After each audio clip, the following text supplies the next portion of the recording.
Bismillah. Assalamu alaikum, everyone. Assalamu alaikum. Welcome, welcome, welcome. Let me know, guys, if you can hear me, if you can see me. Are we live in the house? I certainly hope so. Welcome, welcome, one. Welcome, all. It is Friday night, mashallah, tabarakallah. It is a Friday night live. For those of you who had Jummah today, I pray your Jummah was blessed. May Allah bless all of you. Nice to see the live crew. I'm going to call you guys the two live crew. So if you are watching live, put two live crew in the chat. Is that too bad, guys? Is that really bad? That might be really bad. That might be really off-brand. If it is off-brand, then forget I ever said anything, okay? If you think two live crew is not too bad, then put two live crew in the chat if you're watching live, and put replay gang in the chat if you're watching this on the replay. Right. So who we got, guys? Who we got in the house? We've got USA. Guys, let's get specific up in here, okay? Let's get specific. Wherever you are, I want to see the town or the city and the country, okay? Not just the country. Drop your locations. We've got London in the house. We've got, mashallah, New York, one of our regulars.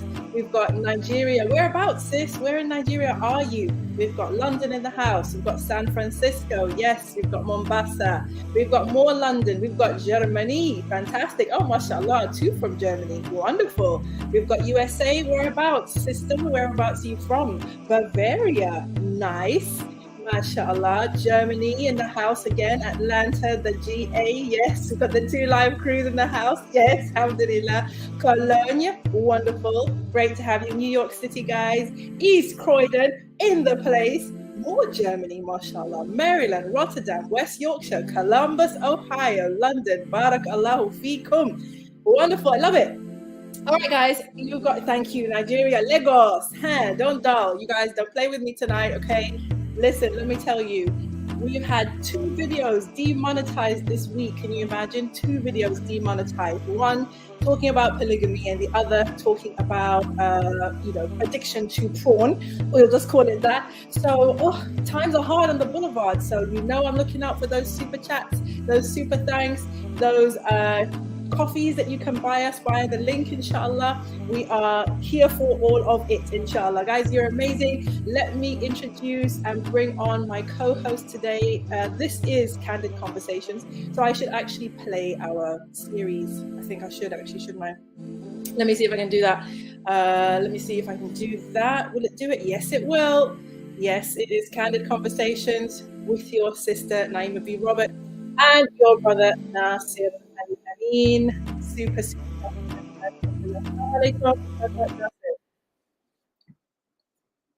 You are still muted, so I've unmuted you. You need to be unmuted. Wa alaikum salam wa rahmatullahi wa barakatuh. How are you? Alhamdulillahi rabbil alameen. You're matching the show brand, and I'm not today. It is what it is. Yeah, alhamdulillah. This was inspired by, alhamdulillah, my daughter who had a purple shirt on. So I told her that I was matching her and dressing like her. Yes. Alhamdulillah. Yes, mashallah. Love that, mashallah. Allahumma barik. May Allah bless all the daughters and the sons out there, and those of you who have put your sons and daughters to bed so that you can join us. jazakAllahu, khairan. And all of the wives out there that ain't tripping and messing up their homes because of polygyny. Oh God, seriously, we haven't even started yet. We haven't even begun yet, and the trick bag is out. Okay. Yeah, mashallah. We gotta talk about it. Okay, so I can see you've chosen violence today. Now you guys know already. Normally, it's me who chooses violence. I don't want peace, but today I think Brother Nasir has chosen violence, which is a nice change. I think. What do you guys think? I think it's a nice change. But we are going to be having more of a debate today, really, than we normally do.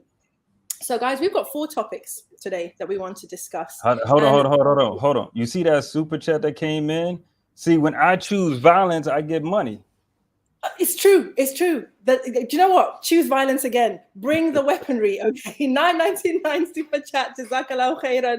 Aisha says, please, no negativity, Nasir. Oh, girl. Let's see. I think you may have to pay him to tone it down. You buy some coffee. Right? Yeah, nothing but the truth today. Okay, Alhamdulillah. okay, Bismillah. So, guys, here are the rules. All right, we have 4 topics, and when we start the topic, I'm going to put it up on the screen so you guys will see it. I think we're going to have a little time to say our piece on it, but then the floor is open, okay? And we really do want you guys to come with your A game. All right, come with your A game, meaning come with something concrete to say, you know, with a real point. As much as you can, bring your dalil, okay? Bring your evidence, bring your explanation for why you have the opinion that you have. We're not here to shout and scream and get emotional. We are here to have, you know, it may be a debate, but it's still a conversation, right?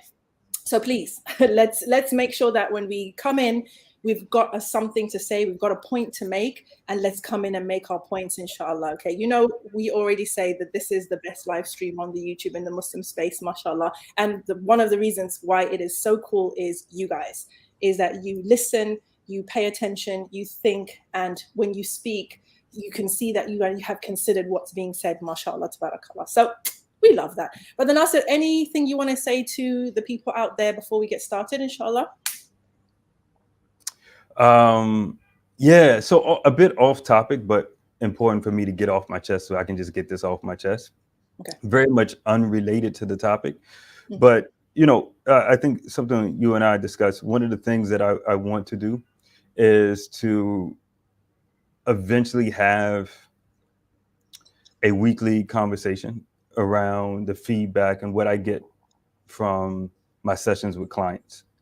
And so 2 things I want to share very quickly, because I probably won't make that video this week. So just 2 points.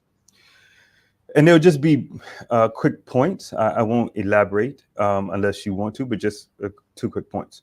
One is for my sisters. Please don't get caught up in the label. And what I mean by that is this. Oftentimes when there is challenges in the relationship, in the marriage, and you seek out a therapist, and that therapist reaffirms that, quote unquote, your husband is a narcissist, I would nudge you a little bit more to then ask yourself, what now? Meaning, what am I going to do now? Because what I'm finding is oftentimes we get the label that we want, and that seemed to have been the goalpost, right? Just to affirm that, you know, my husband is a narcissist. That's the problem. When I would suggest to you, let's push a little bit further and ask the question, now that you got the label, what work are you going to put in to adjust yourself now that you have been affirmed in what you have been thinking and feeling? So that's one. Any thought on that before I go to the second? Removing myself from the stream. Why am I doing that? No, this is the therapeutic stuff. You know, this is the therapeutic side. And I do think, you know, sisters, I think we all know, and we've seen increasingly in the community, as a reflection of what's happening in society in general, the increase of labels like narcissist, right? It's like everyone is a narcissist, right? I think the 2 that I see the most is he was narcissistic, or he was like a control freak or controlling, right? And sometimes I fear that those are code words for a certain type of behavior that you didn't like or that didn't make you feel good. It's not a clinical diagnosis that he's a narcissist. It's just in your head, a narcissist is somebody maybe who's self-centered, for example, right? Or who wants things done his own way, mathalan, you know? But anyway, I'm not the expert here. It does make sense to kind of dig deeper than just getting that label. So yeah, what was the other thing? And that's the point. That was the point. Like, you know, okay, once, whether the label is there or not, the behavior is there. It's been affirmed, and it's been affirmed. And so now the question is, you know that this problematic behavior is there. What are you going to do, right? Are you going to spend your time in self-doubt that what you're seeing is not really what you're seeing, although it's being affirmed? Or are you going to then spend your time to say, okay, this is a situation. I accept the milk is spilled. I accept that these are his behaviors that are problematic. I'm going to move forward in this direction, doing this thing, right? And I accept the discomfort that comes with being active and changing my situation. Because what I find oftentimes is we get stuck in the label or get stuck in where we're at because we don't want to deal with the discomfort of making the adjustment that comes with that. Okay, so I'm not sure whether this is a question that is helpful to those who are listening or watching, but so if you get stuck, what does that look like for a client? If she's got the, she's been, the label has been affirmed, your husband is an XYZ, and now she's stuck there. What does that look like? How does that show up in terms of how she behaves? Constantly, one at times remaining, but also while remaining, constantly doubting self, doubting worth, constantly looking for other evidence of what they believe to be true, what is already being affirmed, and then not focusing on learning how to deal with my thinking, learning how to deal with my emotions, and then adjusting my actions given the environment that I know I'm in now. Right? Like it's been affirmed. I know that this is the type of atmosphere I'm living within. Okay, now that I know that, what am I going to do so that I exist if I've decided to stay? I'm going to exist in this dysfunction without self-sabotaging self, right? Causing less cost to myself while remaining in it. So thus, I need to learn a modality. I need to learn how to handle my thinking, learn my emotions, and then adjust my behaviors. But that's a process, right? That requires work, and that's uncomfortable. Because the easy thing is just to say, look, you need to change. He needs to change, right?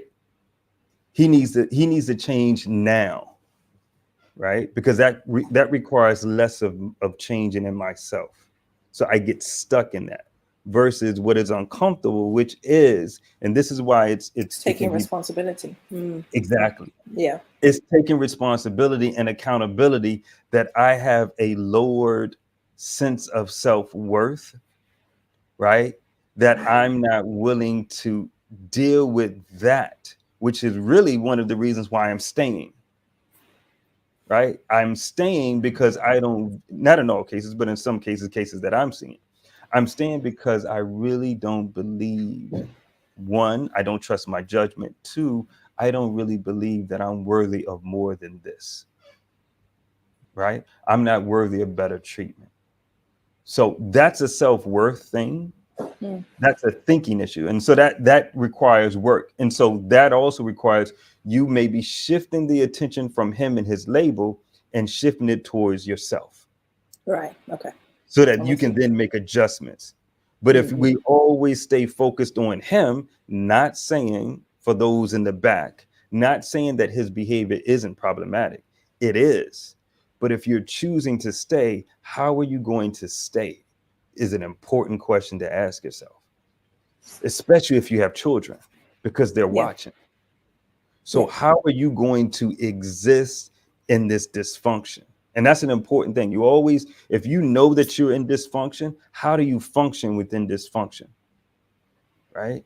But that takes work. So that's one thing that for the video that I know I won't create, that I want to create, that's the point. Yeah. And the second point to the video, for the video that I want to create, that I know I'm not going to create, is, brothers, please make sure you take the time to examine what actions, what beliefs, and what actions for you determine your manhood.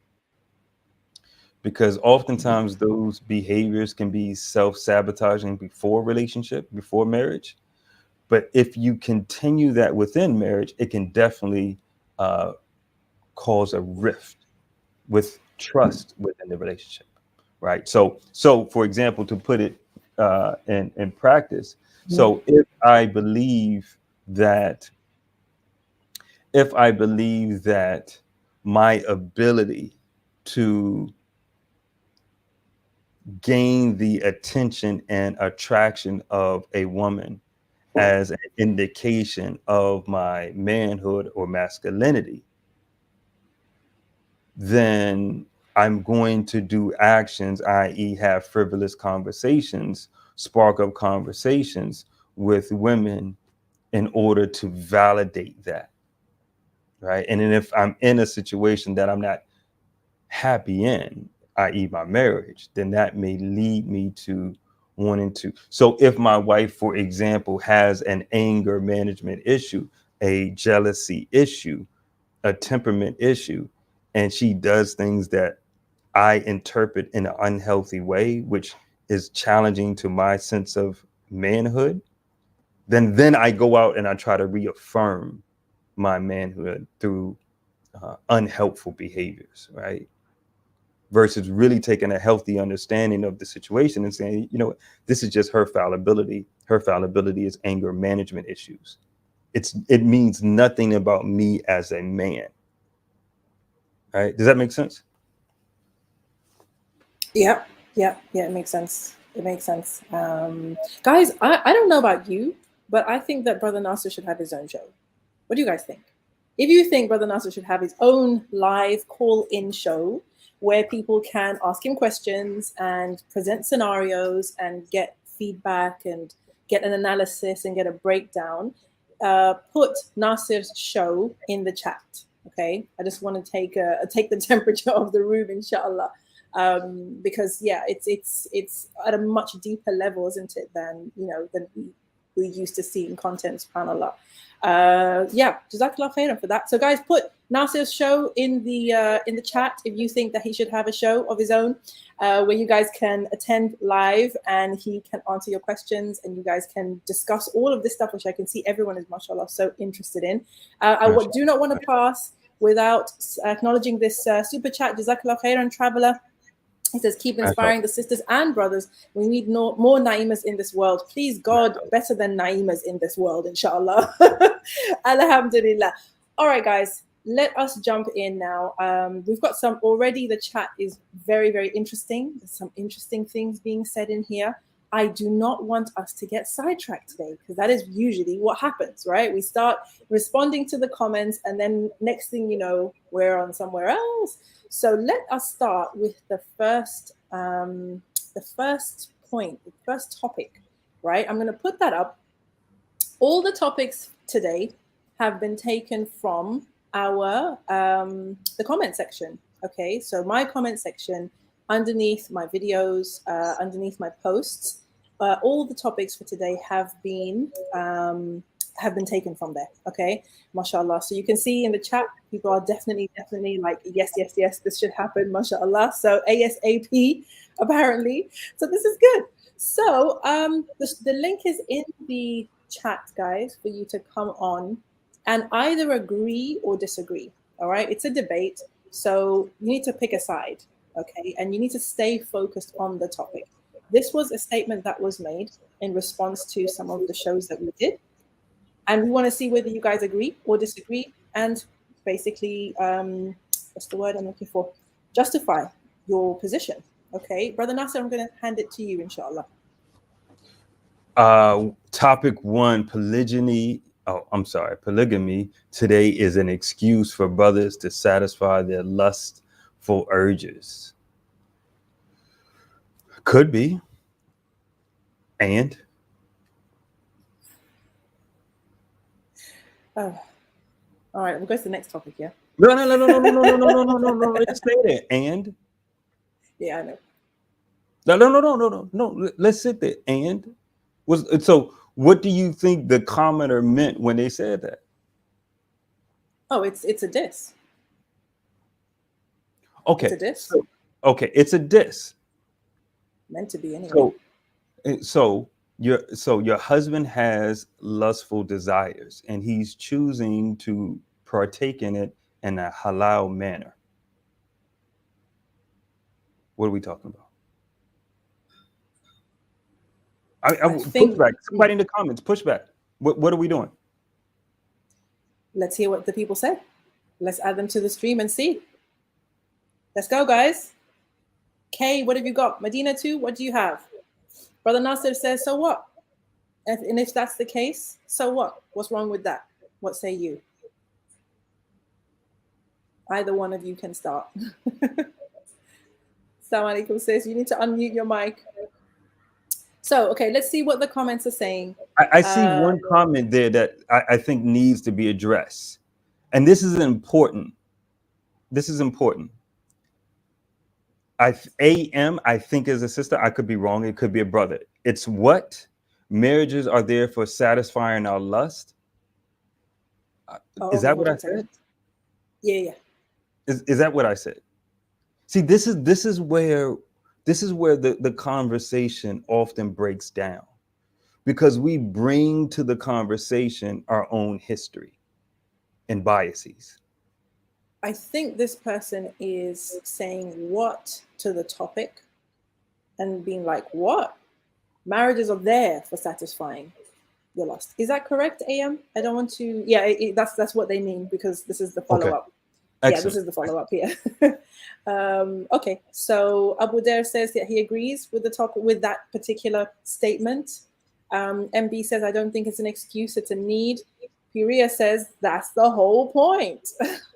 And Abu Taqiyuddin says, even if he does, he has to deal with all the responsibility that comes with it. YTK says, nothing wrong with satisfying your urges as long as it's done lawfully. What I have seen is affairs that become second marriages. Now that's another thing. That is another thing for sure to discuss. We definitely need to come back to that.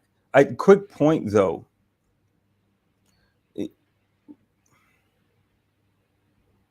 I think another question, which is not the question that was asked, is that worth it though? All right. That would be the question that I would ask a brother. Is that worth it? Yeah, it's okay. You can get married to satisfy your lustful desires, but bro, I don't know if that's worth it. If that's all you're getting out of this deal. See, that's why I would nudge us, not, just the community. When we have this conversation about polygyny, I think we need to have a deeper conversation and not just stay on the surface. Medina too, if you are ready to speak, please unmute your mic, inshallah. Brother Abu Taqiyuddin is here. Before I bring him on, I think for me, the reason I chose this statement is because it was one of those kind of sign language comments, which was like a shaming tactic, right? As in, that's all they want it for. They're just beasts, basically. You know what men are like, that kind of thing. So on the one hand, as many people are saying, that is a legitimate reason to get married, right? It's a legitimate reason to get married. It's a legitimate benefit of being married. But moving on from that, obviously, we're having a conversation now about, okay, but if that's all it's about, is it worth it? And I think that there is something to be said for, if you were only marrying for that, you are probably not looking to take on the full responsibility with the children and all of that stuff. It's more like a, negotiated settlement type of situation. But that's what I'm seeing. Abu Taqiyuddin, Medina too, what say you? Abu, what are your thoughts on this? Assalamu alaikum. I've met quite a lot of brothers who have done the multiple marriage thing, sometimes in secret and everything. And I generally feel that people making a lot of excuses of why is a man having, this whole lustful thing, and, he just likes bare women. And I think they're not giving it credibility, that they're forgetting that is a man, and that is, he liked you once upon a time ago, and he will probably like other people. But a lot of the people, they take that responsibility on at the same time. I think a lot of men may not understand the responsibility and the headache that could come with it, but it's better to do it in a halal way than doing it in a haram way, which I think a lot of sisters don't understand that guys know what other guys get up to, and the sister might not know or might not want to believe that a man might be seeing another girl or chatting up to another girl. And it sometimes leads to zina because they've been pushed away from the idea of marriage. They don't want to have a divorce and all that kind of stuff. And then sometimes a sister or family members or whatever it is could be pushing a man to go and do zina, because sometimes he's open in the society that we live in today. They're open to so much stuff. It's unbelievable. And when they're young, especially in the mid-20s, 30s, they may not have that strength and that taqwa and everything. But if we are always pushing the idea, like if you do like somebody, go ahead and get married, just make sure everything's a nice, legit way. That would help one and sister. And I think for sisters, if your goal is first for Allah and to reach Jannah and make that your number one priority, all this stuff is secondary and it wouldn't bother you as much. But if you put your man number one, that's where there's going to be lots of problems, in my opinion. And I think it's always important that if everybody puts Allah first, this whole dynamic will change. Jazakallahu khair. Yeah, I love that, mashallah. There's a lot to unpack there, isn't there? Because, you know, we've had this conversation in the comments and in previous calls where, you know, there are women / wives who would say, I would rather that he cheat. I would rather that he cheat, he have an affair, I don't know anything about it, than him legitimately take on somebody who will really, let's call it what it is, who will have my status, right? Who will be seen as similar to me in terms of her place in the family, her place in his life, potentially her place in his heart. I think a lot of women really struggle with that. And that's the reason why they're like, do you know what? If you're going to do it, just I'd rather that you just did haram than put me in a position where now I have to adjust based on your decisions. I don't know. But then again, I would say that. Okay.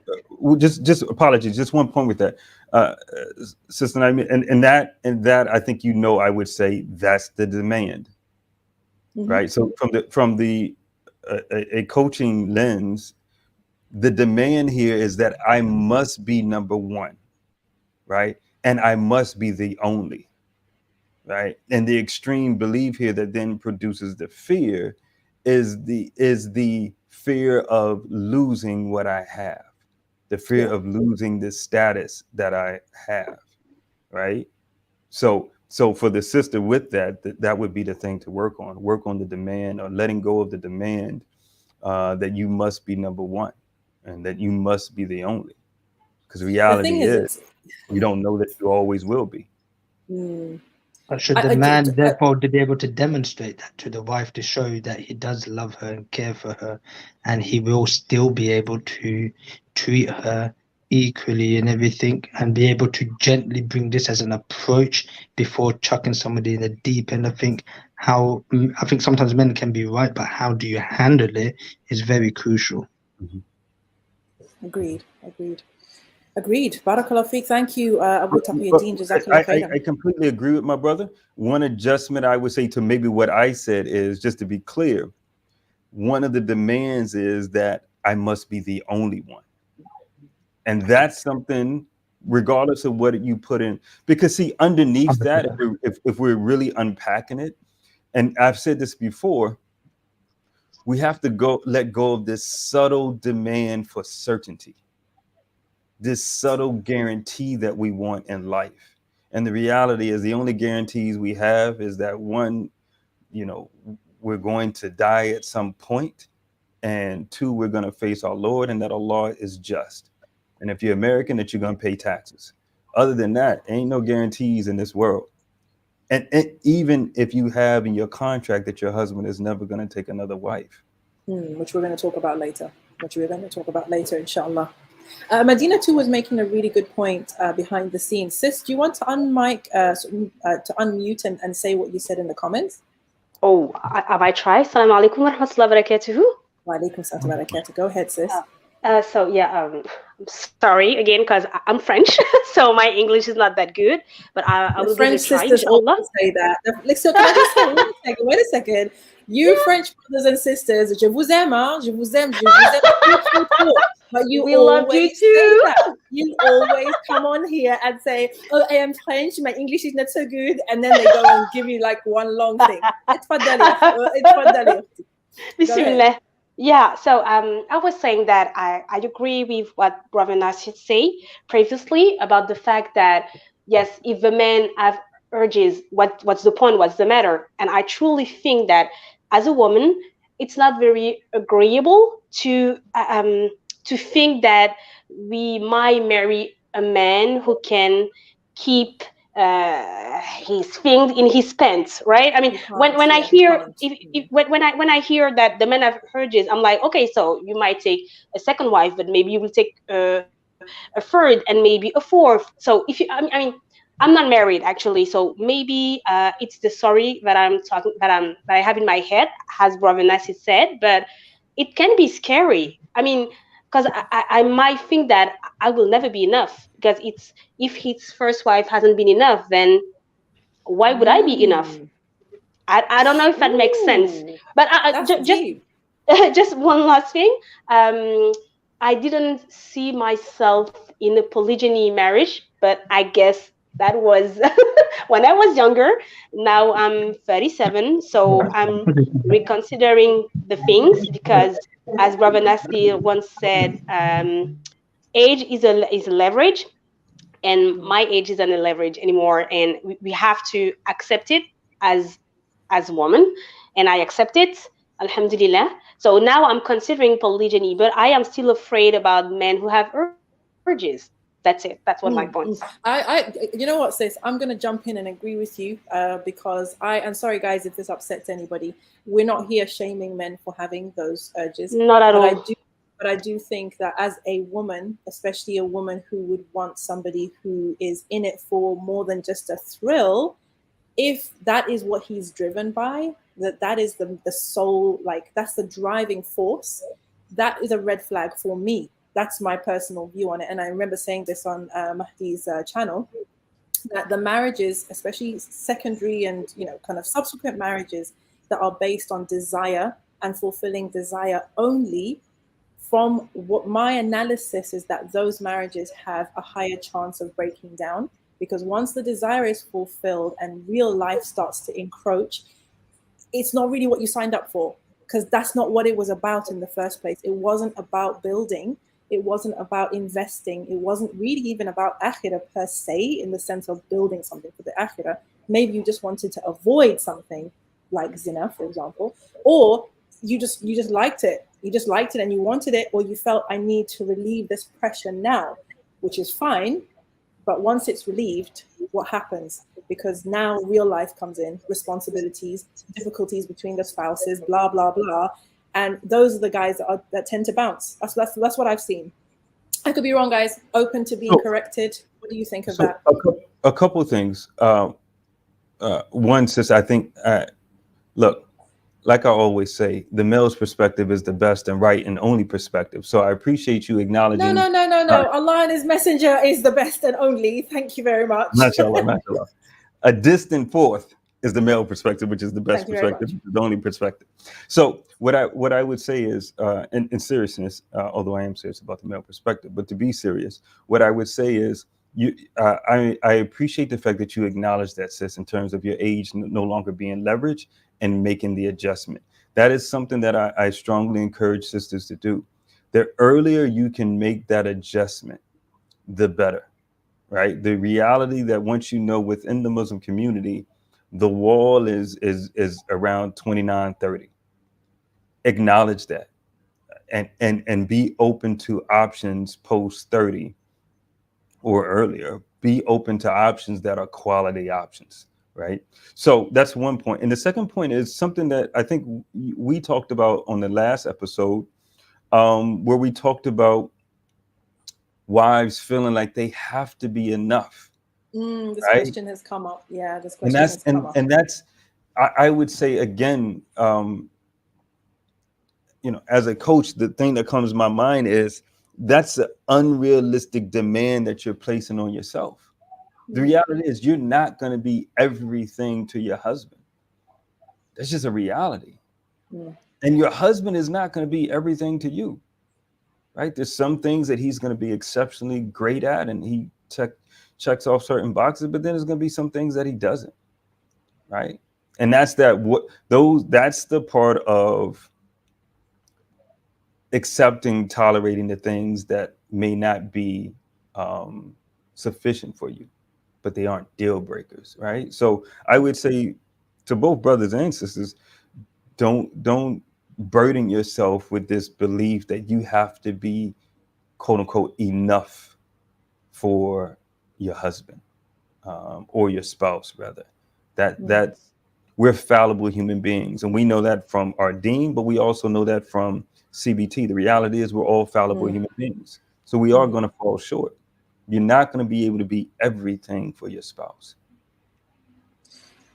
100% agreed. And I just wanted to focus for a second on this, guy. Sorry to push everybody out of the way. This issue of like lustful desires, right? We all know that there's a pipeline.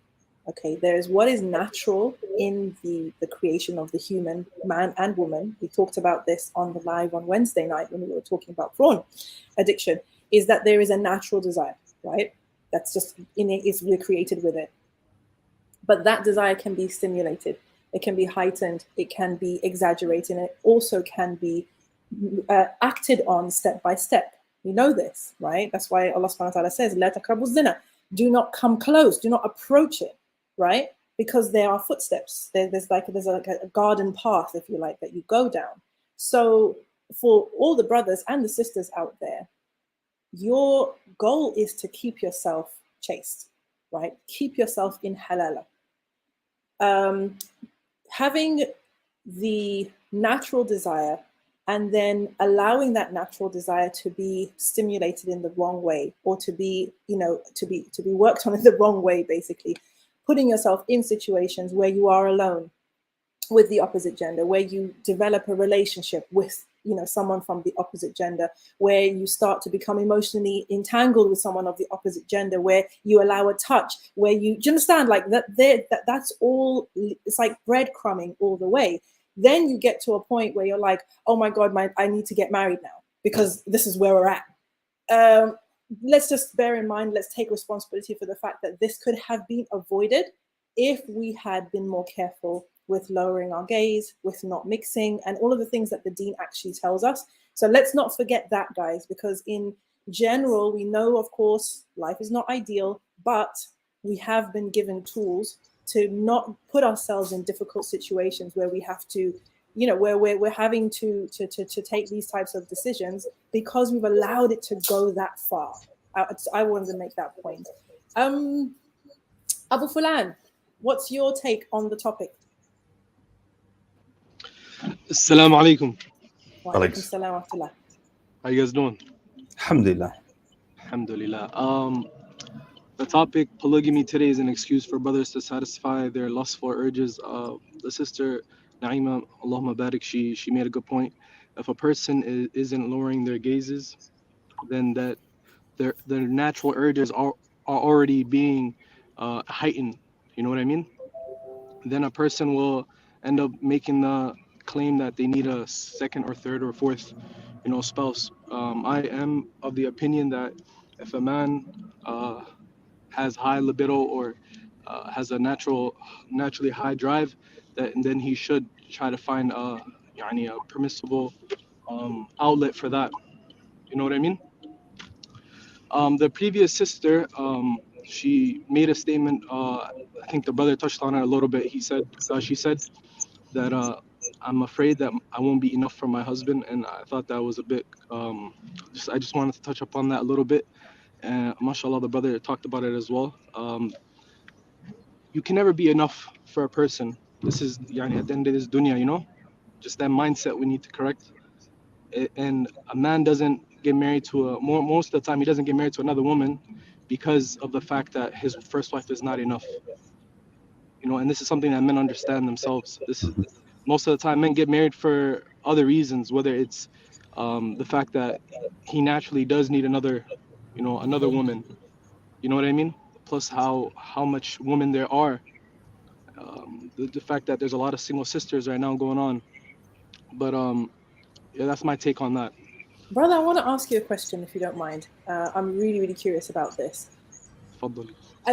Guys, I need us to keep it literally a buck, like 100% with us, the sisters. Inshallah, do brothers honestly, in their quiet moments, think to themselves, there's so many good sisters out there, mashallah, single sisters, older sisters, divorced sisters, single mothers, widows, whatever. I should marry one of them. That would be a very good thing for my akhirah. Is that real?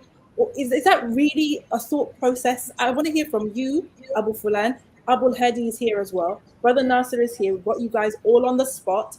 And we've got the brothers in the chat. And we sisters, we want to know, is it ever the thought process, or is that just some made up stuff? Okay, this is a real thing, but it's quality men who think this way though. That's the thing. That's the line that separates it. Quality men who think who think in terms of community, who think in terms of helping the ummah. These type of men, yes, they do think like that.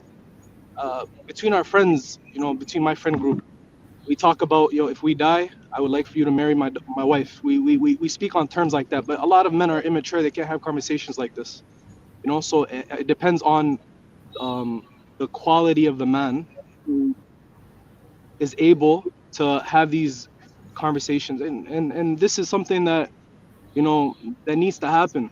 I really believe, to be honest, that if a man is going to get a second wife, and a lot of men might disagree, but I believe that a man should get married to a woman who's a bit older, because she hasn't found a husband yet, or she's a divorcee or a single mother. There's no problem if a man gets married to a girl who's never been married before, or a young girl, but at the same time, I really think that it would be more useful. It would be more useful if a man gets married to a woman who's older. And yes, men do think like this, but it depends on the man though, and the quality. Barakallahu feek. We appreciate your candor, brother. And I'm just highlighting comments from the chat. Brother Nasir, what do you say? Is this some fairy tale thinking? Is it? Have you heard these conversations with your own ears? What's the story? No, I think it's absolutely real, and I think the brother was exactly right. It depends on the quality of the man, right? Because and quality of the man it begins with the quality of his thinking, his thoughts, right? And that's a high caliber way of thinking, right? In terms of not looking at just self, but also looking at the macro level of the ummah. And I think most brothers I think most brothers, let me not say most, I think oftentimes brothers come across sisters who definitely could benefit from being a second wife, right? Who are, it's not just an attraction thing. It's really the sisters in a bad situation, right? So I think if you speak to a lot of brothers, you'll hear that. So no, it's not a fantasy thing. But I think the thing that separates that, so another question that could be added to that is, then why do they not do it? And I think with quality brothers, what happens is, it's not that they don't think of taking a second wife, and it's not that they don't see a sister that could benefit from being their wife. It's that they really take an honest, responsible assessment of, can they really do it, right? And then they decide, you know what, as much as I think I want to do this and she would benefit from this and my family can handle it, I know right now I'm not in a position to do it. So a quality brother will pull back, whereas maybe someone who might be a bit more reckless or not thinking correctly or in a healthy way may just go ahead and go through it. Because the last thing, and I'll add to this, no one wants to add discomfort to another woman's life who's already in an uncomfortable situation, right? No one's trying to do that. Let me qualify, because I know people may take it literally. Quality men aren't trying to add more discomfort to a woman's already uncomfortable situation. So if you know you can't really start alleviating some of those elements, then I think a brother would decide not to do it. But the thought is definitely there for sure. SubhanAllah. Okay, jazakAllahu khair. Abu Hadi, do you agree with the other brothers on the stream that this is a legitimate thing that men think about?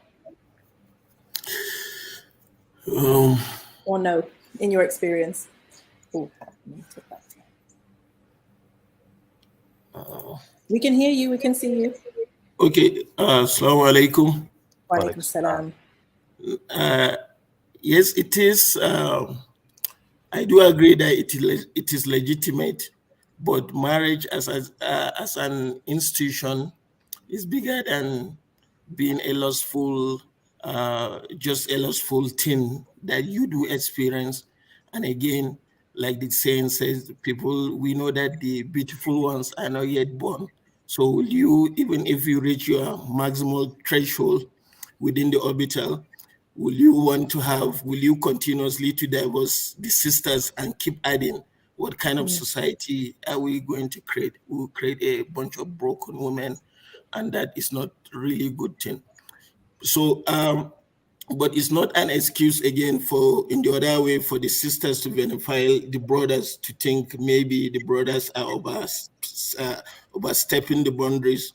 But it's for us to take ownership by being by ensuring that we know that yes, you can be lustful sometimes. Naturally, it happens, but you must be able to control yourself. You must be able not to allow, or that not to take yourself to those kind of situations, so that you know that yes, you can't stay within the line, and you can only get married to whoever you want to have a long-term relationship, maybe without the thinking of divorce or not wanting that person. That is my opinion. Thank you. Barakallahu. Thank you so much, brother. Yeah, I think again, this is the way that I see brothers who are out there, and we've talked about this on the channel before, that sisters in general, women in general, are looking for a leader, right? A man who will lead, right? Who has a vision, who they can get behind, who will look after them, and who will be that rock for them. And I think a man who has a leader mindset is strategic. He's strategic, right? And marrying according to your lusts is not strategic. It's reckless, right? It's a bit careless still, and that's not a quality I think that we should be encouraging, although we understand it can happen, right? But I don't think it's a quality or a characteristic that we should be encouraging and kind of, I don't know whether it's making excuses for or whatever, but I don't think it's something that is encouraging, because it's not benefiting the stability of the community. Because another thing that we've been talking about a lot on this channel is the need for stable families, right? And everyone's role, the part that everyone plays in the stability of the family. The man has a role to play and the woman has a role to play. And in this case, the women have a role to play in the stability of the family and the stability of the Muslim family and the Muslim family home. So I do think that, and I've said this before openly on other platforms, okay, don't go to the haram, halal is better than haram, but that type of marriage, which is literally just to satisfy an urge, is a solution, is like the making the best of a bad situation. That's my view on it. That's my view. Okay. Yeah, I think so. Two things. One, this comment we need to address. The sister says, Nasir, why are you always thinking so negatively when it comes to older sisters in need? Sis, I think you've misunderstood my comments. So I would appreciate if you could put in the comments what it is that I said that I think is misunderstood. Because I think if you followed any of my content, especially on Sister Naima's platform, my view about older sisters is not consistent with, I think, the normative view about older Muslim sisters. So that's one. And two, my question for you would be, is there a word or a space for not discouraging but not encouraging it? What would that be? Accepting or allowing, I guess. Yeah, I see. So I'm interested in that. I don't know what it is, but I'm interested in that. Because I think go ahead. No. Senate could اتفضل complete your thought inshallah.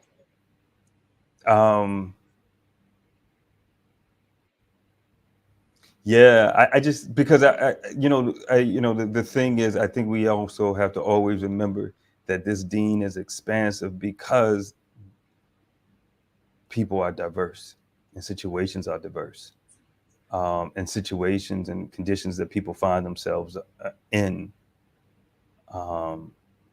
And yeah, as you said, as we this part where I think we agree but disagree is that I don't think it's making the bad of the best of a worse situation. Right. I think if someone has that desire, has that need, and they know that the alternative is falling into the haram, and that's what they need, that's where they're at. I think you and I just disagree on that piece. Fair enough. Fair enough. The comments are literally off the chain right now. I'm so sorry. It's a bit distracting because there's a whole conversation happening there, which is a really important one. But I want us to try to stay on task and stay on topic, inshallah. Guys, I'm going to put the link in here. Hold on. The sister Aisha responded, you always put an age limit on us women over 30 and making us feel unwanted. Really, sis? Really? You always put an age limit on us women over 30 and making us feel unwanted. Really? Look, come on. Do you hear from sisters that it's difficult for them to get married post 30? Or is that only me that's saying that? Have you ever heard that from anyone else? Have you ever heard from other sisters that because it's so difficult to get married post 30 after being divorced, that they may feel unwanted in the community? Am I creating that, or am I addressing that? So, because I will assume that you haven't,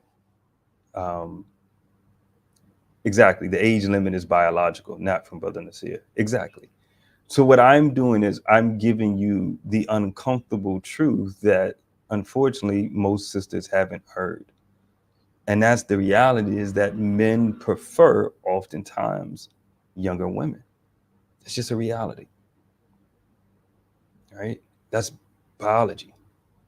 So I encourage sisters to acknowledge that, make adjustments in their life before 30, but if they are post 30, then make adjustments as well, given that you're, behind the wall of 30. So sis, I don't want you to feel unwanted, but that's your feelings, and you have to deal with those feelings that you created due to your thinking. Don't put that on me if that's how you're feeling. That's just my thoughts, though. I think Brother Nasir is being honest about the reality of women over 30, divorced women over 30, or divorced women over 30 with kids. Exactly. Sis, if you're over 30 and a divorcee, or over 30 and or a divorcee, I want you to win. I want you to get the most out of the Muslim marriage market as you can. I want you to get the best deal you can get. And in order to get the best deal you can get, the first thing you need to do is accept the reality of the market. And the reality of the market is you are worthy in the eyes of your Lord and with yourself. But in the market, your value is not what you think it is. I hate to be the one to tell you that. And that's not me trying to take shots. I'm just giving you the honest assessment. Muslim marriage market, your value isn't what it was prior to 30. So now that you accept that reality, what adjustments can you make? That's it. But if you don't accept that reality, then you're going to only frustrate and upset yourself, because you're going to then start thinking the market should change because you think it should. Right? But again, that's just what I think.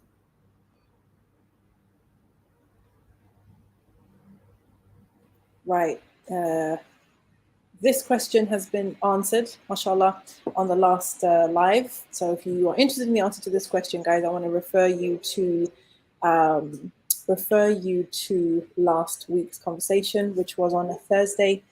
Mashallah, I think I want to move on. Well, one point. If you don't have to address it now, but I think before we go, I think the perspective you have about the dream is something that I think sisters should hear, because that last comment, our Muslim women today live in a fantasy world. They don't like to be told the truth. I think that relates to something that you said in the past often. And again, maybe later on you can address it. It's just that the dream that a lot of sisters have, right? You choose violence. I can tell. No, actually, I'm not. I'm not in a violent mood today. I'm perturbed. I'm perturbed because I can see from the comments that there are some sisters on here who are attacking my character and feel that my position is in some way a betrayal of the sisterhood, and a betrayal of what's in the interests of sisters. And, you know, that basically, Really? that I'm on some kind of agenda. And, you know, at the end of the day, everybody is free to have their own opinion, okay? And we grow and change through life. This is normal. Yeah, and if you don't grow and change as a result of, you know, your life experiences and the lessons that you learn, then I think that, you know, you may be missing a thing or two along the way. I think the purpose of life experiences is to teach you, right? Even the worst of your experiences are there to teach you. And if you don't learn the lesson, what was the point of going through all of that? I believe that everything that Allah subhanahu wa ta'ala brings us through is teaching us something, whether it is the point, you know, whether it was a wonderful thing that happened or a terrible thing that's happened, whether it was the best decision of your life or a huge mistake. I believe that we are here to learn from everything, right? And if we don't learn, if we are not open to growing and shifting our mindset, then we are what? We are stagnant.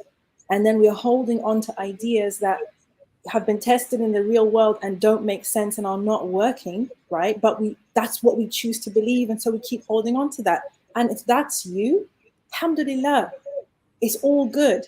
And if you believe that as sisters, all we need is to be pumped up and reassured and empowered and made to feel a particular way about ourselves and our situation, and always feel good, and always think that we are in the right and that the rest of the world is to blame, and that, you know, and, you know, all of this stuff that I can see kind of coming out, that's fine. But that's not where I'm at. I think that it's important for us to be able to tell the hard truths. Now, at the end of the day, there is no denying that everyone's idea of the truth is colored by their personal experience, right? We've talked about this before. There are people who, when they talk about marriage, they talk about it in such a negative way because they've had a bad experience, or because they only ever heard bad stories, right? People who talk about step parenting in a negative way because they had a bad experience, or because they've only ever seen bad examples. I am not that person, so I'm not going to pretend to be that person. I'm not a sister who is bitter about life. I've made mistakes. I've had fantastic, you know, I've had fantastic results. I've had dreadful results. I'm a human being like everybody else here. But what I do hope to do on this journey is to learn from my mistakes, learn when things went well, why did they go well? When things didn't go well, what could I have done differently? And all it is about, sisters, is taking accountability, right? Just taking accountability, that's all that it is. So if you don't like me holding myself accountable, I had one sister in the comments, mashallah, she created a whole story about my life. She said, I don't know what I'm talking about because of this, because of that. and that now I'm in this situation and this happened and I made this mistake and all this stuff is complete fiction, right? None of it is true, right? But she's told herself a story about me that makes sense to her and that allows her to make sense of me and the things that I'm saying. And for those of you in the comments, I'm not sure exactly who you thought I was before, and especially on this topic, because if you go all the way back, sorry, I'm not going to do a whole bayan about myself, right? But I feel that I need to defend my position here, right?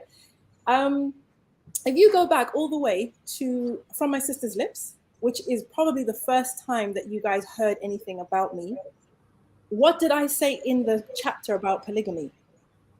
I have never spoken against polygamy. I have never been anti-polygamy. What I have done is call brothers out for certain things. That's what I have done. I never used to call sisters out because in my mindset, I never saw sisters doing anything wrong. I only saw it as brothers doing something wrong and the sisters being the victims. That's what I saw because that was what was in my field of vision. When I opened up my field of vision, I saw that, hold on a minute, that's not the full story. There are sisters who are doing wrong and there are brothers who are responsible. There are brothers who are making the right decisions, sisters making the right decisions, and we are all human beings and we're all learning. But anyway, it's cool. I'm out of this conversation because we've got some more, mashallah, guests, alhamdulillah, and I want to bring up the next topic, and I would like to introduce Coach. Oh my God, guys, seriously, we've got one of my favorite poly families in the dunya in the house with us, mashallah. It is Coach Nazir himself. Assalamu alaikum wa rahmatullahi wa barakatuh. I can't hear you, brother.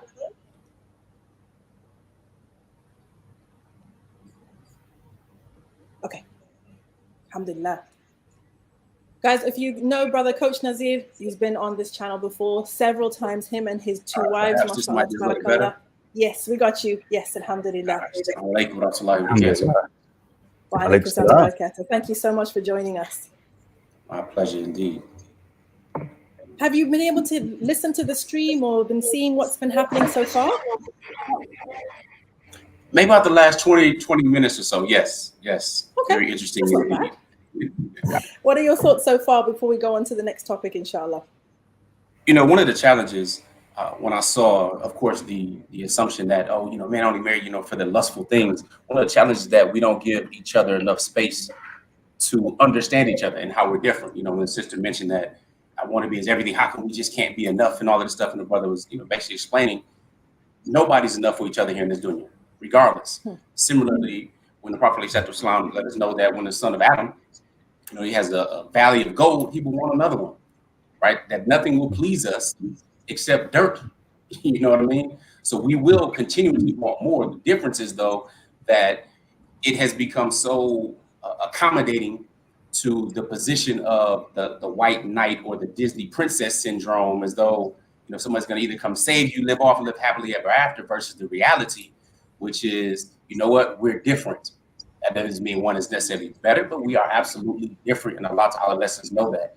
And the fact of the matter is, the more you learn and you understand this deen, you will understand that a man in Islam actually has the ability, not necessarily right now in modern times, but we looked at some Prophet Islam, you can, as a man, like to have sex with more than 4 women.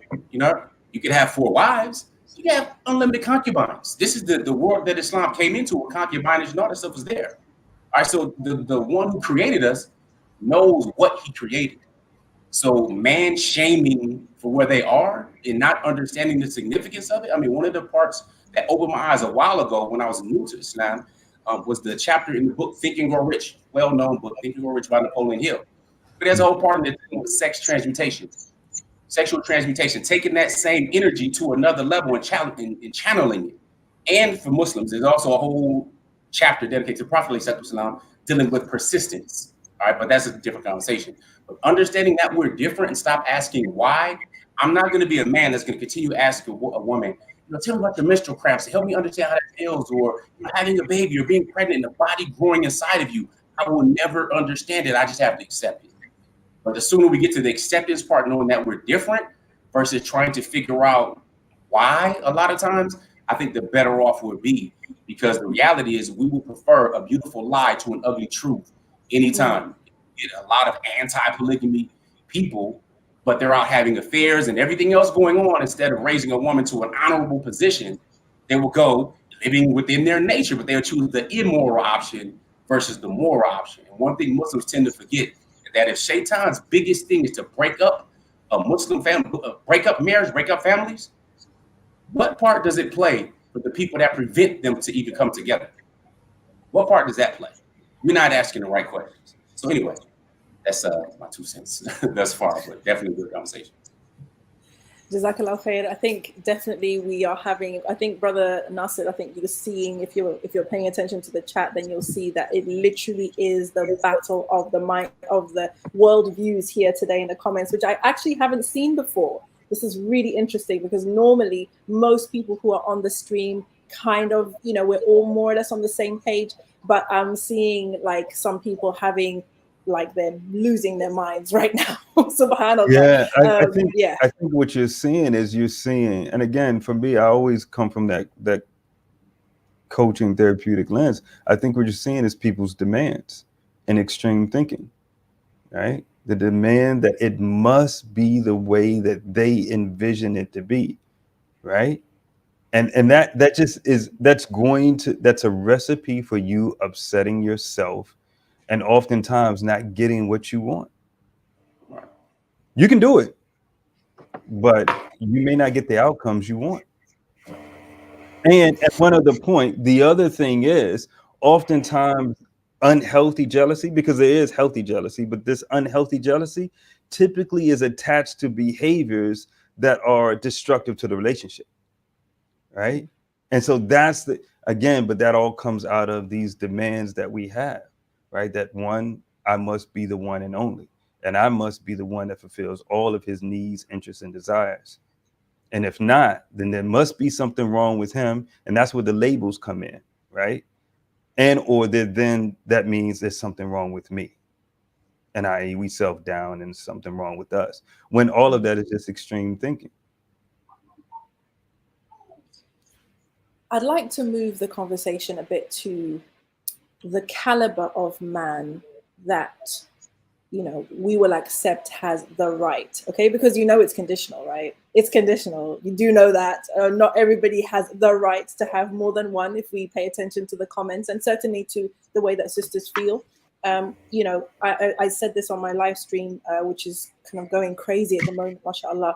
But it is like the default position and the honest position for most women is that they do not want their husbands to marry again. Let's at least accept that. Let's at least say that that's true, right? And I think that that is the case, regardless of society, regardless of class. In general, most women, if you ask them, if you could choose your husband to marry again or not, which one would you choose? They'll say, no, thank you. It's cool. I'm good, right?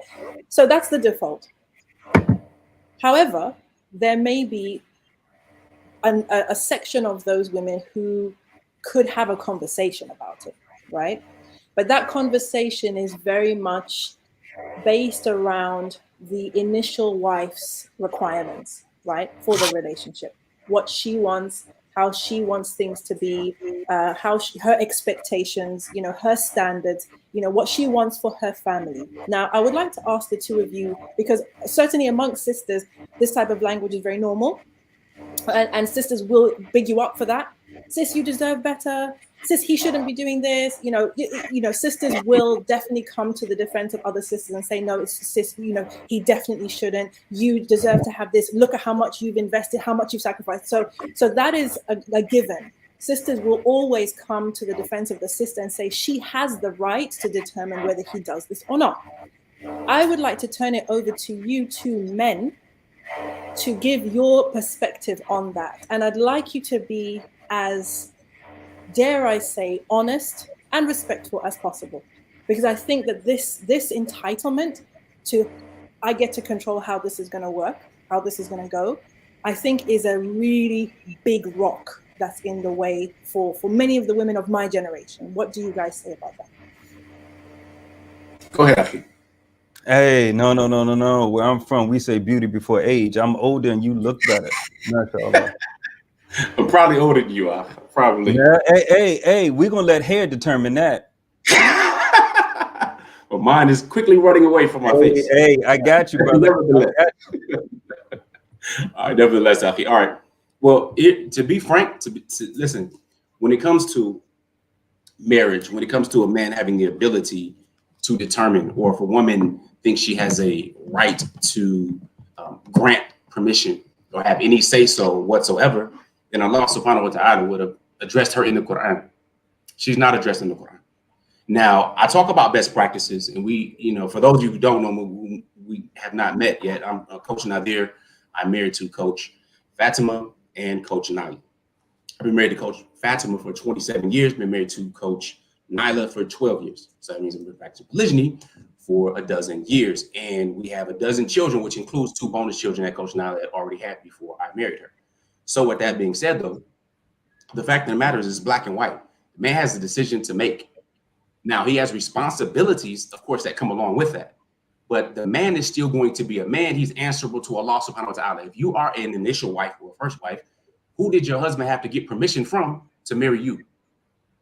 No one. He had to make the decision. Maybe he consulted with someone. Maybe he, had a wali or wakil or something on his behalf negotiating. But guess what? He had to answer to Allah Ta'ala. That's it.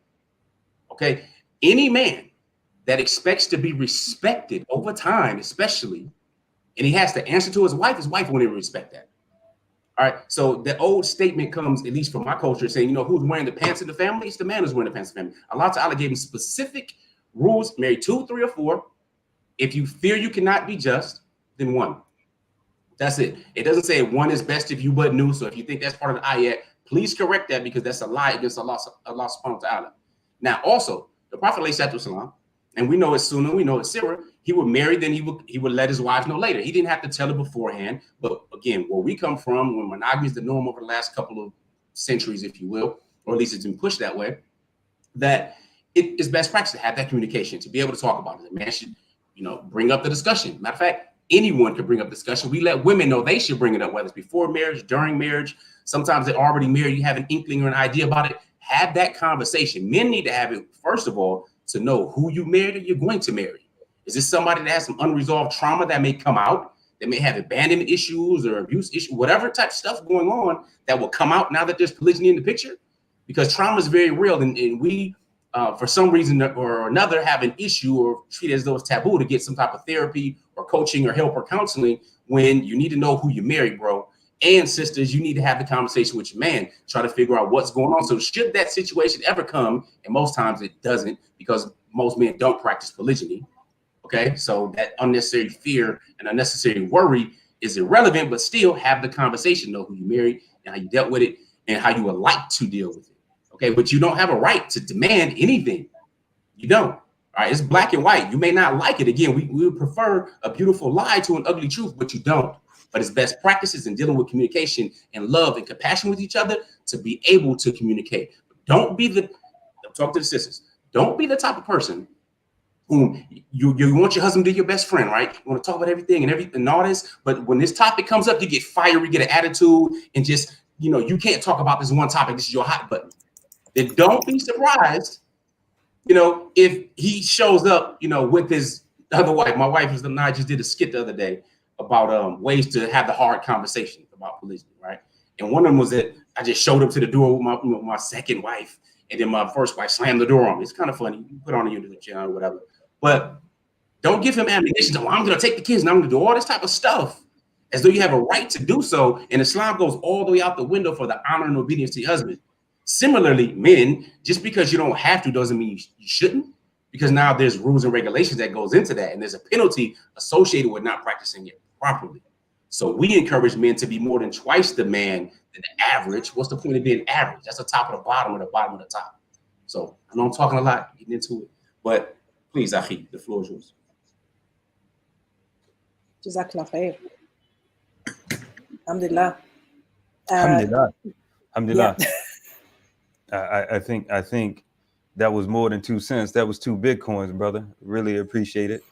And the only thing that I would just add to that is what you were saying earlier in terms of the default of the sister only wanting to be the only one, and the default of, if we can get to that point, the default of the sister wanting to be informed beforehand, it's fine if it's a preference, right? If it's a desire, it's a want, nothing wrong with that.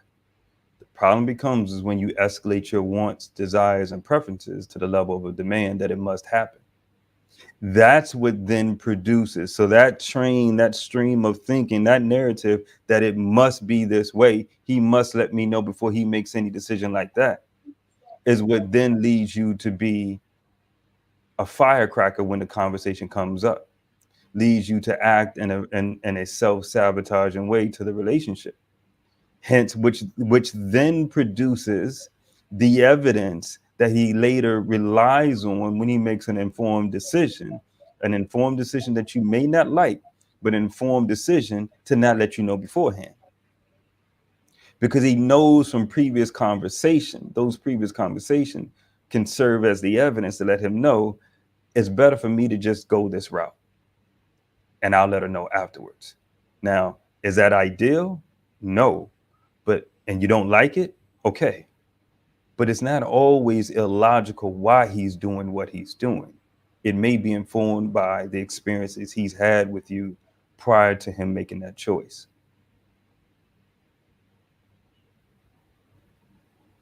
So that's just my 2 cents. The issue of, so I'm really, really glad that both of you dealt with that.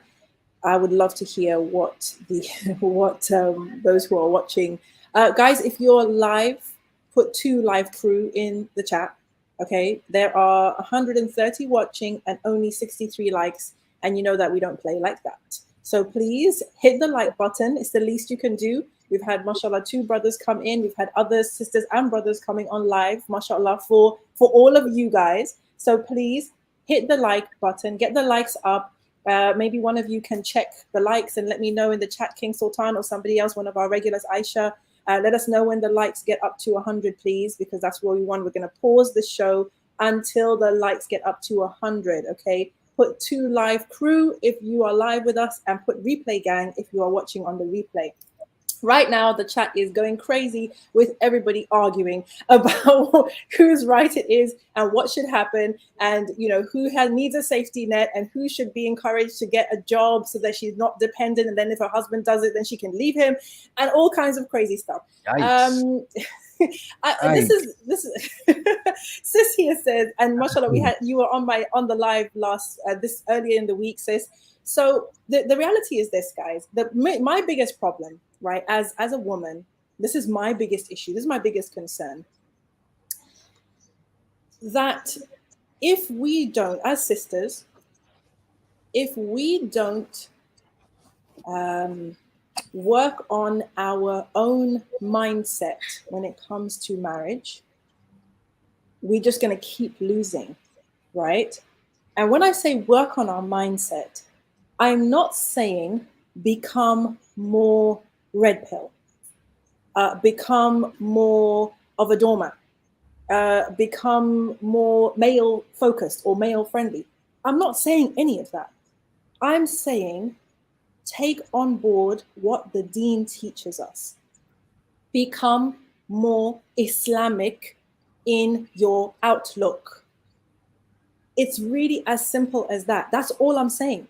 We need to, as sisters, become more Islamic in our outlook. Same with the brothers. I'm not going to leave them off here either. But in this issue, I think that we can safely say that the brothers' view on this is more in line with the Quran and the Sunnah than sisters of today. Guys, if you agree, put yes in the chat. If you disagree, say no. Right? Because this is like a really big issue, right? If we're not even agreed on the fact that sisters of today, that our mindset when it comes to marriage, our role in marriage, our attitudes to divorce, our attitudes to second wives, etc., are different to what Allah subhanahu wa ta'ala has taught us in the Quran and the Sunnah and the Sahaba, then we can't even have a conversation. What's happening and what is scary to me is that sisters are actually convinced that their their attitudes, which I'm sorry to say, are simply a Muslim version of a feminist outlook, okay? A deeply feminist outlook, and to some extent a misandrist outlook as well, right?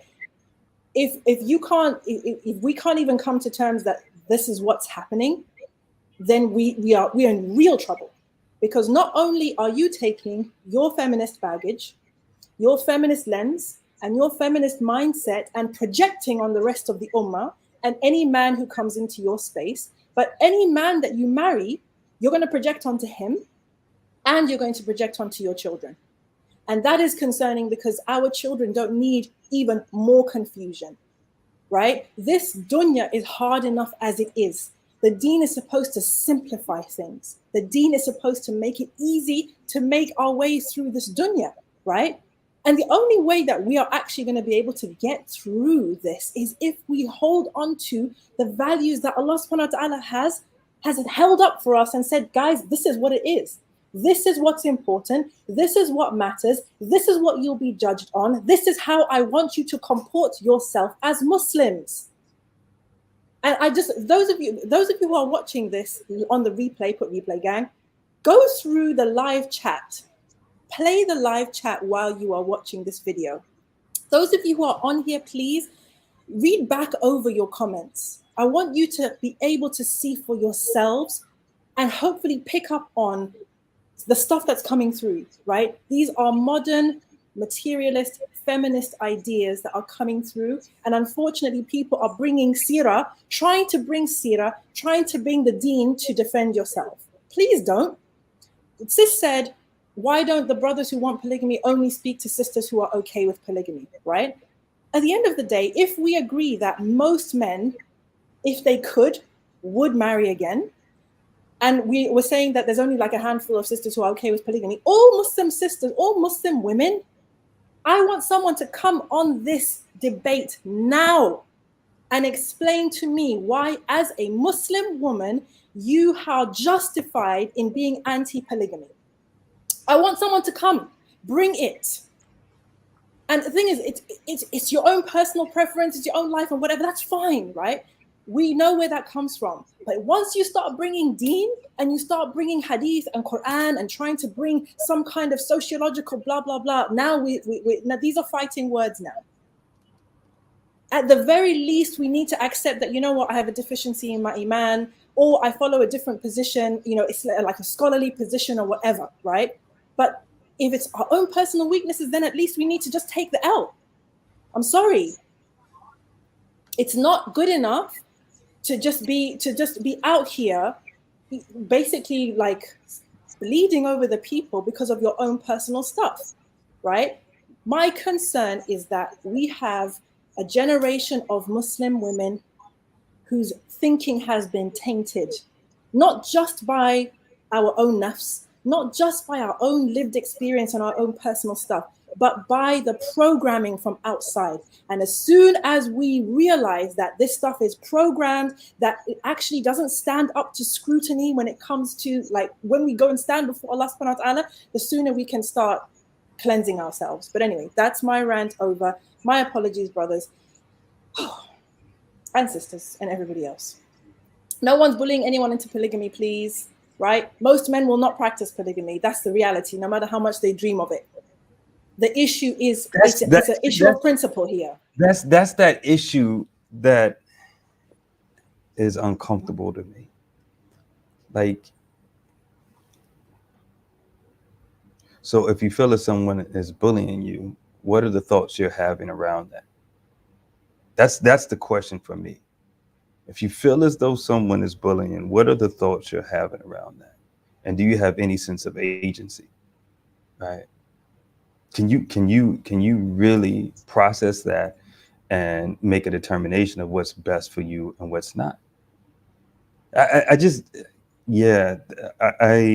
You spoke about this before. I think in some segments of our community, we have this victim mindset that I think is problematic. It's very much problematic. Yeah. Brother Nazir, would you like to chime in before we go on to the next topic, inshallah? Let's continue, sis. Go ahead. Okay, so one of the comments that came through, and it's actually somebody said it in the comments now, is that acceptance of plural marriage results in more wives for a few successful Muslim men and even fewer for everybody else. Do you agree? Do you disagree? That's actually, well, first of all, it's funny to begin with, because do you want to be married to someone that's not successful? All right, of course, you know, that is subjective, the whole term successful, but at the same time, would you rather someone marry someone with mental illness, with drug addictions, with low man, but it's just her man? He might be a piece of crap, but it's her piece of crap. Is that it? That what we're looking for? You know what I'm saying? Because again, the fact of the matter is, just because someone practices polygyny, again, that's simply a form of marriage. We're talking about marriage. We're talking about, this is something that is honorable. We're speaking clearly on something that's noble. So we might want to be in a fantasy world as though zina doesn't exist, right? That cheating doesn't exist, but it happens. So you want a man that's relegated just to you, right? Legally, he may do other things or be with other people or find other things or whatever. But as long as it's just mine, you know, again, that goes into the mindset of the thinking of that individual, whether it's scarcity or otherwise. So you have a few successful men. Again, this is the whole scarcity mindset to begin with. We have billions of people on the planet, all right? And relatively across the planet, at least, relatively even numbers. Men are just a little bit more. Now, it doesn't mean this is a male, this is a female, and you match. That's just silly to begin with. But in America, it's a big difference, especially in my community in particular. There's about 5 to 6 women to every man. And in certain cities, it's almost 18 or 19 to 20 to every single man, black man, if you will. So with that being said, would you not want for your daughters, and I'm responsible for 5 daughters, 2 of my daughters are married, and actually 3 of them want their husbands to practice polygyny. They've never been in any relationships, okay, but they actually desire polygyny. They want their husband to practice that, okay? So am I, as a wali, as a wali, the one that's responsible, supposed to go for average? Am I supposed to go for someone that's going to be a good match and raise up and whatnot? Women tend to raise or marry up, or, you know, at least at the same level anyway. So that's just a scarcity mentality talking that doesn't really vibe with reality. It's like, say, okay, you know what? All the 10s and the 9, the 8, 9, and 10 attractive people out there, you know, they're going to attract the most individuals. Why don't they just go for a 4? There's a lot more 4s. Who does that? Doesn't make any type of sense, right? Similarly, if somebody, give an example, there's a LeBron James. He's finally made $1 billion while actually playing, right? He absolutely has the ability to financially take care of plenty of women. There are a plethora of women, probably most of women too, that would be open to marriage or whatever type of relationship. Or you have those, the Nick Cannons, who's spreading his cannon all over the place with all these children, right? They know what they're looking for. They know of each other, all this type of stuff. Now, it's absolutely immoral when I'm talking about like Nick Cannon. But you're telling me in a situation with a LeBron James, with the ability to be taken care of and all this fantasy lifestyle, that now you wouldn't be open to it? You know, or are they looking for a way for some type of security on this other side from these men considered successful financially at least? And this is what women are doing. This is part of nature. This is natural stuff. Women have always been looking for strength. I mean, that's where they get the whole, you know, hypergamy term and whatnot. But we're talking and coming from a position of morality and morals. In Islam, actually regulating and restricting polygyny, because we would actually absolutely have more than 4. All right. So there are many different reasons and desires we have. Again, if you're given a mountain of gold, you'll want another one. That's in us. Allah Ta'ala lets us know what He created us with a desire for, with women and children and silver and gold. All of this in the ayat. This is clear. But we have responsibilities that go along with it. And when you travel the Muslim world in particular, I'm traveling right now. When you travel the Muslim world, you see all of these buildings, you see this history, and you read of these different wars that happen, and Muslims going in and conquering it, really having this, you know, this honor, right? This is a. And then you look at the men today, and they're scared of somebody else's opinion of something. That's more of a reflection on us and what we think about ourselves when people had a mission bigger than themselves. But Allah Ta'ala clearly lets us know that there are things. Allah Ta'ala says, just fighting, this qital is prescribed for you, right? This fighting is prescribed for you. This jihad is prescribed for you. Even though you hate it. Even though you hate it, and it's possible you hate it, thing which is good for you, and you like it, thing which is bad for you. Now, don't we also know that the path on the way to Jannah is filled with challenges and struggle and things that you dislike, things that you don't want to do, the struggle The stuff that will you feel to tear you down, but just because you have pain and that's your truth doesn't mean that your pain is the truth. So we also know that the path to Jahannam is filled with the easy, desirable things where it's easy to do. There's no struggles. It's very, very attractive and tempting. So we have to make it have that balance. So should the more successful men? Yes. Why? Like I said, like my wife say, you have to be more than twice the man to be able to handle it in a proper fashion, because we want to do it in a healthy way. We want to demonstrate it in the way that your manhood and you're providing that leadership, you're providing an example that will live beyond you. In the way, at least I found to be able to do that better, and with a family that's solid, that's together, that's learning these principles after I came to Islam, is with polygyny. Now, did I get married at 19 when I first got married? And no, I knew about polygyny. I didn't know when to practice it. I didn't intend to practice it. I was just trying to get married and do the right thing. So, but guess what? I evolved, I learned, I grew, and things changed. And now I wanted polygyny 15 years later. Was it easy? No, not at all. But was it worth it? Absolutely. And I encourage every man to be qualified to practice polygyny, even if they don't desire to, even if that's not a goal, for what it will make of you. What it will make of you to have to be able to communicate, increase your emotional ability, and increase your mental stance to make sure you're getting money and why and how, and to have that live beyond you. When you see and hear about the companions who came in who didn't have money and they were jealous of those who had money and saw that the blessings they would get, we should be on that. Where that outlives us, because 3 things follow you after you go. And we should know what those 3 things are and do our best. And out of my 10 biological children, I'm hoping to have at least some of them, prayerfully, inshallah ta'ala, the majority of them be righteous children that pray for me. And I'll be able to meet righteous great children, grandchildren that come from generations that I won't meet in this life at all. That wouldn't be able to happen with somebody else limiting me. If I wanted to have 6 or 7 or 10 children, and she's like, no, I just want 3. We're just gonna be stuck here and weaponize sex and stuff like that, limiting me and my options when Islam doesn't give her that authority over me. Think on that. I just want to jump on this because I think keeping it here for a second. I think one of the things that that we can safely say, and I'm saying this as somebody who is just seeing it from the outside.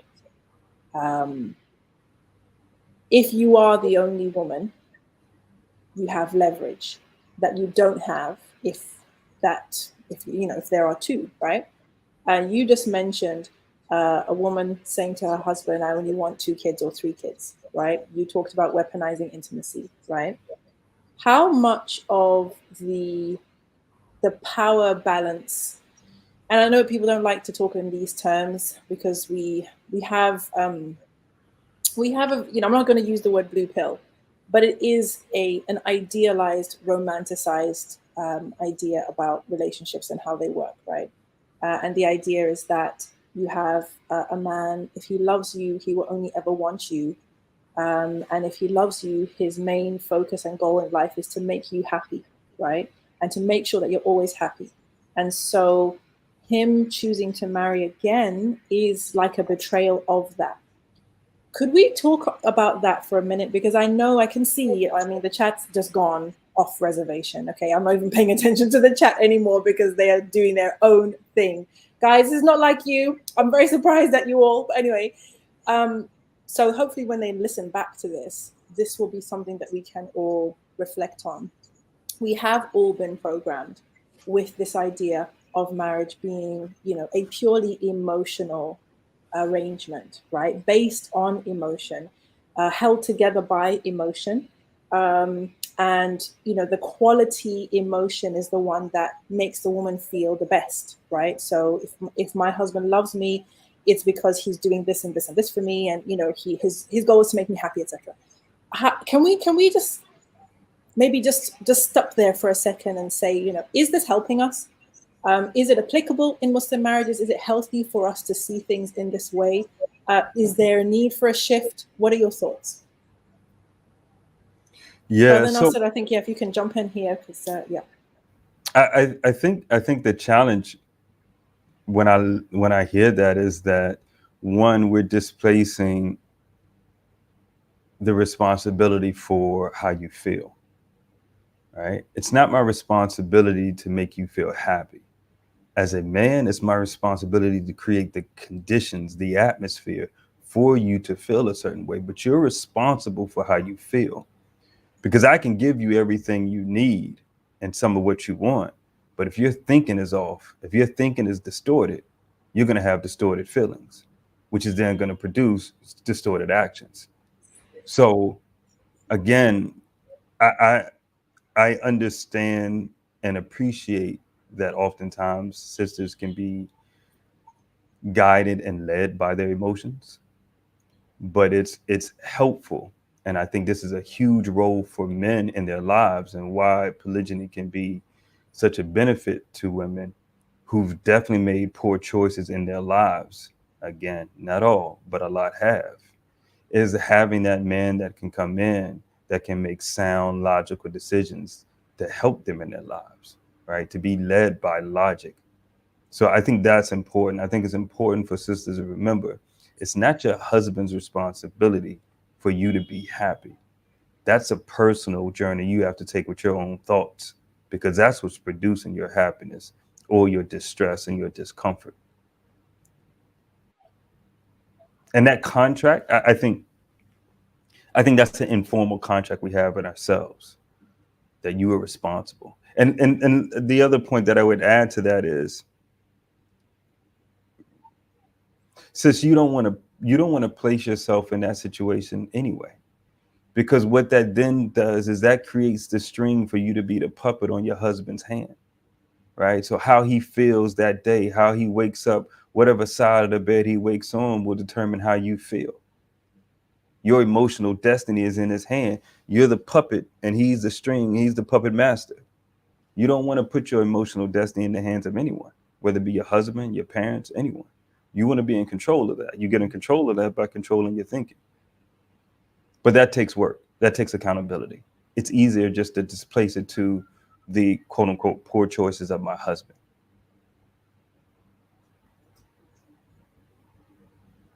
What say you, Brother Nazir? You get the two names right, Brother Nazir, on the leverage issue. You know, as the brother was speaking, we lack a lot of emotional intelligence in our communities, period. We don't, it's not a class that you learn in school whatsoever. And happiness is such a fickle thing. Not is it not someone else's responsibility, but it's very, very fickle. For example, if you have a child, or you yourself were a child at one time, you've probably done something called the happy dance. Usually if there's food or a favorite meal, and you might dance and be happy that you're getting this gift of this food, right? And it's interesting because I recently learned that our body has about 11 million sensory receptors, and 10 million are in your eyes, right? 10 million in your eyes. Now, at the same time, neurologists have come out with information that talk about, you know, the part of our brain, I forget the part, I have to go check my notes, that actually has a desire or a want for something is actually larger than the part that actually likes something. So many times the desire is more pleasurable and fires off more hormones like the dopamine and the positive cocktails in our body than actually experiencing it. So I say all of that to say that one situation can be the absolute same for multiple people, but the different ways they look at it and the meaning that we have the power to assign to it changes. So when it comes to being happy about something, the Prophet ﷺ let us know. He said, how wonderful or how wondrous is the fare of the believer. When something good happens and he remembers Allah Ta'ala, he's rewarded. When something bad happens and he remembers Allah Ta'ala, he's rewarded, right? So anything, but we have to know, pick up on that perspective. We have that free will. See, when I thought, and we're talking about free will coming up, again, I was raised Christian school, you know, we talk, okay, we have free will. So I used to think in a shallow perspective that just simply means what I believe. You have the choice to believe this or to believe that. But in reality, we create our own worlds. We create what meaning to put behind things. When you look at polygyny, it's simply a form of marriage. So if you are anti-polygyny, you are absolutely against a form of marriage. I'm making it plain. Whether you like it or whether you're not, being pro-polygyny is not being anti-monogamy. Islam is pro-marriage regardless. The fact is, the meaning we put behind stuff, the societal condition that we put behind stuff, a lot of the feminist language that's used, we for some reason forget that Shaitan knows the game. I think it was Ibn Jawzi who said, Shaitan says 3 things about the son of Adam. He says, you know what? 1, I'm old and you're new. I'm old and you're new. Right? I mean, he knows our vices. He knows our game, right? He says, you're distracted. And I have one goal. He's focused. We know he's an open enemy to us, right? But we forget that he even exists. So when he whisper, we think that's our conscience or something, or intuition sometimes, right? The 3rd thing, he said, I can see you and you can't see me. So these are the 3 things Shaitan, again, Ibn Jawzi, rahimahullah, said, I can see you, you can't see me. I'm old and you're new. And I have one goal and you're distracted. So if we're thinking of on our emotions and looking for anybody outside of it, except Allah Ta'ala who created us, except the one to whom we want to give back, and except as-salam, then we are doing ourselves a disservice and not perfecting our iman as we should. So when people say, oh, sister, you're iman, look, you don't have to like polygyny for yourself. That's absolutely fine. You can have a preference or no preference at all. There's no doubt. There's no problem with that. But when you start talking crazy about polygyny or having a problem putting excess things on it, we have to get my permission or have to do that, or that's so painful, how can he do? And you adding this extra stuff on that, that is problematic. That's the meaning you're associating with it. And some of that is towing really the lines of kufr, as though you know better than what Allah Ta'ala says. So again, the whole power dynamic, the man has been given this leadership role as a man role for a reason. And if we are operating as our natural selves and being truthful, you may not like some things, but you can make up when you have your own world and universe set up, you can make the rules and the laws the way you want them. But now we as Muslims submit, which is the definition of Islam to begin with. I think that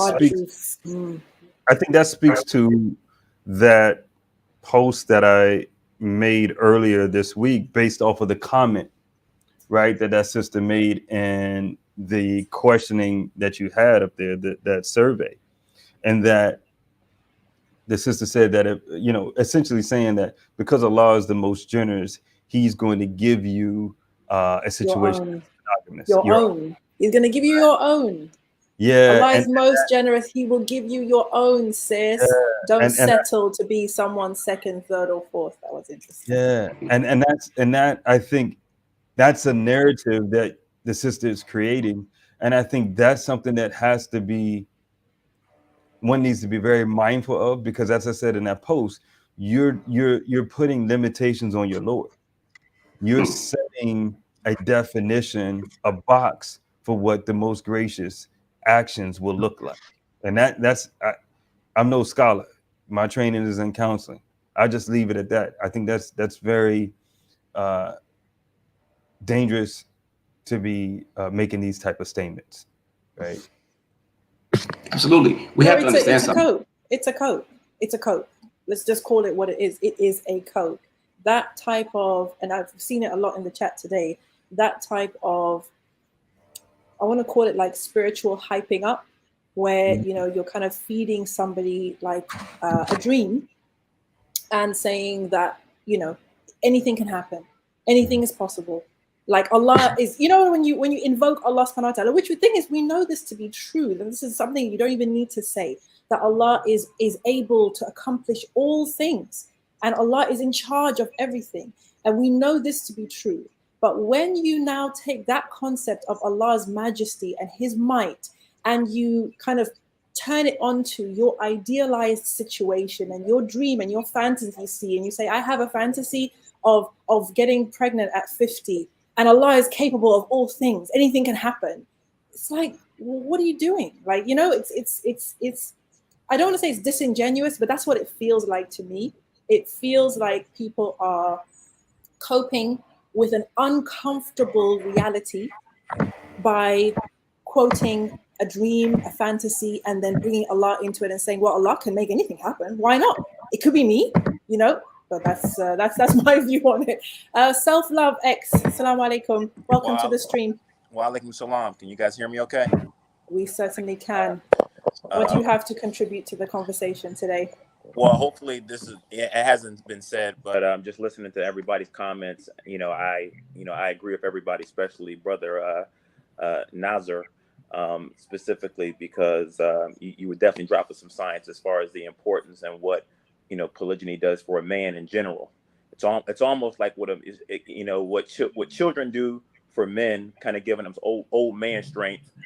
Taking on more responsibility with women probably gives you more emotional intelligence and maturity. So I definitely want to echo that. But a couple things that I just wanted to add to the conversation,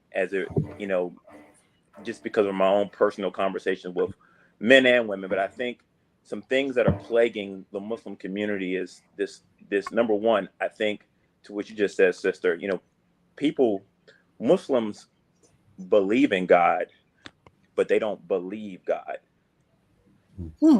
Oh, wow. Wow.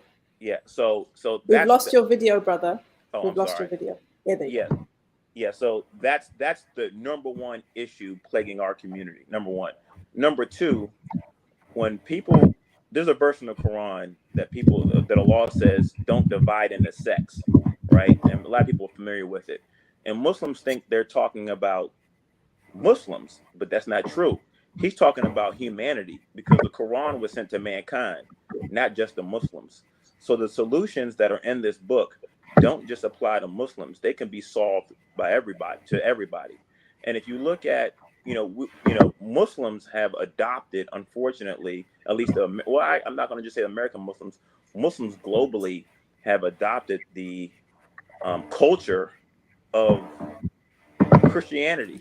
It's almost become like Christianity 2.0. I mean, there's words about this in the Hadith and things of that nature, but you'll hear Muslims say things like, "I only want to get married once," right? And so what that entails is that they do a whole bunch of haram activity just to save, or women will save themselves because they only want to get married once, or they want to do it right. And I understand that that's good in theory, but if you read the Quran, and that's our ultimate guidance, you'll see that there are no verses that have celebrated women being alone. And until people in general, because it's not just hurting the Muslim community, it's hurting society as a whole, until women realize the importance, it's better to be married than alone, then we'll be able to progress as a society. Because there's too much damage done to women alone when you look at how much women are in debt and how much the capitalist structures prey on women. If you look at women, when you talk about single women, they spend more money because they don't have any leadership to hold them accountable to their spending and things of that nature. So we have to, and if you look at the Quran, I mean, Allah talks about polygyny, right hand possessions. I mean, all these type of things. He gives women women can remit the dowry. Like, he gives women 100 different ways not to be single. And the only reference that you have about a single woman is Surah Maryam. And even that one is not, when she brought the child to the town, she said she'd rather die than be a woman single with a child. So she didn't like her position. She was embarrassed. So, and there's a plethora of brothers that want to take on a responsibility, but unfortunately, I think a lot of the sisters have adopted this, culture, this Christian culture, where instead of us leading the Christians, we tend to have that culture kind of leading us. jazakAllahu khairan, brother. Anyone want to respond, inshallah, to what the brother said? Thank you so much for that insight. I just want to acknowledge my brother Sef and appreciate the bars. Allah gives women 100 different ways to not be single. Yikes. That's a book.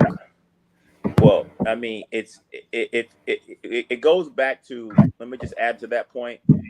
We have I believe in universal law. I think what a law prescribes is universal law. And women were born to be protected, not protectors. Okay, so if you understand that women were born to be protected, and not protectors, and there's a very few amount of men that can actually protect women, then they should run to that protection. But instead, they've chosen to be protectors, because there's men, like you said, there's men that want, you know, can take on the responsibility. It's just women choose not to take it. I think that this has actually become really apparent in today's chat, because I'm going to say this, and you guys can come for me if you want, but the masculine energy is real today.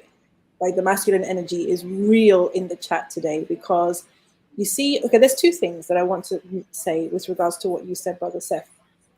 And that is, one of them is, in today's society, even sisters and women in general, but even sisters, do not see the utility of a man unless he's fully providing financially. And guys, you can come in the comments, tell us what you think, right? But what I'm seeing and what I'm hearing, and I'm seeing comment after comment, right, which is putting this idea that if a man is not providing financially, like the whole thing, he's worthless. We don't need him. Okay, well, we don't need him. Well, let me eject. Let me interject on with that. Unfortunately, that is true for, I would say, 80% of brothers, because men have no idea how to display intrinsic masculinity. Men lack integrity. Men lack leadership. Men lack the there's a lot of intrinsic value that men have that are outside of their ability, outside of their utility, that men were never taught or have no desire to learn.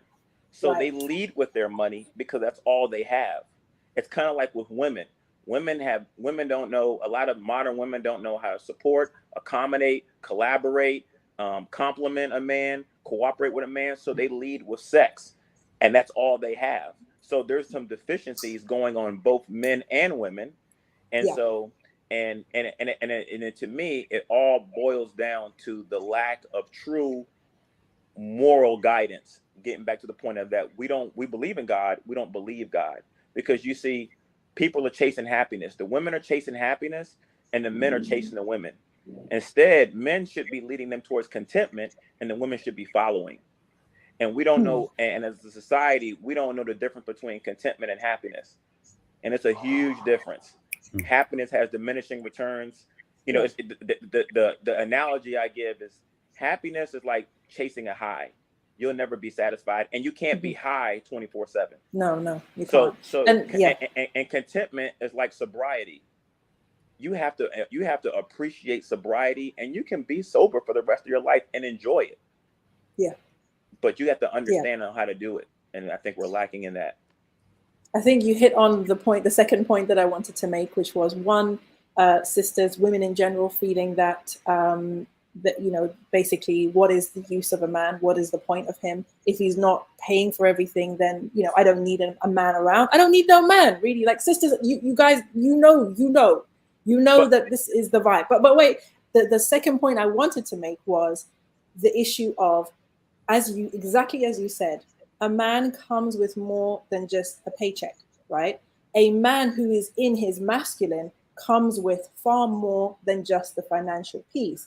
But as you said, if the brothers are not coming with their masculine frame, if they're not based on the deen, if they're not responsible and taking their responsibilities seriously, financially and otherwise, then we are in a situation where sisters are like, well, what do I need you around for? Well, you don't bring money, you don't bring structure, you don't bring routine, you don't bring discipline, you don't bring a higher level of anything. What am I supposed to do with you, right? But you still want to be the leader, you still want to be the Amir, like, make it make sense. Well, you're right. And to add to that point, it's we live in a civilized world where women can provide their own. They got good jobs. Yeah.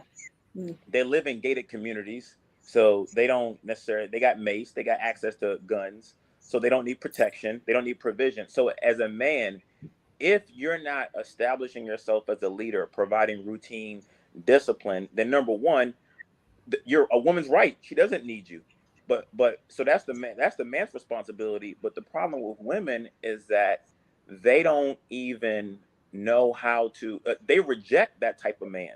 Like women, there's a saying that women don't want the men that they need, and so if you ask the average woman, and I'll ask you, sister, what's the difference between a man who care, like how does a woman discern the difference between a man who cares about her versus a man who just wants to, use her for sex? Because both of those guys provide, will protect, tell you nice things. How does a woman tell the difference between the two type of guys, in your opinion? The question is a bit. I'm not fully grasping the question, because when you say that women don't want the men that they need, you're referring to masculine men who are leaders. No, I'm going to enlighten the audience, because I asked this to I have 3 sisters, and a lot of women will complain about meeting the wrong guy, or they make mistakes early in life, and they say, like they said, the F boys, that they couldn't tell the difference. Like, all guys, are nice. All guys say all the right things. They provide, so how does a woman tell the difference between the good guys from the bad guys?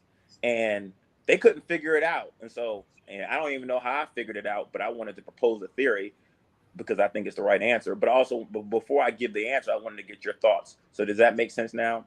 As far as it makes sense. I'm not sure in terms of the context with Muslims. I don't know how it plays out, because I think most sisters on here are that the issue of provision is always a big deal, and it's provision in marriage, right? So yes, in the larger society, there is that, going for the wrong guy, as you said, going for the guys who've got the swag but don't really have what she needs. But again, Brother Nasir and I, we disagree. We disagree on the issue of, kind of what sisters do and who sisters are. So maybe we can. Sef, this is important for you. Just don't lose your point. We just, because this is a background that's important to you.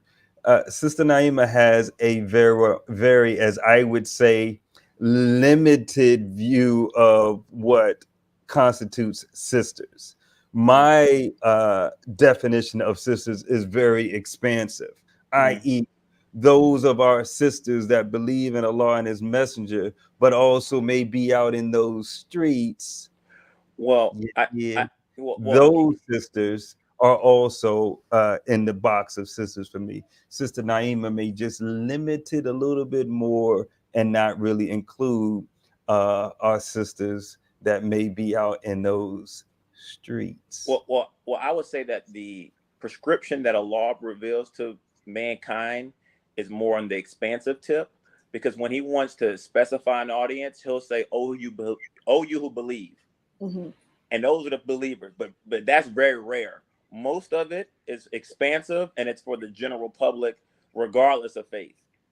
And but to answer to the question based on what my personal experience, and just from having this question, but the difference between a man that cares about you versus the man that doesn't, or the man that corrects you and coaches you cares about you, and the guy who doesn't, he doesn't. Because you got to think about it. There's a saying that says, a Christian Bible verse, "Spare the rod, spoil the child." And so any man who marries a woman, he's signing up to be a coach to a certain extent. He's dealing with you. And for most guys, the old saying is that men pay prostitutes to leave, so we don't have to deal with you. So a lot of women don't understand that. When that man is coaching them and trying to lead them and establish masculinity and routine and structure, they reject that man. They reject He's it. controlling. He's controlling. He's toxic. He was a narcissist. I couldn't be free. I couldn't be myself. Yani. You got it. And the reason why is because a lot of them lack that understanding in their homes, because their fathers weren't in it. And so all the fathers were in it, but were passive. Correct. Which happens a lot. Correct. So you know, and I think men can understand this concept a little bit better because we get exposed to tough love and coaching and team sports a lot more than women do. So we've had that tough coach that was on us, and then we realized how beneficial it was. But women, especially the more attractive women, you know, the more attractive a woman is, the more empowered she becomes, the more murder she gets away with, the less coaching she's going to receive because her beauty is just going to make it difficult for a man to rather just say, you know what, it ain't worth it. Let me just get to business. Yeah, girl power. You got it, girl. Strong woman. Yes. You got it, girl. Yes. Girl, that's another thing. This boss chick energy. I have to speak on this, guys, because I've been seeing this in some of our spaces, even in the Muslim space, and of course in general culture, you know, and I've said this before, is that the type of feminism in general, but certainly the feminism of today, it breeds a certain level of entitlement, which is very unattractive in general, right? But it's especially unattractive to men. And if you are heterosexual, then that is a bit of an issue, okay? You may say, I don't need a man's approval. Why should I care what men think, which sisters say as well. And when I say sisters, in this context, I actually mean sisters who consider themselves practicing. I'm not talking about sisters who are like out there doing whatever. I mean sisters who you see they're wearing hijab, they quote Quran, they quote hadith, but they will say things like, we don't care what men think. We are not here to worship men. We don't need a man's approval, right? And as I've said before, guys, that is straight textbook feminism coming through, right? That is straight textbook anti-patriarchy kalam, right? Let me add to that point. It's unattractive in homosexual relationships. In fact, you know, that's one of the signs of a law that homosexuality isn't sustainable, because homosexual communities, they understand gender roles better than heterosexual communities. You see their successful relationship, the man, or you know, he's clearly got the pants on.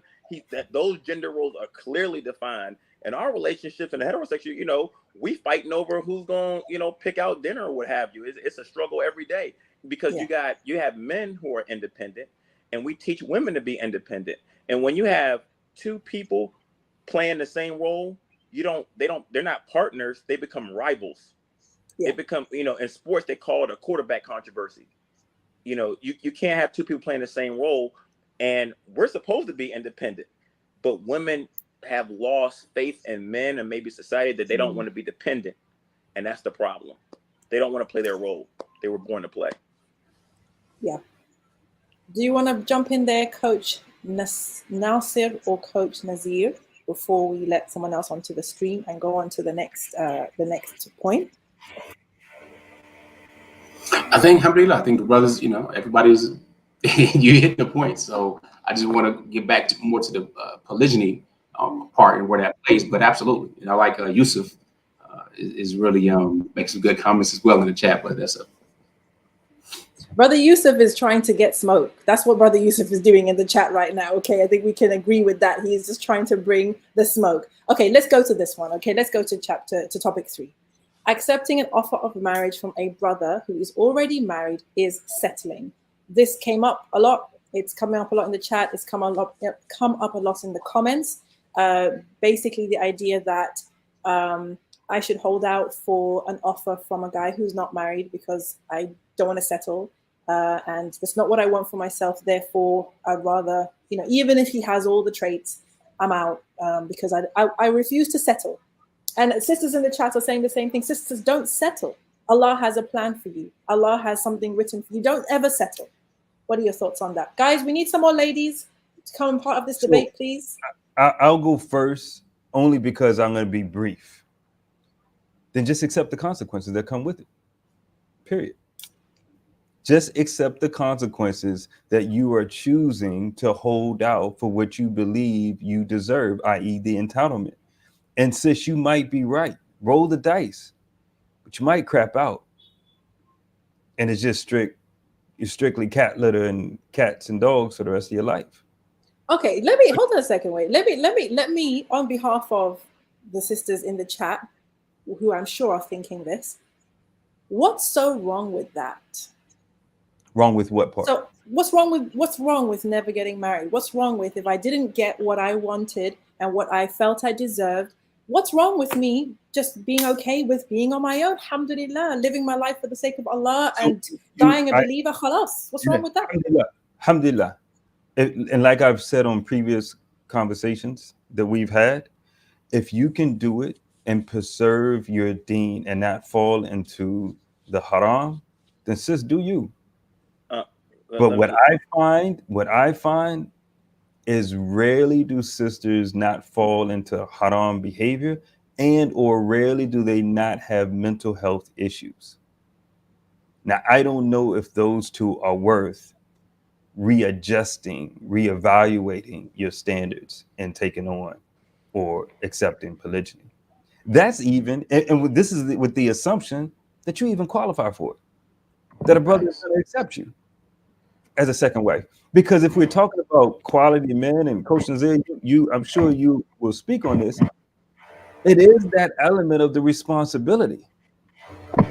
Do I want to take on that responsibility, and what am I getting in exchange? Right? This is charity, right? So I think there's that element of, so to answer your question, I'll come back and I'll stop because I want to hear what the brothers have to say. Is just this element of, look, if you can handle the cost that your narratives produce, then fine. Keep your cats. Cats typically make sujood as well when you get on your prayer rug. No problem. They typically come right beside you. So you got your cats and your dogs. It's good. I'm not against it. I think I'll go second. I'll be brief because I want to hear what Coach Nasir said. I think he's going to have the best answer out of all of us. So I'll say the best for last. But I think that people have to really dig deep to decide, what they want to do with their life and what our purpose is in life. And, I always tell people, don't be a sewer rat. And what I mean by that is sewer rats eat, sleep, take care of their kids, go to work and find food, and take care of their families. And that's what that's a very surface existence. Okay. That's what sewer rats do. So when you have an opportunity for personal development, because sewer rats don't get married, they just have sex. Sewer rats can't level up, go to college, become CEO, become leader. They're just 100% instinctual.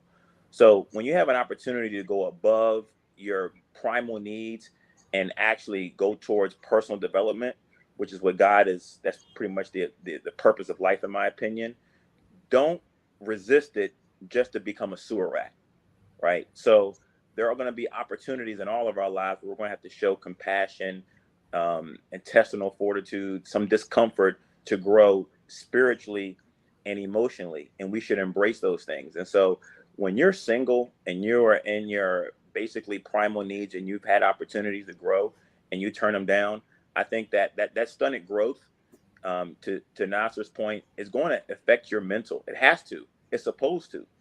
And for women who choose not to be in a protected position and instead being a protector, you've succeeded in life as a man and failed as a woman.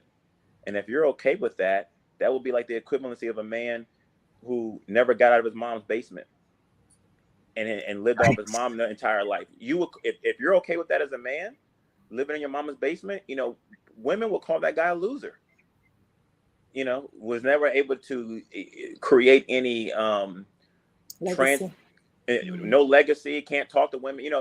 If a woman will call that guy a loser all day long because he stayed in a dependent role instead of being independent. So he stayed in a role he was born not to play. And so I would say the same thing from a woman. If she stayed in an independent role, she's failed as a woman. So if she's okay with that, I think there's going to be some psychological effects to that. Wow, that's deep. It's deep. This issue is deep because I've seen many sisters online who haven't been able to get married, and I know they had wanted to at some point, and we all need a way to cope, right, with life situations. And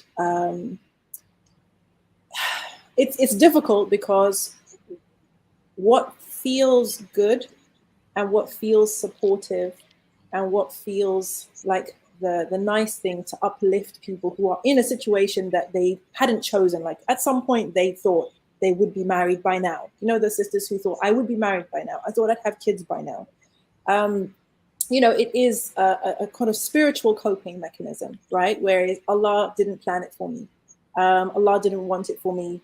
Maybe this is Allah's plan for me. Maybe Allah is keeping me from something, which I think is important, because life can be that difficult that we do need to believe that there is a reason for why things have happened that is divine, right? But it's also important to self-reflect and look at our own choices and our own behaviors to see if there's anything that we did to bring ourselves to the space that we're in now. And I think that's the only thing that I would say is that, you know, alhamdulillah, rely on Allah and cleave to Him, right? Because that's the way to keep yourself from despair and from feeling like a complete failure and losing hope in Allah's mercy, right? And in whatever good Allah has for you. But don't use that as a crutch to avoid a cold, hard look at the choices that you made and what brought you to this place that you're in now, which you didn't want to be in. And if there are any adjustments you can make moving forward, then be okay with making those adjustments, because that spiritual crutch of, well, obviously Allah didn't plan it for me, obviously Allah didn't want it for me, it can be a cover for you having expectations that are maybe too high, demands that are too unrealistic, having a combative attitude, or just being entitled, or just when you meet people or not meeting people, or just, you know, all of the stuff that we actually do in our lives that, you know, gives us a result. So I guess I just want to throw that reminder in there. Brother Nazir, settling. You know, the question is really interesting, because it's not about being single.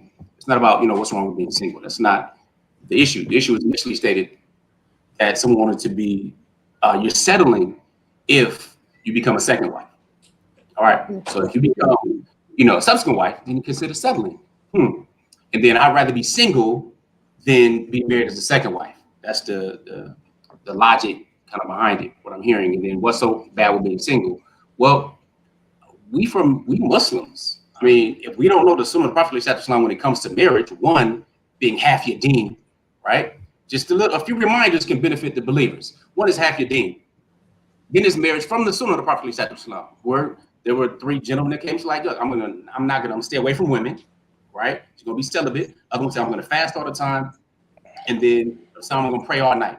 The Prophet ﷺ said he does all of these things and he's better than them. You know, those who don't do this is not from my Sunnah. So one of them is marrying. All right. Then of course we have your natural rights, and the Prophet ﷺ said also to marry and have a bunch of kids. He wants to have the biggest ummah on Yom Qiyamah. So this is the urgency kind of put with it, right? As Muslims, this is our advice. Now, does that mean you have to get married? No, it doesn't. But does it mean that you're settling if you have a good man that meets all these criteria, and then you choose and think that something else is going to happen? We have to understand, we do not define what success is. You know, only Allah Ta'ala does. If you really want to get into it, look into Tafsir Surah Al-Buruj. Okay? Look at this. These people who were successful, all right, successful, were told, jump in the fire. They were the ones who were successful. Don't we know about the prophets who were killed, even sawed in half? They were the ones who were successful. Pain, dying shahada, under the sword of the prophet. These are the ones who are successful. We don't determine success. The soul that we have in the body that is currently housed in doesn't even belong to us, and it's going to return to that creator. So I want to do as much as I can to get as many blessings as I can. So with that being said, we don't diminish marriage, because now again, if you diminish in polygyny, oh, you know, he's already married. Let me let you know something, sis. You have an absolute right to marry a married Muslim man. How about that? That's a conversation we don't really hear about. Whoa, hold on. Coach Nazir has chosen violence today. He's chosen violence today. I'm taking off the kid gloves. But you have the right to marry a married Muslim man. He fits those qualities and everything else. He ticks those boxes. Then it would behoove you to actually have a good marriage. with someone who's a leader. All right, with someone who's providing, with someone who has property land, someone who's qualified to do so. That's where the successful men, depending on that definition of success we give it, are going to live. And the successful men are going to want to become more because their GQ is high, their growth quotient is high. And in doing so and being more, that's when you leave legacy. Or of course, you can go ahead and combat addiction, whether it's porn addiction, alcohol addiction, drug addiction, whether you're talking about being beat up, because let's not act like domestic violence and being physically beat doesn't happen in our homes. Or of course, there's zina and there's cheating. I don't care if you're talking about people like Tariq Ramadan, Derek Jackson, name Reverend Jesse Jackson. It doesn't really matter. But you got somebody that has good morals and has that ability, then it'd be best for you to follow more of the sunnah and get more barakah before your soul's checkout date comes. That's what I would say. I have 2 wives. I can marry 2 more wives. I'm more interested in getting my children married. But do I not think that the way I have things set up and stuff in my family, if I want to marry a 3rd wife, it's going to be hard for me? It's not going to be hard for me. Even if I get more gray hairs and stuff coming on, it's not going to be difficult. But I'm more interested in making sure this next generation gets stuff down. And I know what I would be able to provide and bring to that person, but she got to be able to qualify to become an extra wife to me. That's more of a challenge. Nevertheless, it's not settling in the entitlement mentality that we tend to have just for a person's being. You deserve better. If I don't know your background or your resume, I can't say what you deserve. Probably deserve exactly what you have.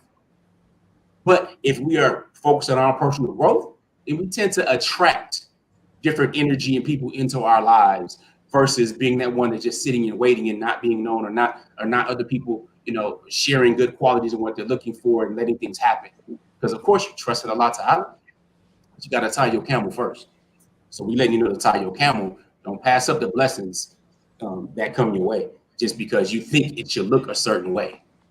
Please believe it. And we got the whole Sirah, the whole Meccan period of what would happen for all of these years, all this struggle before progress, which is nothing but the story of humanity. Struggle, then progress. So anyway, that's what I'm going to say on that. Please, Brother Sef, go. It's actually wild to me that we've got brothers on here trying to convince sisters to look after their own best interests and actually open up their pool. But, and there's this resistance there. It's quite wild to me. Go ahead, Brother Sef. Well, I'm gonna add to what he said, but on 2 points. With the whole settling component. You look at what the non-Muslims are doing. When you talk about, you got they're evolving. They're taking on situationships, open marriages, friends with benefits, entanglements.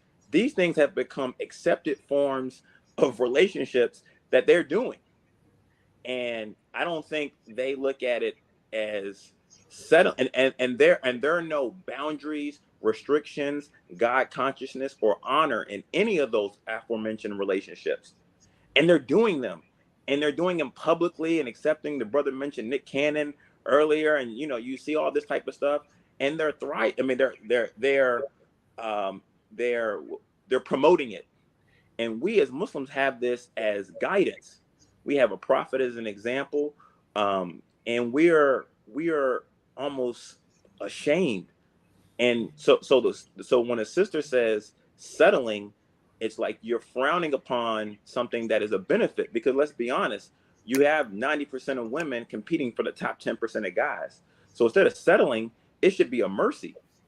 Because if it were not there, then you would have an excuse on Judgment Day. You could say on Judgment Day, if polygyny doesn't exist and was one woman for one man, then you could go to God on Judgment Day and say, you know what? I couldn't find them because this was one-on-one limited guys. But you can't say nothing when you got a guy has 4. So I'm going to say, women, you can't look at it from settling. And then from the man's perspective, men got to step their game up and not be afraid to, follow God instead of following their wives. Because for a woman, for what I've learned, for a woman, the only thing worse than a man she can't control is a man that she can. And and outside of, a man that's not led by God will be a sucker for a woman. Because quite frankly, outside of God ain't nothing more important or stronger to a man than a woman.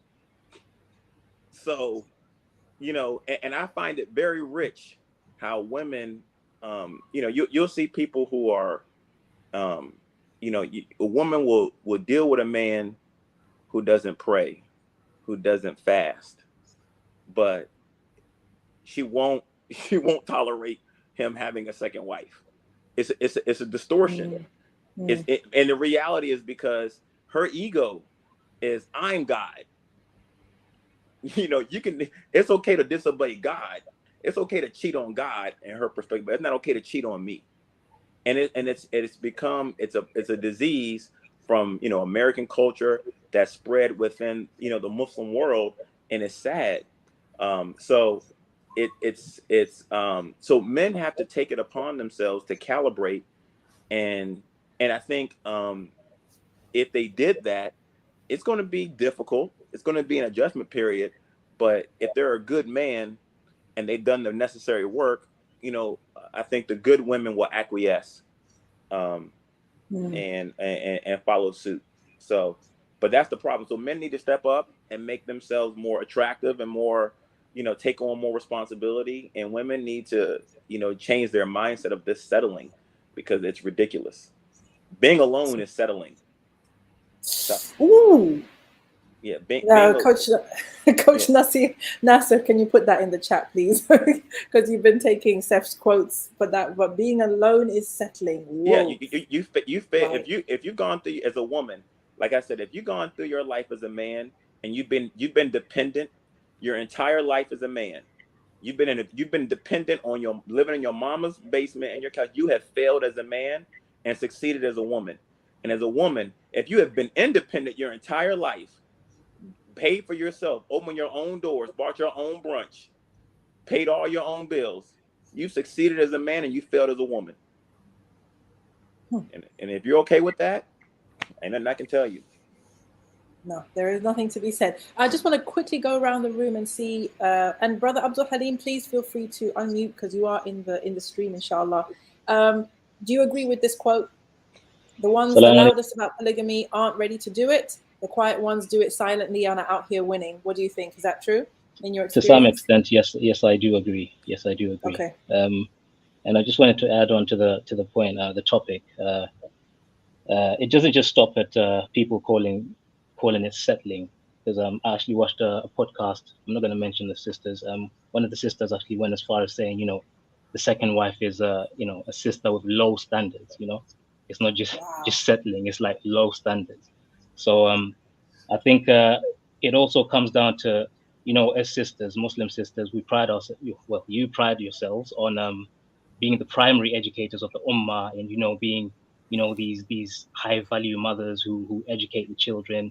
But when stuff like this hits the fan, you know, they start blaming the scholars and the scholars don't pay too much attention on the women and all of this. And it's like, well, are you really doing your part as well, sis? You know, and the brothers as well. Like, take a good look at your son and your daughters and understand that in the future that could be a husband to the second, third, or fourth wife, and your daughter could be a third or fourth or second wife, or even the first wife who's going to be receiving an incoming second or third or fourth wife. Have you done enough to actually equip these children to actually, in the case of boys, to actually be able to look after these young women, and in the case of girls, to be able to cope with you know, the emotional roller coasters of accepting, you know, these other sisters that are coming into the marriage. So yeah, I think it's down to the education, and I think in Islam as well, there's a top-down approach. I mean, a bottom-down approach. If you raise the children right, you know, the future is looking bright. That's all I just had to say. Yeah, mashallah. I love that. Thank you so much. You waited so patiently to be able to give us that. jazakAllahu. Thank you so much. Lots of shifts I'm seeing in the comments, which is nice. We're seeing people start to actually kind of widen their thinking, which is wonderful, mashallah. Okay, so I have the last topic here, and this is the killer, and it was a huge one in the comments all week, and that is sisters definitely advising each other to just get a no polygamy clause in the contract. That is the way to protect yourself. That's the way to make sure that he behaves himself and does as you want him to do, and that your mental health will be protected, and that your family will be protected, and that you never have to deal with this awful abomination of your husband marrying again. We need more sisters here, so maybe we'll have to give the brothers a chance to speak and then clear the room and then let the sisters come in to say their thoughts, because I do think that this is a very one-sided debate right now, and the actual debate is taking place in the comments. Nobody's coming on live. But what are your thoughts then?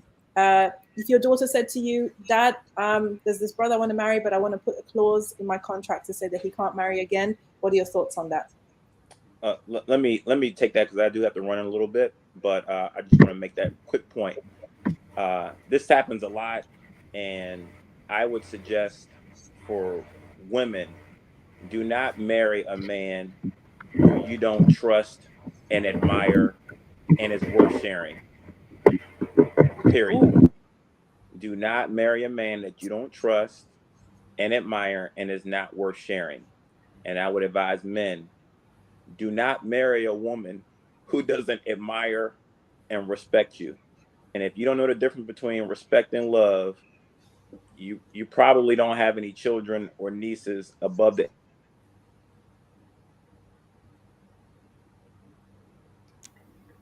I'm sorry, I got tapped out. Yeah, Oh, yeah. sorry. Yeah, so, children may say they love you, but then they won't clean their room, they won't do the dishes, they won't do their homework, and they'll talk back. Okay, so that's the difference between love and respect.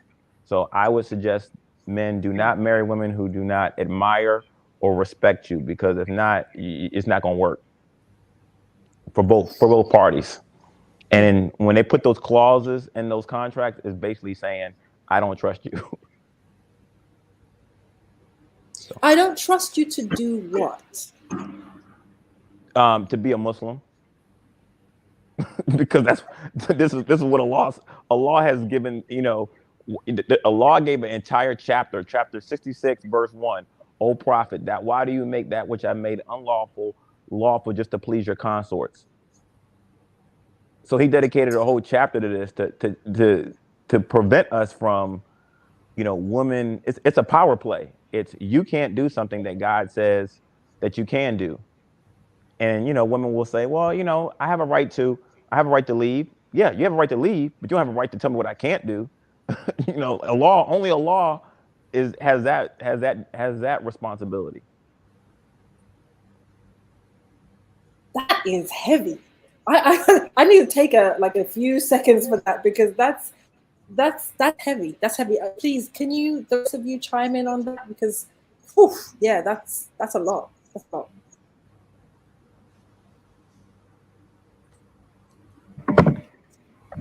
Brother Nasir, All right, Nazir? No, Coach, Yeah. Coach Nazir. That's Okay. Well, we really can't, as Muslims, of course, we have fiqh, right? So we have to look at what Islam says regarding it. First, there's nothing that you can do to make something haram that's halal. So a clause that just says he cannot do this is already invalid in and of itself by being in there, period. Okay? According to 3 of the 4 schools of thought that you follow, many of us follow, myself, for example. However, there is something you put in the contract like this. I put in 2 of my daughter's contract and one of monogamy. They said, all right. I said, well, you can't do that because that's making the haram, or making the halal haram. You can't do that. And just as a quick point, though, Brother Sef, it was just said a little backwards. The Prophet ﷺ made something that was lawful for him unlawful. Is Allah Ta'ala will dress him just to please your wives. Yeah, thank you. Yeah. Sorry. Yeah. Thanks. Thank you. And it's small, but we need to correct that. But thank you. What you can do, and what I suggest my daughters do, is all right, if he chooses or wants to practice polygyny, they put in the contract that you must have a discussion and come to an agreement about it. That's different than trying to prohibit somebody from doing something that is allowed, at least according to 3 of the 4 of that. So that's what I did for both of them. They said, all right, I don't want to practice polygyny. I'm like, you can't stop that. If he chooses to practice it, then according to the communication clause that you need to speak about and have come to an agreement on and stuff on it, then you would have an out, if you will, if he marries without your knowledge and so on, and you come to find that out, you know, regarding fiqh, because we don't make up fiqh. This ain't Christianity. You can't just have it your way like Burger King. You know what I'm saying? But it's absolutely, or you can't do this, but Allah Ta'ala says you can do this. Who do you think you are? You do not have that ability at all. And even if that's in the contract like that you cannot practice polygyny, it's considered invalid, period. You know, you do not, Allah Ta'ala did not address the women when he revealed the ayat dealing with polygyny whatsoever. The Prophet ﷺ never seeked any permission at all. And to bring up this hadith that is often misquoted and picked apart to fit people's agendas, that when Fatima, radiallahu anha, she came to the Prophet ﷺ, saying that, you know, Ali was going to marry the daughter of Abu Lahab, the Pharaoh of this woman. His name's escaping, both of them. Abu Jahl, right? So she was hurt by it, so she told the Prophet ﷺ. The Prophet ﷺ came to her, and this is in the whole, you read this hadith, it's a little long. The Prophet ﷺ said, I am not coming to say, I'm not coming to make something halal, haram, not to make anything lawful, unlawful, as he's talking to his son-in-law. And as he's talking to him as a father-in-law. So he lets him know that he starts this conversation with this. Then he lets him know about Fatima or Ilana and her not feeling good. And what hurts her hurts me. So it wasn't about Fatima or Ilana's feelings. It was about, it's haram for us to hurt the feelings of the Prophet ﷺ. Anything that hurts the Prophet ﷺ is a problem, first of all. However, as he continued this discussion, it came to, it is not befitting for anyone married to the daughter of the messenger of Allah to be united in marriage with the enemy. And she had become Muslim, her father already died, Abu Jahl, to be united in marriage with the enemy of Allah. All right, so looking at these different perspectives, one, he said, I'm not coming to make something halal haram. He's expressing his own opinion as a father-in-law. He said she'll be hurt by it, and what hurts her hurts me. You know, we can't do it to the Prophet. And three, it is not befitting for the daughter of the messenger of Allah to be united in marriage with the daughter of the enemy of Allah. So we see these big three things, and none of those fit anybody else in the Ummah at all. This is strictly related to the daughter of the Prophet, was the last and only child that was living during his lifetime. All right, so this must be understood, because you can't pick and choose. Assume like you didn't say Christianity. I used to be Christian. You know what I'm saying? Allah, you believe in half the book and not the other? And then you say, oh, well, you can't be just anyway. No, we can't be just with our emotions, because the other ayat, if the ayat meant that you can marry 2, 3, or 4, and you know, if you can't be just, then 1, and then you try to use this other ayat and say, oh, well, Allah said you can't be just here, then that means Allah's contradicting himself in the Quran and putting a trick on us. Come on, wake up. Look at the tafsir on this. It's clearly dealing with emotions. All right, and understanding, no, you can't be.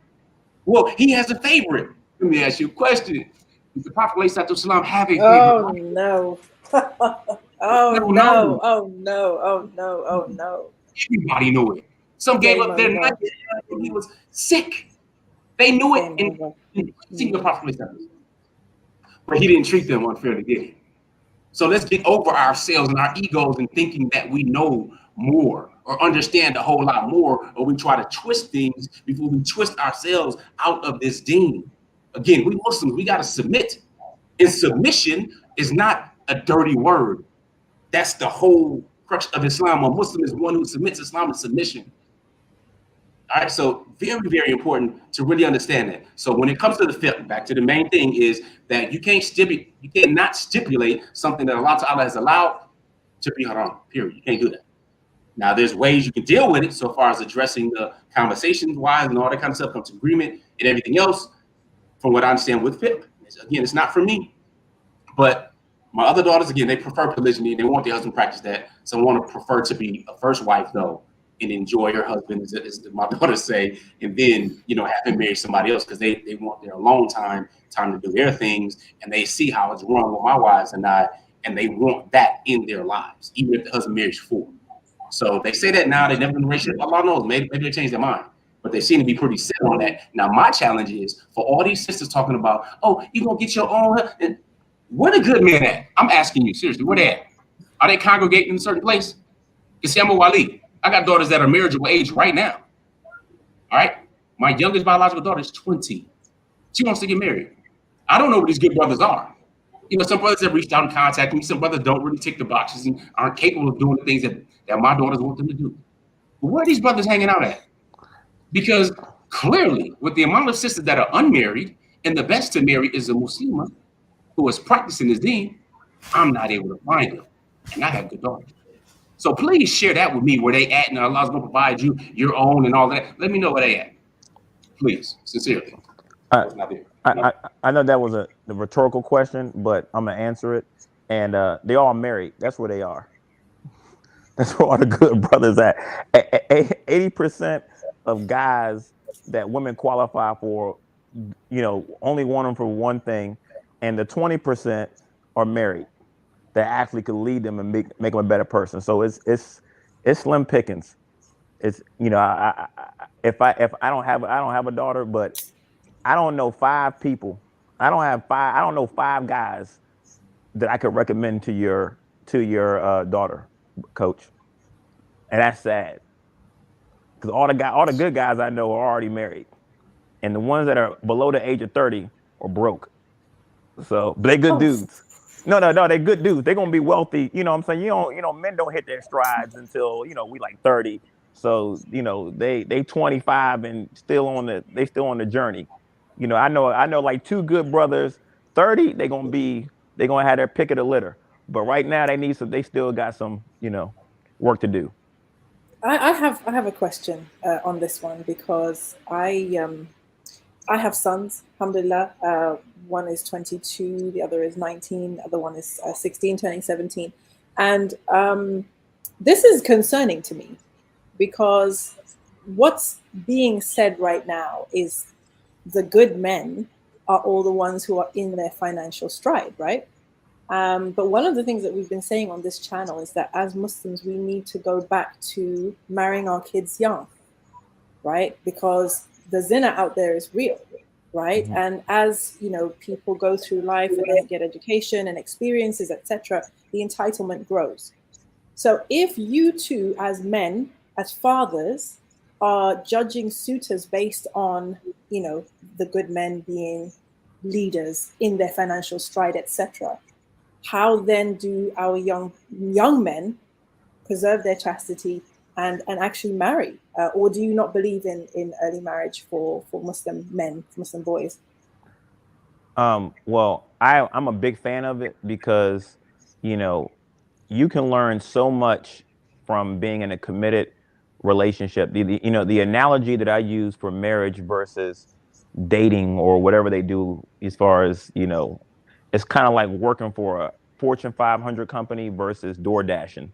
I don't know if y'all have door dashing or Uber Eats. Uber Eats, whatever. Eats, yeah.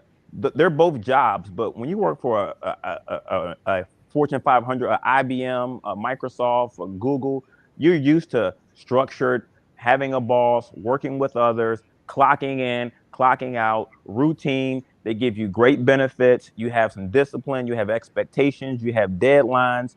And you may not stay at that job forever, but that 5 years, that 3 years of experience will translate to you to become a good employee for the next job.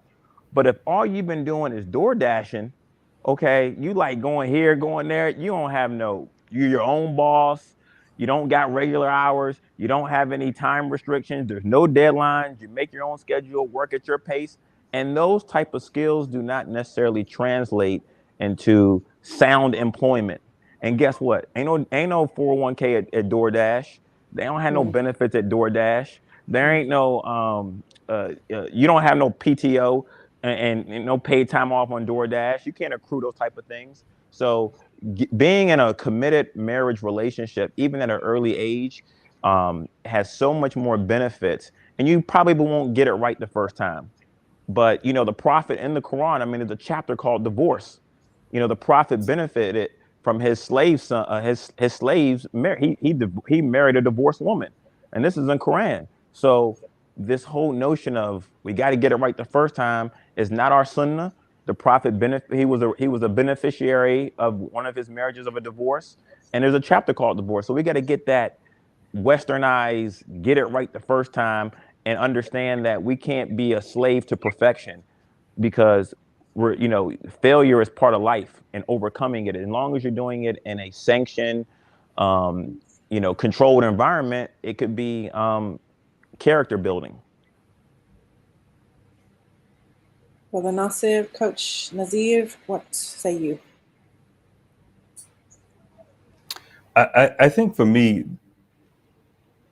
the issue, going back to the previous or this topic for no, it's the early marriage. Actually, it's the typification of good men as being men who are established and in their financial stride, and they are the ones that really deserve the sisters, right? Whether it's for the first marriage or subsequent marriages. So I was just questioning, hold on a minute, well, what happens then with our young men, right? Are we saying that they don't qualify basically to get married because they don't have the funds and they don't have everything in place? And I just want to find out from everybody on here, as fathers, what's your perspective on it? So I don't think that that's the only variable that we're looking at in terms of a man's financial status. There's other variables that go into this, but that is an important variable to look at. And I think, given our reality for young men, they can start early in their teenage years developing the skill sets they need to be able to be of quality in their early to mid 20s for marriage. But again, that goes back to, what are the parents instilling in their kids? What are they modeling for them? When I was younger, so I had a number of, I'll say this, when I was younger, one of the ways I made money before I could make money was I worked illegally at a baseball park selling newspapers, right? The flyer, I forgot the name, it's like the brochure you get when you come into a baseball stadium. And I was hustling doing that, right? And so my point is, if you're raising your kids to have a mindset of the responsibility that comes with being a man and being a father, then at an early age, you'll start instilling in them those things that they need to understand in terms of their mindset, most importantly. So then by the time they hit their 20s and 25s, they'll have some skill set that they can monetize, and they'll understand the value of monetizing it. And that's also something to look for. When I look for, when it's that day for my daughter to get married, although I'm hoping that time slows down because she's growing too quick.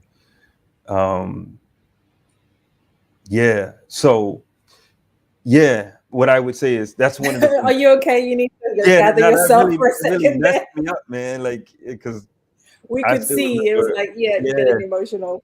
Yeah, I really remember when she was born, and now she's older. So the point I was going to was, one of the things that I'm going to look for is not just how much he's earning, but what is his mindset? Does he know how to monetize his skill sets? Does he know the importance of being able to monetize skill sets? Right. So it's not just about provision in regards of how much is he bringing in. That's important.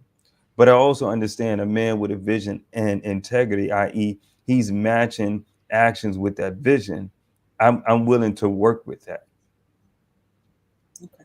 But again, that's hopefully a long time. Many decades into the future, but of course you can't leave it too late, because she's on a clock, and that wall is approaching.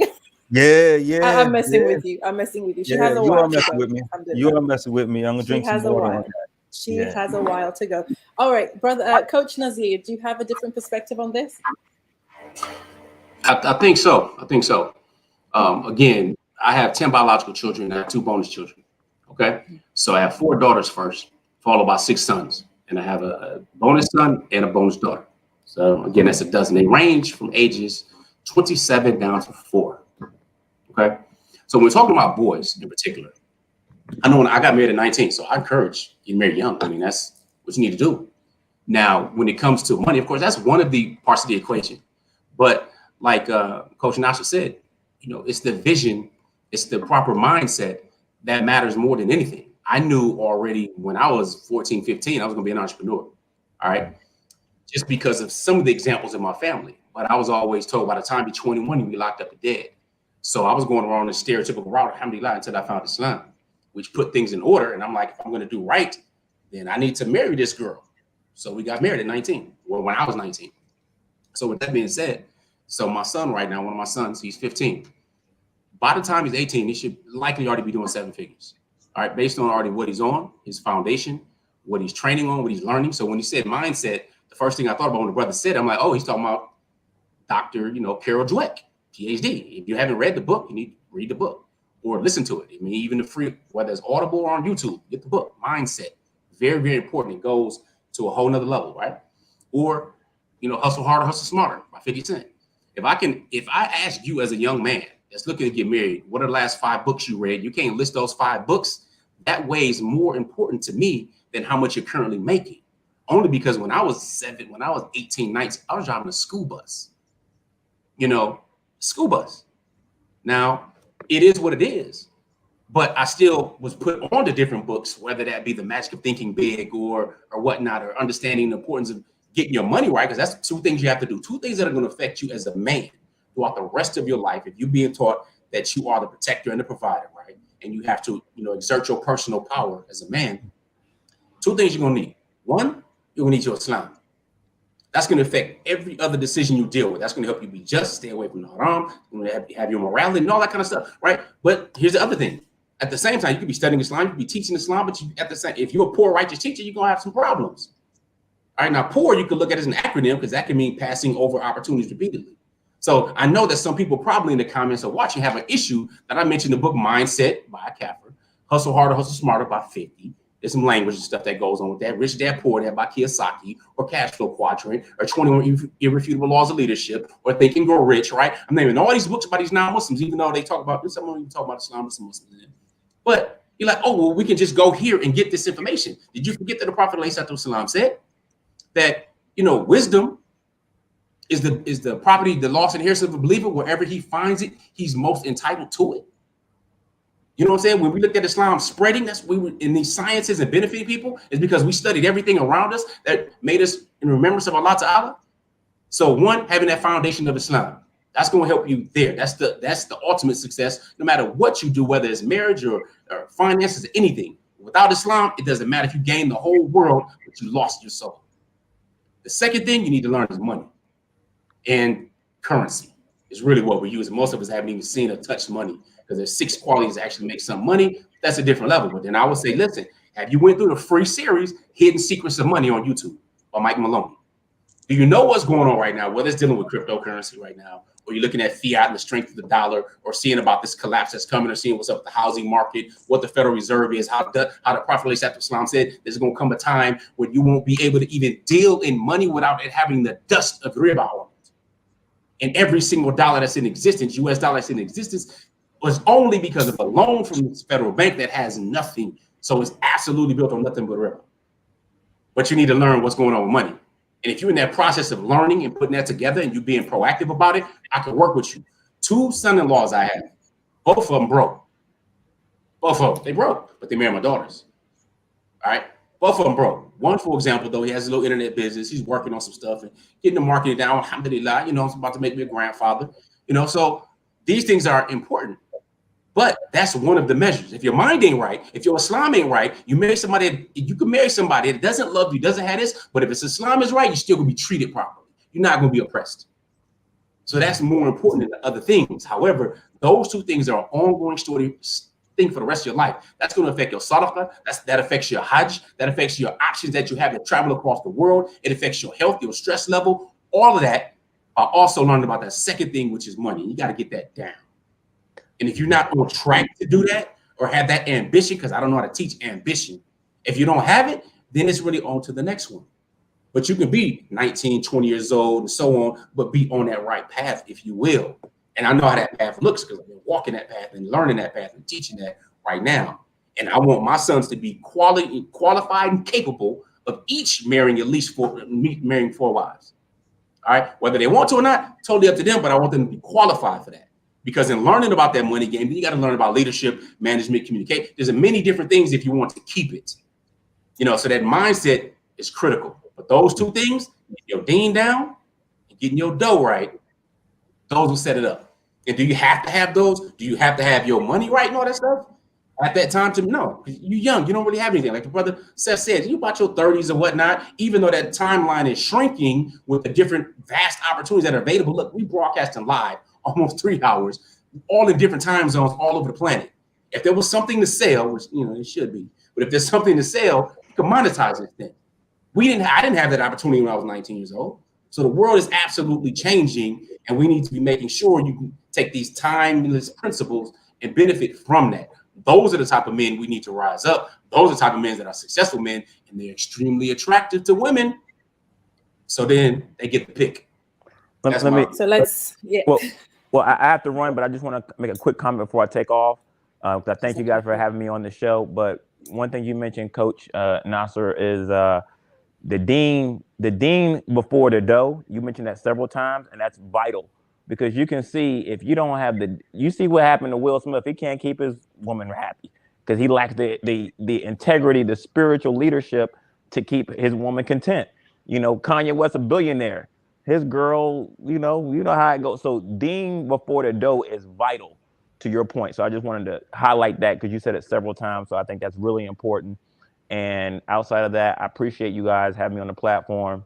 And I got to take off, but assalamu alaikum.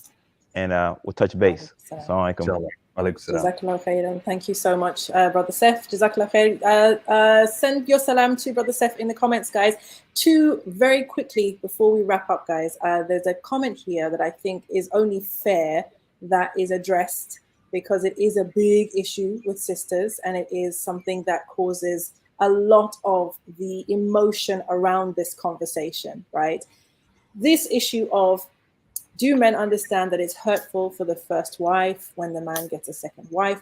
Do they at least have this understanding? And are they capable of dealing with emotional tantrums of the first wife? Oh my God, I don't even know why I brought this up actually.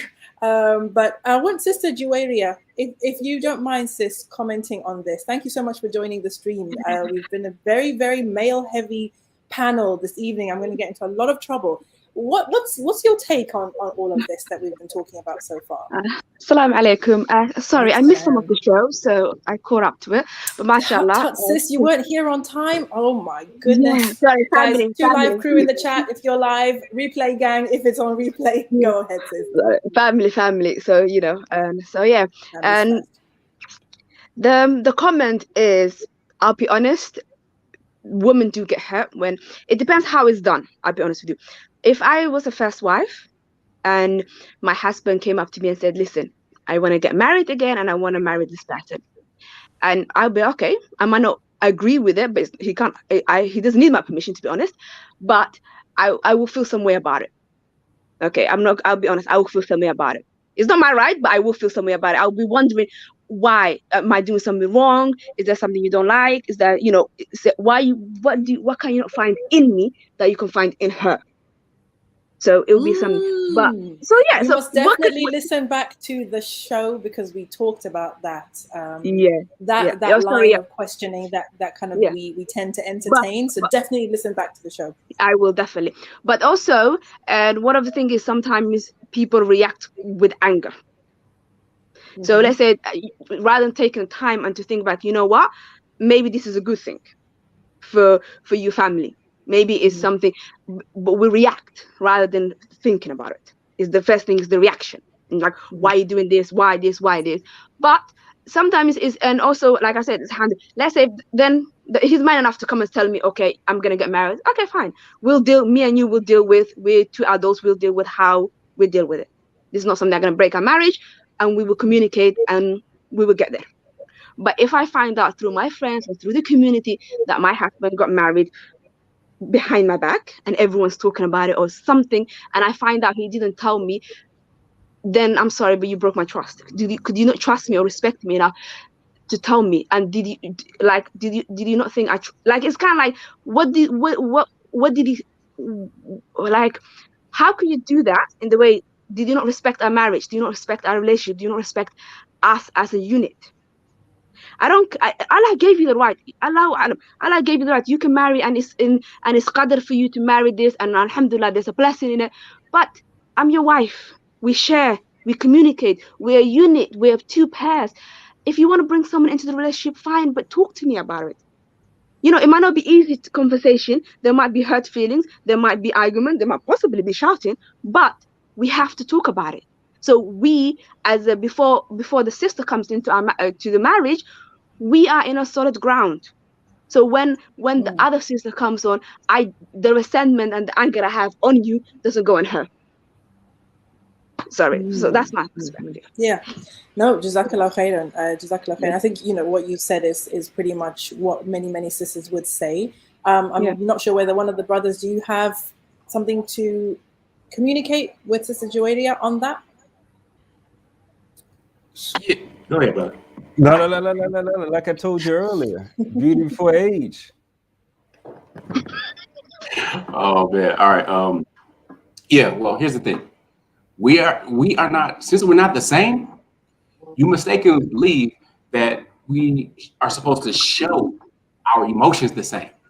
I'm looking at some of the comments. Oh, they don't care. They don't know them. Blah blah blah. Like we're just some dumb imbeciles.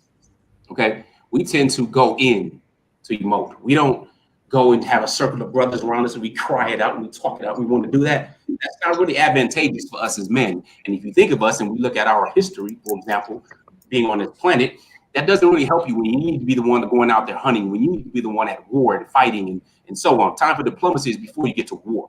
We're built for certain things. That protecting is not just something modernly thinking. If you look at your hands, I don't have calluses like I work certain jobs, but we can't say that 100, 200 years ago, for the thousands of years we've been on this planet, it's been that way. So yeah, we do know. All right. And in general, that's not with everybody. Women can feel hurt. They can feel, oh, something must be wrong with me. That's the normal reaction. You know, they feel insecure. Or what am I not doing right? This is normal. You know what I'm saying? Is it easy? No, it's not easy. But at the same time, I can't shame a man for being a man. No, brother. Sorry. I don't mean to. Sorry, I don't mean to. I don't mean to cut you off. I'm not shaming you for being a man. The issue I have is me and you. We build a life together. You're my husband. You're the leader of this family. Yeah, but don't you? But don't you respect me enough just to come to me and tell me face to face? Are you not man enough to say, listen, I'm gonna marry this woman.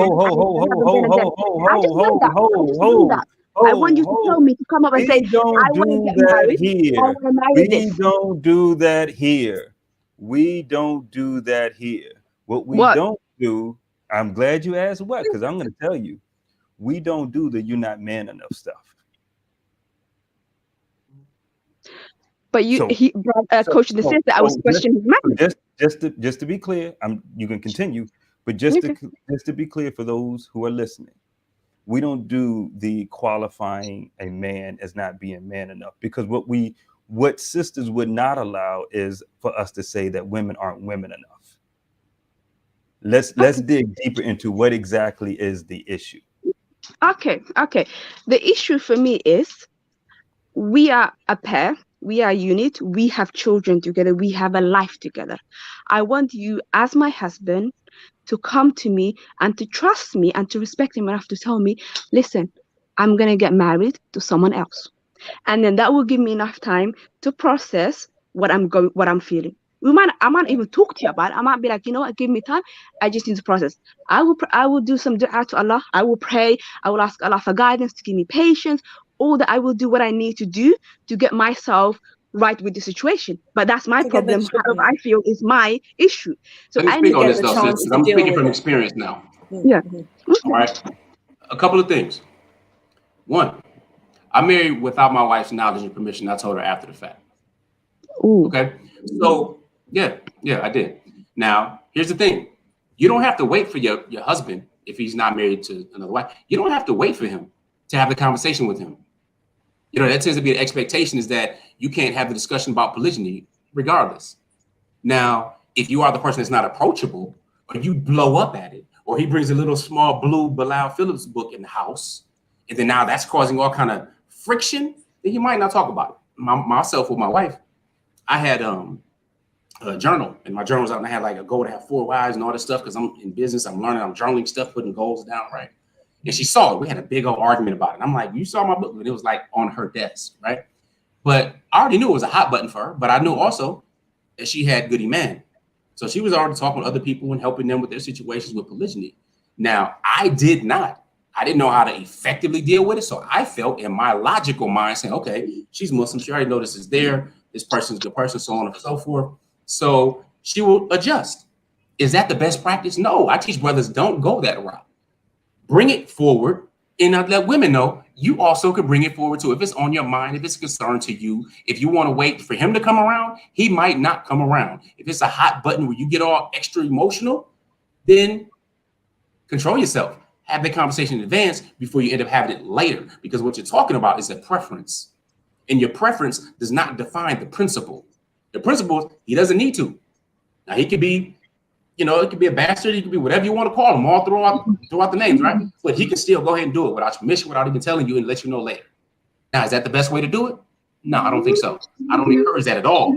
I encourage you to communicate regardless how you're feeling about something, and also to maintain position in mutual respect, because there are times and someone will let you know, I try to sabotage. Now I know the wedding date. No, I don't want to be there. They try to sabotage, try to go through all this other stuff, and they try to guilt somebody into not doing it. So that's some of the reason men do it. They know wife's not approachable. She'll try to do some stuff. And I know if I'm going to deal with all kind of hell and emotional strife, I might as well deal with it after the fact anyway, when something is already solid. So that's just letting you know some of the reasoning. We're not stupid. So when we get angry, anger is actually an emotion, but usually many times that comes from a point of being hurt.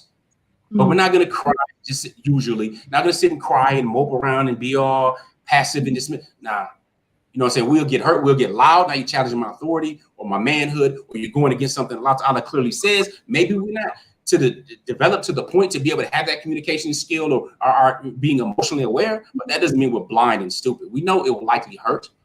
But, similarly, some people compare that to other parts of your worship that may hurt. Whether it's the summertime and it's Ramadan and you have these hunger pains, it's still a part of the process. You might not be a morning person, but you're still supposed to be getting up at Fajr. It's just called discipline. But having that communication is very important. I could understand the pain and not doing it and having that respect. I absolutely understand it because I did it. I broke that trust. Now, the other part is we have this thing. We have a marital identity. I share this when I teach and stuff like that. And I've done some videos about it recently on our channel. But we have this shared marital identity. Now, the challenge is you are an individual. Before you got married, he's an individual. Basically, if you look at it as 2 circles. And then when you get married, you don't just create one. 2 do not become one. Again, it's not Christianity. You still have your own identity. However, you have this marital identity that you created together. A major problem is we deal with a lot of assumptions on what that means. We think, oh, this person will do this before that, or I would do this, so therefore they must do that, right? Just looking at something as simple as Gary Chapman's book, The 5 Love Languages, we demonstrate things differently. We like things differently, whether it's words of affirmation, touch, so on and so forth. We are different. But if you have this expectation that when the time comes for him to talk about polygyny and want to get married, he's going to come to you. He might not come to you. Might not be his personality type. Might just figure it this way. May have had discussions in the past where you might have blown up and caused problems and chooses not to. But that doesn't stop you as a mature adult woman, and I'm speaking to the women, to be able to also have a conversation with your husband. Bring it to him when you're not in a month or have any other hormonal challenges, by the way. And men, again, that's a clue. Don't talk to them during that time period. But just take that into consideration, inshallah. Yes, and I also want to comment, not this one, the previous you had about the putting the contract, the clause about none. First of all, that's wrong. To my sisters, I'm telling you that you basically say no to something that Allah said yes to. Allah said that's halal, so you can't be saying that no. So I'm sorry, sisters, but if you want, you can actually, when Coach Nasir said really well, you can put a contract to talk about it. And to actually say, you know what, before can we have that conversation before it actually happens? Kind of like contract to have a communication, something like that in the contract, but not to say no, you can't do, because that's not up to you. Allah said it's gonna happen. It's gonna happen. If Allah decreed, no one can stop it. So, and also the one thing is what was that called?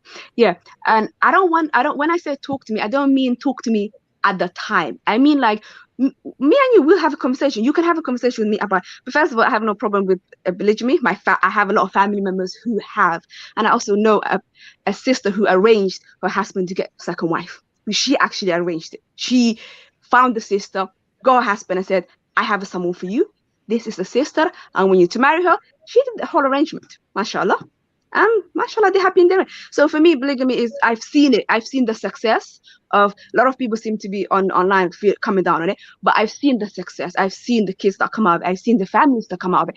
And I also seen the matrimony and the destruction that comes out of it, just being two, like a man and a wife, and all the issues that come with it. So and I'm sure you guys cover this, marriage is marriage. It depends, it's the people inside and how they work and what they do that affects the marriage and the whatnot. So I've seen the good and the bad, and I have no problem with it. But the discussion is something, I feel like it's something you guys should talk about before. It depends. Yeah. I guess if a woman blows up with me and it's like, if you do this again, I actually asked my sister this, and she's like, over my dead body.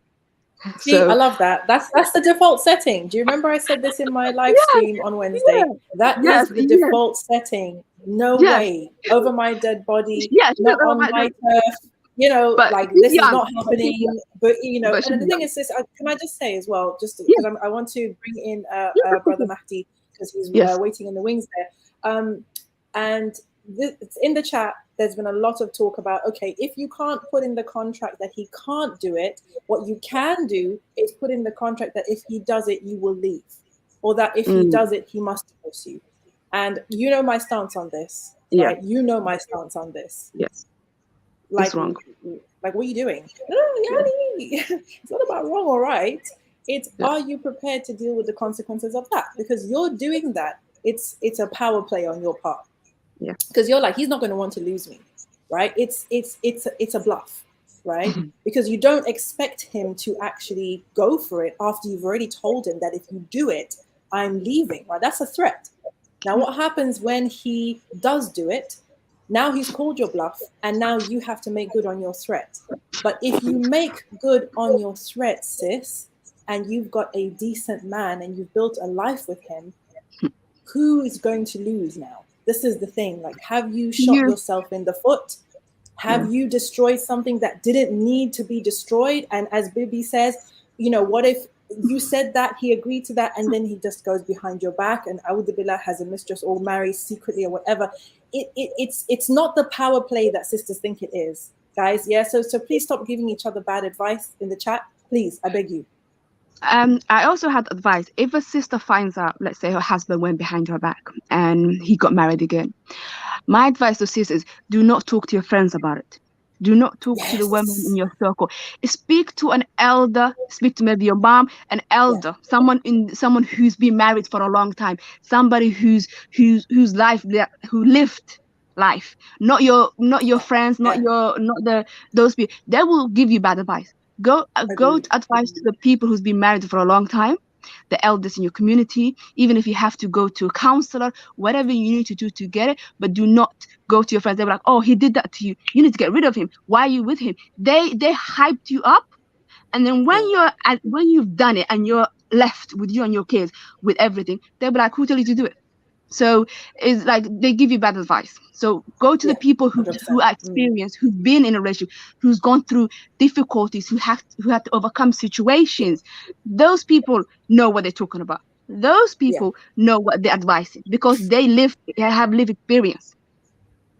Well, 100%, sis. I agree. And definitely your friends, your sisters on the sidelines there, they're just going to hype you up, right? They're just going to say, sis, how dare he? You had these kids for him, and mashallah, like, you're such a good mom. Like, how could he do this to you? That's for most of us, unfortunately, our friends, that's where they're going to come in. SubhanAllah. And I want to talk about this, but Brother Nasir, you had something that you wanted to say?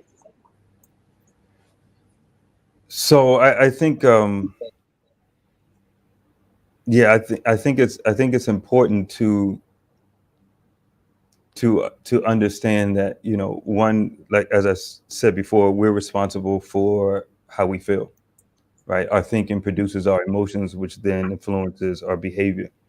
And so as a tool, something for the audience to take, it's important. And one of the things you can do is you can Google REBT and put in hurt. And so REBT is a subset of, or some would argue, the foundation of cognitive behavior therapy, CBT.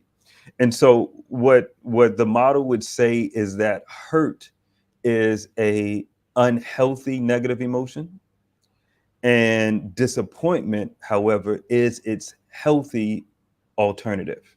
So disappointment is a healthy negative emotion. So when you experience hurt, the emotional goal that you should then set for yourself, because you don't want to stay stuck in the emotion of hurt, right? Because typically it's going to be associated with or produce behaviors that are self-sabotaging to you and to the relationship.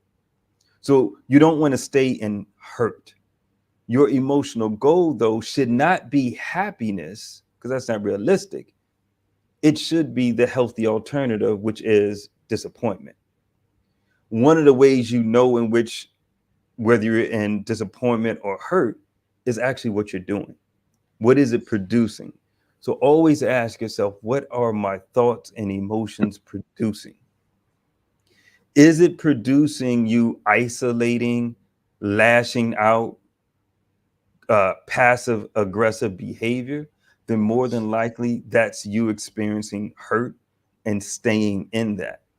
And so one of the reasons why that's important is because the way to get out of that is to understand that hurt often is based off of this belief that I don't deserve what I'm getting, right?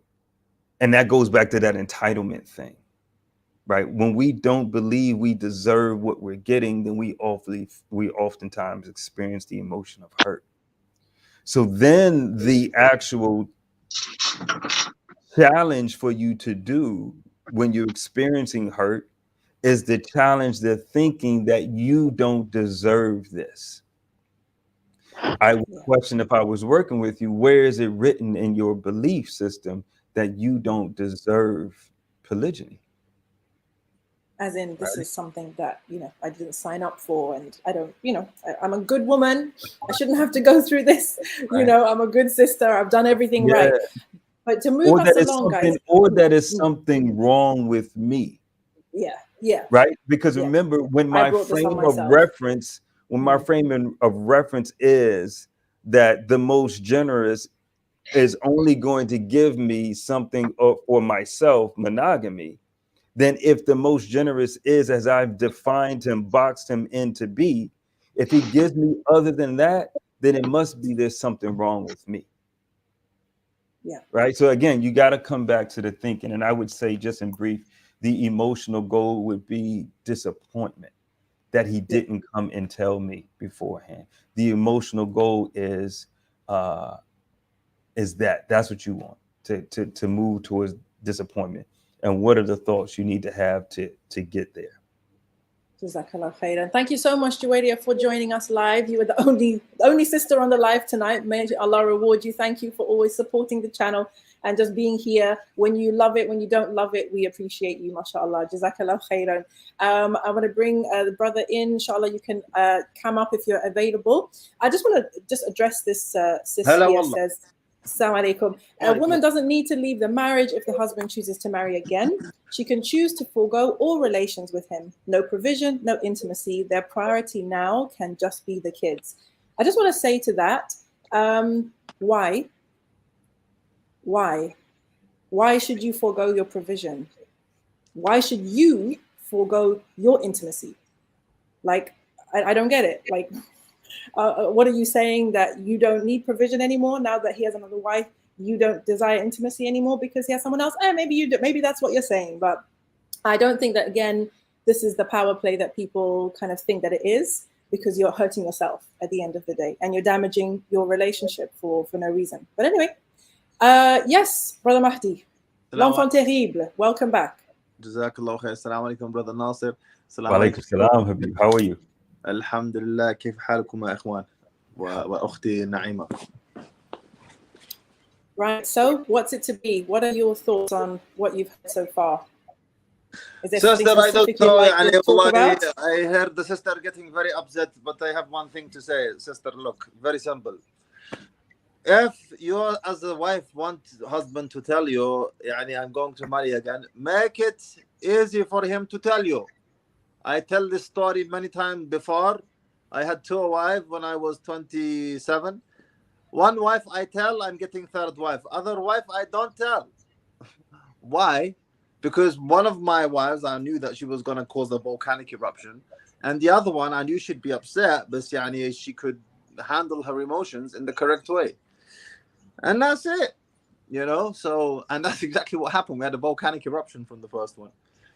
So if you want your husband, because I used to be very headstrong on this, and that was, no, a man should always tell his wife. He should always be man and be a man, basically.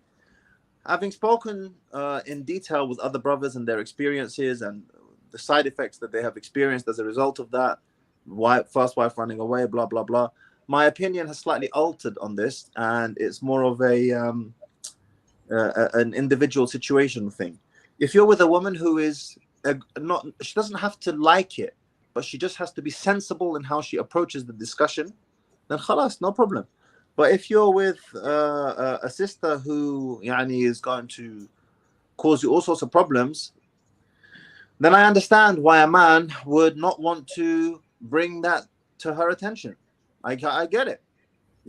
I get it. This is what I mentioned, earlier, and Mahdi is explaining it extremely well as Coach Nazir is. Like, this is why I push back, and I push back with the sister when she, with no ill intent, I'm sure, was shaming brothers and not being manly, or this concept of defining brothers as being cowards. Like, we have to go beyond just the labeling, because oftentimes brothers are making that decision because it's informed. Men typically make logical decisions that's based off of information. We may not agree with the information, the deduction, the conclusion, the evaluation that they make from the informed decision, the data. I'm not sure what you call data in the UK. I think you guys pronounce it differently, but it's based off of data. And sisters, you give your husband data. So when he makes a decision, again, you can disagree with it, but it's not necessarily, and again, I shy away from the label of coward, because it's intellectually dishonest. You really don't want to do the digging to ask yourself, what have I shown him that may have contributed to him deciding not to tell me? Now, again, there are brothers who may not make a logical choice, and they just may make a quick knee-jerk reaction. That's there. But let's not assume all brothers are making choices based off that. Oftentimes, because this is the other thing, and I know, Sister Naima, I think this is one of my pet peeves. And Coach Nazir, I think he was alluding to this. We also kind of have this kind of Disney Homer Simpson like image of men and brothers, that there is no intellect. No, we're making informed decisions. We're making logical decisions. The accountability piece is, are you going to ask yourself, what have I shown my husband? And Sister Naima, I think you also had a comment from one of your posts that a brother was mentioning about how his wife was saying she was going to respond. And so that type of thing, I think you can understand, may not agree, but you can understand why, if that brother made that decision to not inform his wife, it would be based off of the things that she said she would do in retaliation if he decided to. I think everything that we're talking about now is these are all like mate guarding tactics, right? This is them wanting to secure the provision, secure the man, secure his commitment, etc. Putting a clause in the contract is a risk that you take, right? Because it's a threat, basically, and you're hoping he's not going to kind of, call you on that. Similarly, saying threats within the marriage that if you do, I'm going to do X, Y, and Z. These are all ways to stop him from doing the thing, right? And the problem is it's a risk. right? It is a risk. And a risk is wonderful when you take a risk and you win. But what happens when you take the risk and you lose, right? Obviously, most people, most women, I say us just in general as women, are taking a risk, saying this outrageous thing, like I'm going to leave, I'll take the kids, I'll do this crazy stuff. Not because that's what we want to do, but because we're taking that chance, that risk, to hope that he believes you enough to not do the thing, right? Do you know what I found, Naima, in my experience? Go ahead. Wallahi, it's becoming a real common trend, is that the sisters who are most vehemently opposed to the idea of polygyny, not from a Shari'i perspective, but just like emotionally, they are the ones who are married.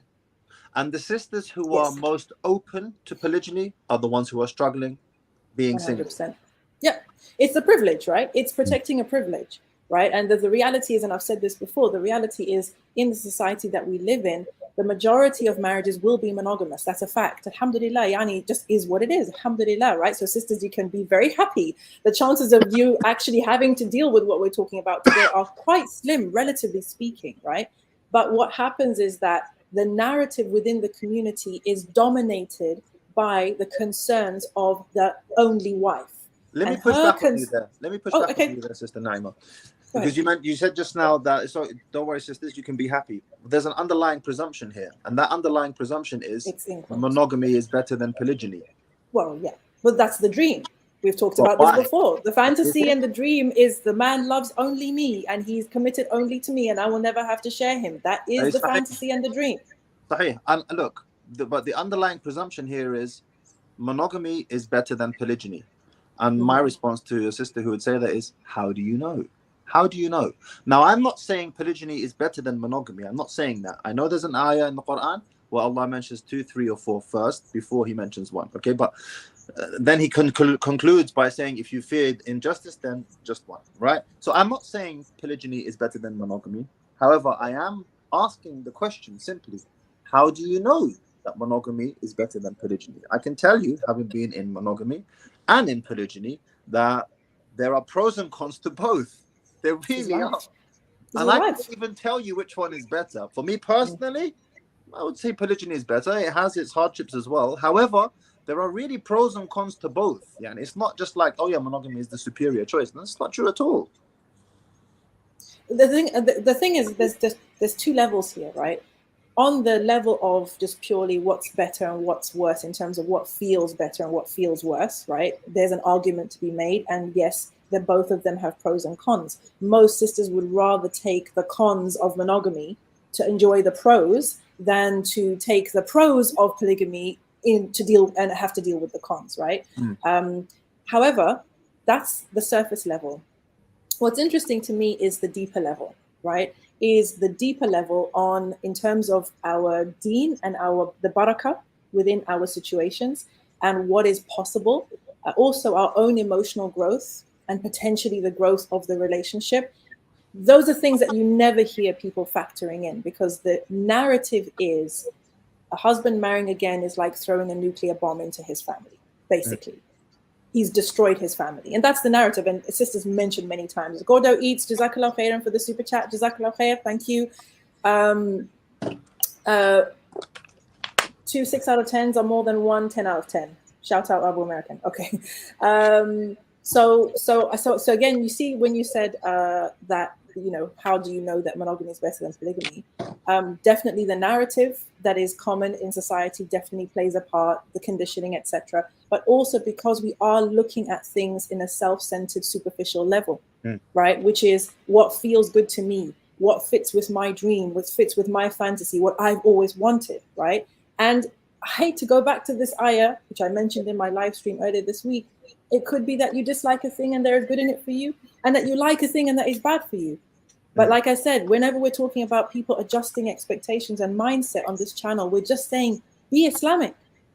Be Islamic. Like, go by what Allah has taught in the Quran and in the Sunnah and showed us from the example, right? You don't have to do anything more than that. And you know, wallahi, Sister Naima, I'm going to bring it back to this, what I said just now, because there's massive double standard going on amongst the sisters. I'm going to call it out for what it is. The married sisters who are in their first marriage typically, and they've been married for a meaningful period of time, they're the ones, generally speaking in broad terms, who are most vehemently against their husbands marrying again, right? And then the ones who are divorced maybe twice, 3 times, they're the ones who are most like vocally open to the idea. And the funniest thing is, I have this experience as well. One of my wives, she sought her khul from me because the whole polygyny thing just became too much for her. She ended up getting married again as a what? As a second wife. Another one of the wives that I married, she was the first wife before she married me. She was the first wife. And then the whole polygyny thing got too much for her. Bottom line, she left. There were other reasons as well, but it was the crux of the matter was polygyny. She married me as a second wife. What? What do you mean she married you? She was my second. Once she left her husband, she was my second wife. Oh. So what I'm trying to say is this: if you are a sister who is in her first marriage and you do have a good man, be careful, yani. You don't want Allah to test you with this. Be careful. If you have a good man, you think clearly he must be a good man. If you're very clingy to him and you really hold him in this high regard, well then, okay, maybe he can be a good man to another woman as well. And you don't want Allah to test you with this, being divorced and then being next man's second, third, fourth wife, and it's nowhere near as good as the first marriage that you had, and you're constantly reminiscing, and you wish you could go back, but now it's too late. I'm talking from experience, wallahi. Yani, yeah. Sisters not blowing up their good situation because they don't feel, they're not feeling it for whatever reason, is like, it's something we need to keep reiterating, because yani, things are changing. This is why it's important to understand how to regulate your emotions. Because typically you dropping a nuke on your situation is emotion based, not logical. It would never be logical. 100%. And just to reiterate on brother Mahdi's point, it's true what I said on my live stream. When you are the only one, that's your position, and you're going to defend that position, right? So you're definitely not listening to or open to a conversation about brothers marrying again, because to be honest, you don't care about those other sisters. Why am I going to care about those other sisters? I've got my man. Go find your own. Isn't that the vibe? Sisters in the chat, be frank, be honest. That's what it is. I've got mine. Go find your own. Go find. Allah will give you one of your own. I love it. Allah will give you one of your very own. Like, you shouldn't even be in this conversation, meaning stay away from my man. I don't want to share him with you. I don't want him thinking he can even go there with you. I'm not interested, right? And again, sisters will say, oh, they're being shamed for not wanting to marry, and that this expectation that Muslim women should be open to it is above and beyond. It's too much. It's extreme. We're forcing sisters to accept polygamy. It's not. But the reality is this, and there's a story about this that kind of made the rounds. I don't know where it came from, but it was about a woman writing about how when she was married, she had a wonderful husband, and he wanted to marry a widow or a divorcee or something. I can't remember now. And she lost her mind. She lost her mind. She was like, no way. Not after everything that I've done and we've built and everything. And she made his life hell to the point that he said, Khalas, like, okay, leave it. I'll leave it. Fine. Many years later now, he dies. She's now a widow. And she's alone. And a man came to ask for her hand. And she was obviously so grateful and so happy that someone wanted to marry her and make her his wife, and her children would have a father figure and all of that stuff. Everything's going forward nicely. But then the first wife said, over my dead body, no way, not after all I've done. Basically, her own actions were just mirrored back to her. And it was only when she was in the shoes of the woman whose risk she had blocked way back when she had the power, that she could see, I was coming from a place of selfishness. I was coming from a place of self-centered and self-righteousness. And I was not at all wanting for my sister what I want for myself. I had no rahmah for that sister. I had no care for that sister. I didn't care if she died on the street as far as I was concerned, as long as she didn't step in my house and take my husband and have anything to do with what was mine. Now I'm that sister. So everyone out there, we don't know. We don't know what the future holds. You don't know what Allah has written for you. whether, you know, with regards to your marriage now, with regards to what will happen in the future. So have a bit of humility, and also understand that, you know, yes, it makes sense for you to not want to kind of, you know, not want to encourage something that you see as a threat to you. But the reality is, more and more and more sisters, unfortunately, are going to find themselves in that camp with the way that the divorce rate is going. More and more sisters are not going to be the only wife married to a man who's the father of their children. It's unfortunate. It's a bit of a disaster for the community, but more and more sisters are going to find themselves on the other side of that first marriage. Now they are the divorcees. Now they are the single moms. Now they are the widows. Now you're the ones, guys, that everyone's looking at and saying, stay away from our men. And then it starts to hit different. I just wish I had one XRP for every time I heard a sister say most of these men can't. Hey man, I'm telling you, XRP army in the building. So look, every time I heard a sister who says most of these men can't handle one, let alone 2, 3, or 4, sis, you're bleeding out. That's all that is. That's all that is, sis. Engage the conversation. We've been on this for 3 hours and 31 minutes. Is that all? I mean, really? Pardon me. A brother's just greedy for more XRP. So it came to mind. Pardon my greed. You guys can buy him a coffee at buymeacoffee.com/Nasir Al-Amin. And you can buy me a coffee there as well. And anybody else who's on Buy Me a Coffee, it's Faddalu. Sis, Naima, one thing I would like to ask Coach Nazir, the question that Sef, and I'd like to ask my brother Mahdi the same question. Brothers, do either one of you, and if you look, let me ask, I'll put the question out, but you can pass if you want, respectfully. Can either of you name, not name, but can either of you in your mind point to 5 single brothers that you could point to that would be good for marriage? Of course. You can. Yes, absolutely. Me personally, yes, I know. Apologies. Let me qualify that. I'm sorry. I'm not sure if I said it. That are single. Ooh, single. You just moved the goalposts. No. I apologize. Newly single. Newly single. I worded it wrong because that was the point that Seth was making. Is that most quality brothers that are capable are already married. Yeah, that's a good point. He was saying, I can't name 5 brothers right now that are single that are capable for marriage. So apology, Coach Nasir, I think you were speaking. Apologies. Newly single, I would say 2 brothers, newly single, but not that have never been married now, unfortunately. Yeah, I mean, divorcees, we don't want them either, mate. There's something to be said. I'm kidding. There's something to be said about just being tried and tested, and that's when brothers ask me, oh, should I? Because I got married very young myself. I got married at 16, and brothers say to me, Mahdi, should I get married young or should I get married older? I said to them, there's pros and cons to both. Firstly and foremost, if you fear falling into haram, then you don't have a choice. Marriage is now wajib upon you. Secondly, I love the fact that I got married young because my kids are like my brothers now. You know, it's like it was my height, my age, honestly. Because I had 3 kids by the time I was 19. But that has a con side to it as well. And the con side is you start a family very young. You're starting behind someone who is single and able to save and then invest and so on. You see? So there's pros and cons to both.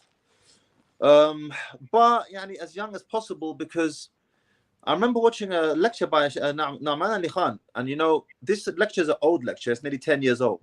But he said something quite profound. And I don't know if it's still relevant in today's day and age, considering the climate and how fussy women have become in the West. However, he said, if you're a man and you're not married by the age of 25, there's something wrong with you. Wallahi, this is what he said. There's something wrong with you.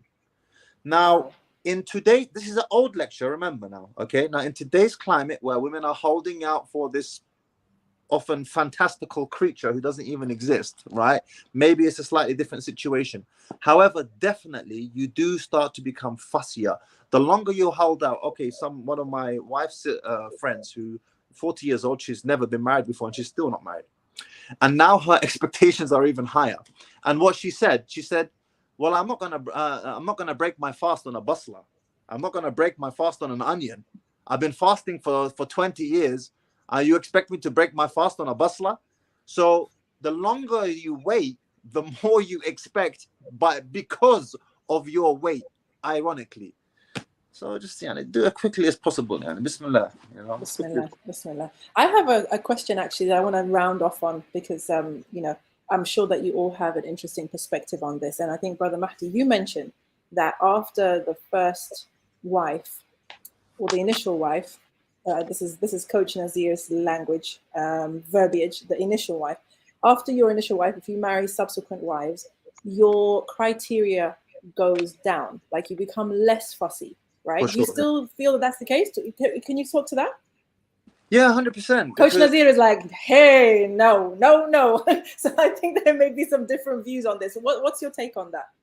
If you've never been married before, okay, you are looking for a woman to tick the majority of your boxes, especially if you want to have a family with her. But let's say you've had children. Yallah, you're a man and you've had your children. You're not even interested in having more children. I'm not saying that's the case for me, because it's not. But a lot of men don't want to have 20 kids. I want to have 20 kids. Most men don't want to have 20 kids. It's like, okay, I don't want to have more children. Yallah, she's got some children of her own, fine. Okay, she's not as young as I'd like her to be, but we're not going to have kids. So he starts bringing the bar down. Do you see? Okay. That doesn't mean he's going to compromise on important deal breaker values. For example, for me, the most important thing to me, after her deen and the basics, is does she have a baseline level of attractiveness? Khalas, I'm not very fussy. Baseline is okay. Is she nice? If you're not nice, if you are not a nice woman, I don't want to know you. Period. Are you nice? What do I mean by nice? Are you friendly, agreeable, nice? It's such a massive thing for me. Aside from that, yallah, meshi. Okay, what do you guys say? Coach Nazir, you've got 2 more slots, I believe. So do you have like a laundry list to fill them? Or is it going to be easy for someone to just slide in those DMs? What's happening? It's the qualifications. From my perspective, again, I'm a man, I'm 46. So I have less tolerance for shenanigans, if you will. So it doesn't mean, I have higher expectations. So that means now if you're coming into something, and it's a little different because now, being traveling the world and dealing with so many different things, is that you have to come in and be fitting a specific role. Again, when you first get married to polygyny, it's different. You're brand new. You first get married, you have to learn to live with somebody else. And you may have all these dreams, but you don't know anything. If you so far as marriage is concerned, you might have relationships. Marriage is different. You get into monogamy, it is what it is. You learn, you're going, you're growing. That's what I did. Then 15 years later, got married to polygyny. Whole lot of changing and shifting dynamics. But now being in polygyny, again, 2 is different than being 3 or 4. But those 3 or 4 are going to have totally different conditions, as in my first and second marriage, because I've matured to a certain level where there's certain levels of maturity things. We're not gonna deal with anything petty. I'm at an age in my life, like I said, I'm more focused on my children getting married. But should I open up that 3rd slot, it's a whole different type of application process, if you will. There may be, certain skills and certain things, but you already have to come into it ready. It's not a learning period anymore with getting married, no matter, what preferences I like age-wise and beauty and all that. Those things still matter, of course. But I'm not looking at having any more. I have 10 biological children, 2 steps kids. I'm good. A dozen is good. So I'm not looking. I don't want any more children. I'm capable, but not interested in that. So there are certain things and tick boxes, but there's less patience I would have, because I'm not here training somebody else. You need to go watch our hundreds of videos or something if you want to get on the team. To see have you got like an onboarding video series with videos from all your YouTube videos to say, if you're interested, watch all of these, fill out the application form and do the quiz?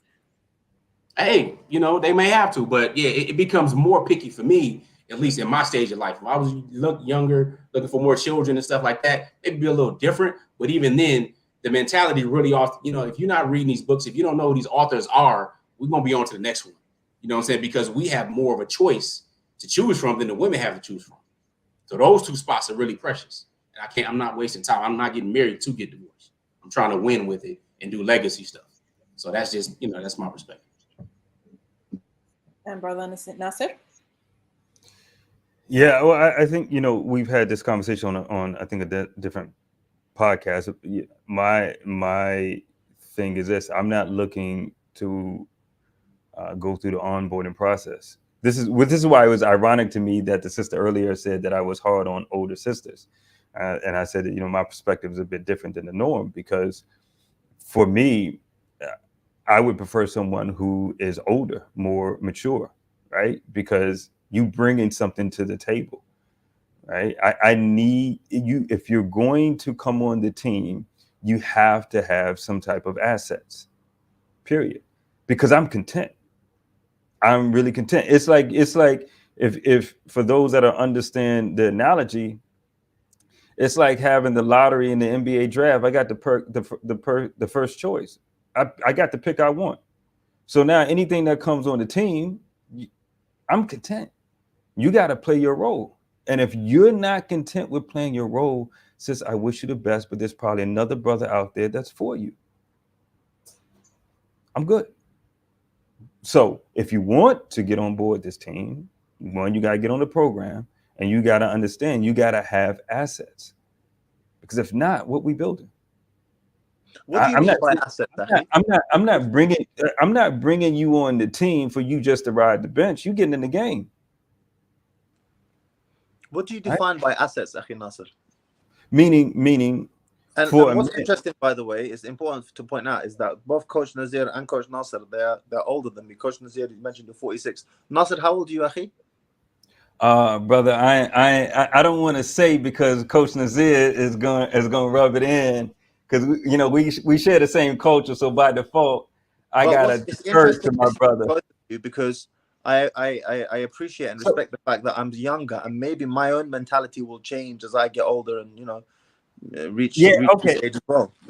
So I am 45, right? And so my brother Coach Nazir, please be gentle on the brother. I know the culture. I have to defer to you, but anyway. So with that being said, but what did you mean by assets, Akhi Nasir?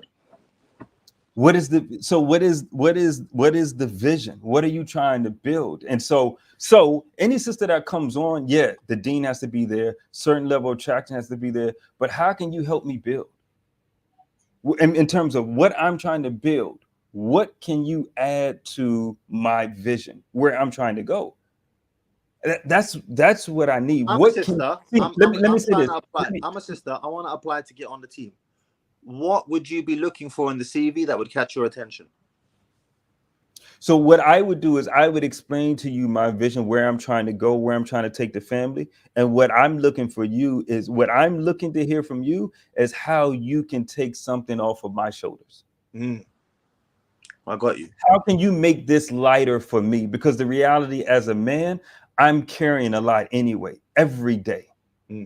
So how can you come in with the desire to take just one thing off of my plate?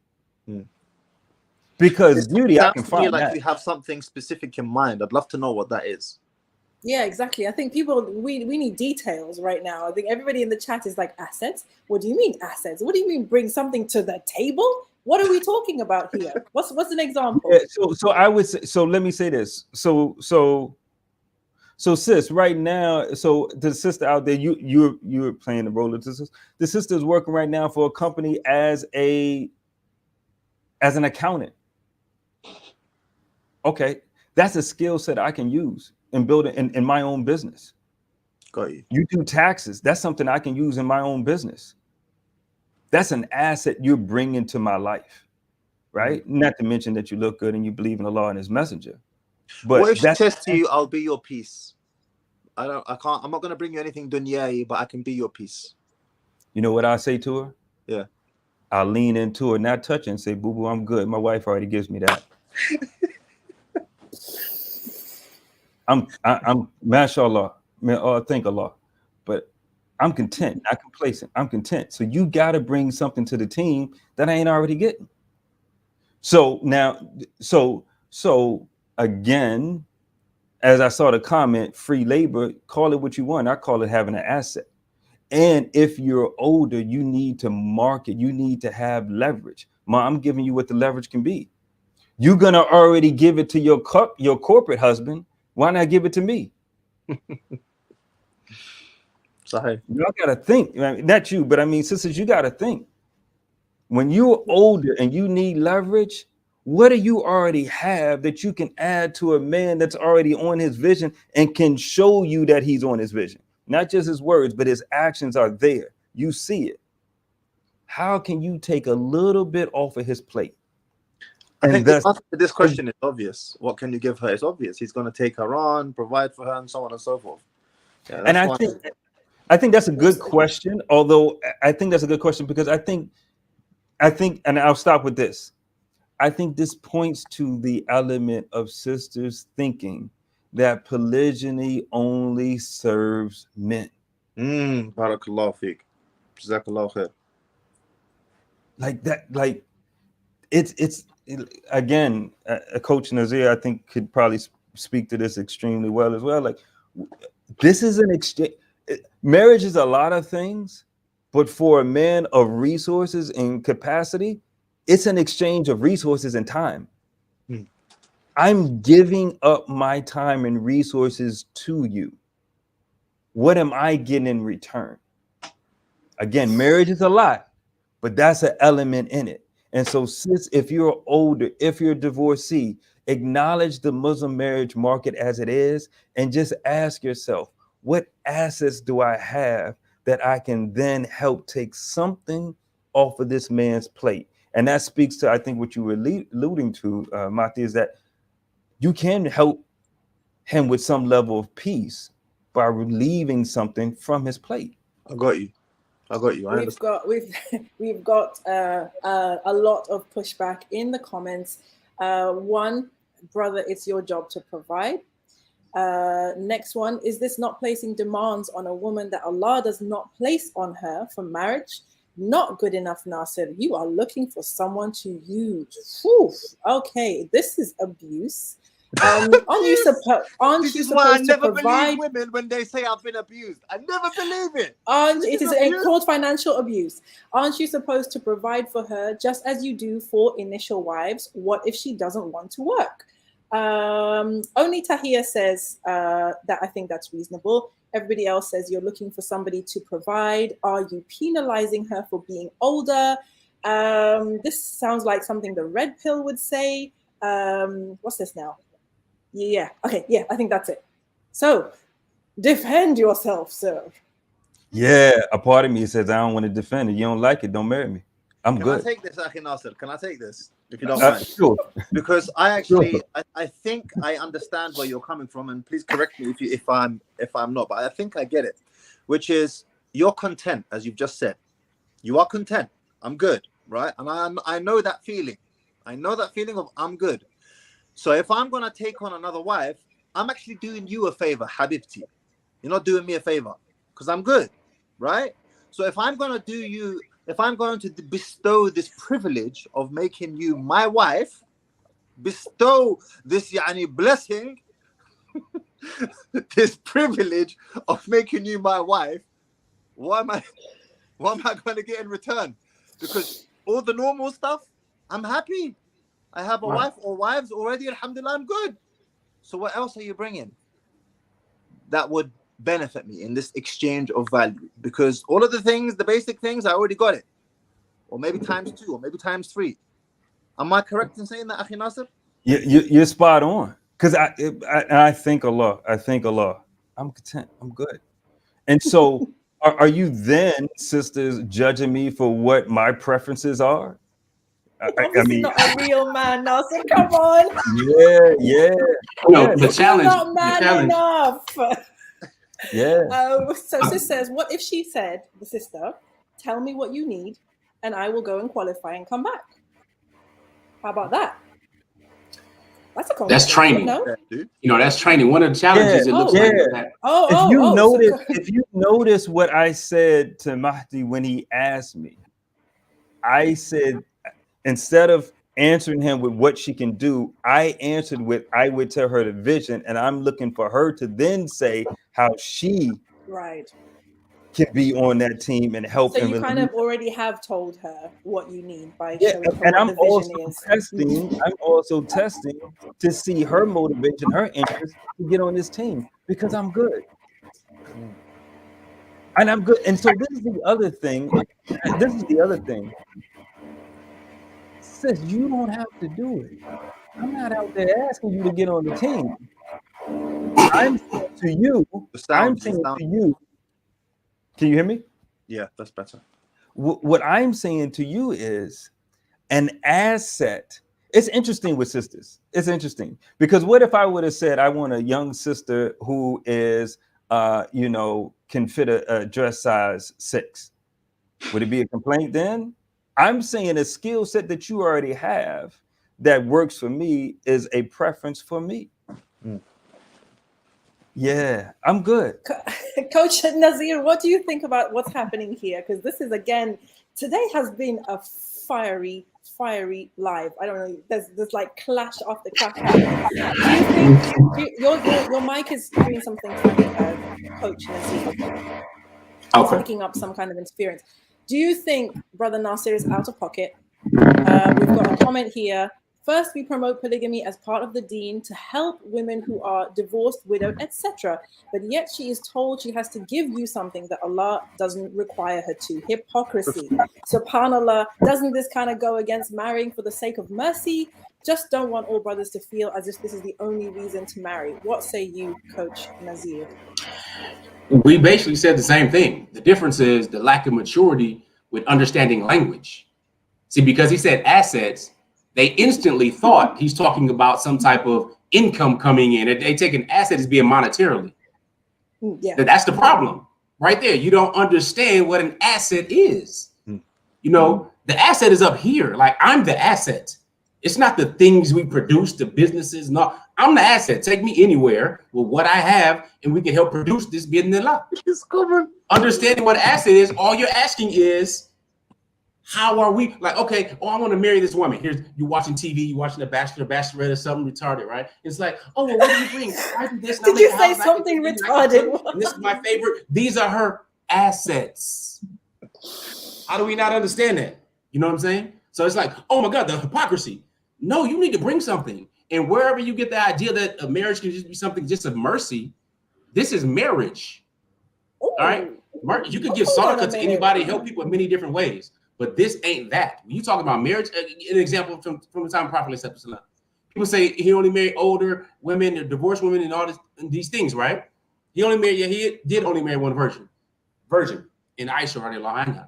But do you forget about Juwariya radiallahu anha? She was raised in luxury, sitting on golden thrones. Her husband was killed after their marriage. They was married a very short time in a battle against the Prophet ﷺ. All right. When Aisha radiallahu anha saw her, she knew he was the Prophet ﷺ's type. She knew it. What did he do? He didn't consult with anybody. He proposed to Juwariya radiallahu anha in front of his wife. So, I got something better for you. She was trying to negotiate for the release of her tribe and her father and all this type of stuff, right? He said, I will marry you. That would be even better. All right. And Aisha radiallahu anha said there was not a woman who had got more barakah than her. She freed her people and everything through this marriage. So he didn't take into account, how will my wife feel for me to propose to another woman in front of her? This is our Prophet sallallahu alaihi wasallam. Juwariya, she was 20 years old, young. Prophet sallallahu was in his 50s at the time. So let's learn the seerah before we start talking crazy about stuff and assuming things about ummahatul mu'mineen, who are our mothers. Very important to understand.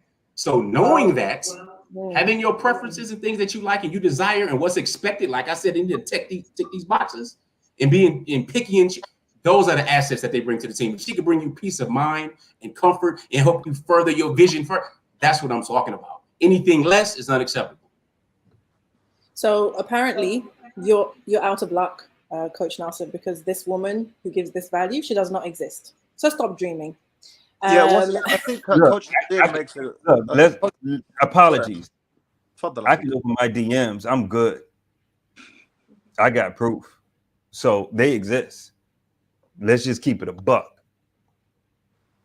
Coach Nasir made a good point, actually, which was the language thing. I think the way they have interpreted the language is that, oh, he's trying to suck assets out of me. No, the term asset is a broad term. I stopped to ask Nasir, what do you mean by assets? You see, you didn't do the same thing. So one of the comments was, it's not a woman's job to bring value to a relationship.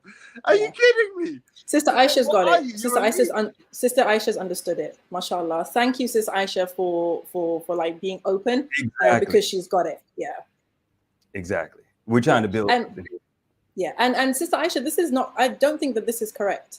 It's if I've understood the model correctly, if any one of you chooses to marry a young sister, there will be value that she brings that is different to what an older sister will bring. So you would still expect value from the younger sister, just as you expect value from the older sister.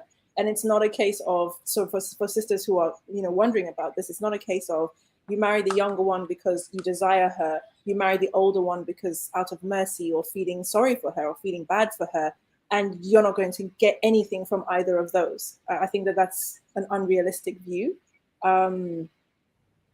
Yeah, I think she may not have saw what was said earlier, because like I said, I'm not interested in the onboarding process of, no disrespect to a younger woman.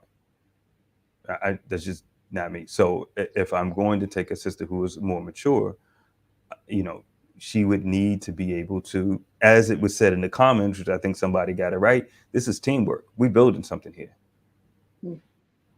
We're going somewhere. We're leaving something for the next generations. Yeah. And sisters, there's no need to pit the young against the older. There's no need, because everybody has their strengths. Everyone has their strengths and their advantages, right? So the best thing to do is to play to your strengths. And try to make up for your, whatever you're lacking, right? So a younger sister, maybe she doesn't have experience in life, or, she's not capable in certain things, but trust me, she brings something to the table which you can't bring, because that's not your wheelhouse anymore, mashallah. So there's no need, ladies. There's no need. Go where you are celebrated, okay? Zay says, all relationships are transactional, whether consciously or subconsciously. Oof. Let's stop the games and marry for the sake of Allah. Life is transient and marriage is a test. Tranquility says, what in the world did I miss? Girl, brother, whoever you are, subhanAllah, like you missed a lot. You'll have to rewatch the whole thing. Okay, this is interesting. I want you let's deal with this, because I like this. The amount of arrogance. It is a privilege for you to have me as your second wife in the first place. What are my benefits? Let's end on this comment, please. Let's end on this comment. What say you to this comment? Please don't say, oh, don't marry me, because I do think that there is a teaching moment here. This is important. I would like my elders to go first, please. Tfaddal. So by default, that's Coach Nazir. I gotta respect my elder. He's my brother. The wisdom is there. Well, first of all, anybody like that, to talk like that sound like you probably single anyway, because marriage is the meeting of these two individuals together. All right. So first of all, men really determine marriage to begin with. So we choosing you. All right. It's not something extra. If you want to look at privilege of having you thinking more, that thinking is more of a side piece, somebody on the side, somebody that doesn't have the benefits, but provides a certain service or certain things. That's not a marriage comment to begin with. So if I'm marrying someone, then clearly there's a whole understanding of the contract on both sides. There's benefits to both. All right. So I'm not saying I'm such and such, so you must serve me. No, we garments for each other. This is marriage. We're working together toward this goal, or at least under my vision or my family, what I want to move forward as the imam of the family. So what are your benefits? You don't just for the sake of existing. I'm gonna tell you something. For some reason, women think simply because they have something between their legs that is the most exciting thing for most men on the planet, that all of a sudden means you're entitled or you have this thing. Look, About half the people on the planet have that thing. All right, we are created with a certain desire, yes, and the stronger yours, yep, all that stuff. But there's 1,000,001 ways to satisfy that desire. Maybe not that many, but I'm just saying. There are many different ways for that. Simply possessing it and having a pretty face and a pretty physique and all that stuff is great. That's fine. That's nice. But you are not the only one. So unless you're adding that value, many people know the price to stuff. All right, they know the cost, but they don't know the value. So when it comes to marriage, you're looking at it as a price thing, or I have this, and that, blah, blah, but you're not looking at the value you bring into it. You're being foolish. You're being really, really immature. So what are your benefits to marriage? Like an example, if you're talking to me, well, I'm such and such, and I have all this type of stuff, and you think that you already disqualified yourself from dealing with a man of value. You could talk to some simps, some guys that's gonna, pile up behind and so on. They're treading water and stuff. But being a second wife or a subsequent wife, that's still a wife. That's still a marriage. Mm-hmm. So thinking of it as anything other than means you're coming from somewhere other than thinking of it as a marriage. So to me, that's just trash. I have a question for the chat, and maybe I'm just trying to add more spice since we're closing out. When I was getting married, one of the criteria that I had was that the sister had to be okay with homeschooling, period. That, like, it was a non-negotiable for me. And for me, that's a part of what I'm trying to build. So my question then for the chat and for the sisters who said I'm abusive, am I being abusive again? Am I exploiting labor, or do I want free labor again? Or in that way, can you now see the bigger macro level? Can you see the big picture then? Or is it only can be you see the big picture when it fits what you define as acceptable? So in the chat, am I still exploiting if I say that whoever I marry has to be okay with homeschooling? Whilst the chat answers that, do you mind if I give my 2 cents on this? For sure. We can wait on the chat. They probably on something else. Go ahead, Yella. You mind pulling it back up, Sister Naima? The comment from the arrogance one. It was far back, but basically, it's the arrogance. It's a privilege for me to be your second wife. Right. Yeah. What do you bring to the table? Something like that. Correct. Yeah. So if a sister is considering a brother as a second wife, already it means by default that she deems him worthy, period. Right? If you're looking at a brother who's already married and you are considering being his second wife, you are only even entertaining that thought because you deem him worthy in the first instance. All right? This is the first point. The second point is that with this being the case, if he is a man who is worthy, and maybe your perception is wrong, but let's just assume that he is, then we would also assume by extension, just as Brother Nasir and Nazir have pointed out, that he is a man who is content. When you're dealing with a man who is content and not needy, it's much more difficult to get on the team than when you're dealing with a man who is in need, okay, who does need to get married because he has that need. When you're dealing with a man who's content, and on top of that, he's going to have to provide for you and take care of you and so on. So then what are you bringing to the table? Yeah. You now must qualify yourself to him, not the other way around, because by default, you have already qualified him to be worthy of this consideration in the first place. Yeah, I think that's an important point. I think, and maybe that's something that we as men maybe can take on, is expressing and conveying more what contentment looks like. Because when you're content, you move differently. Right? You just do. And maybe sisters don't see that enough. And maybe there aren't that many brothers that are content. Hence why it's a struggle for all of us who came on tonight to name 5 or to know 5 single brothers that are ready for marriage or that are good for marriage. So yeah, I think that contentment piece is real. I don't think sisters understand what that looks like. And I question if they really understand what it looks like in a tangible way, that they've touched it, they've had that experience of what it looks like to have a man who's really on his program.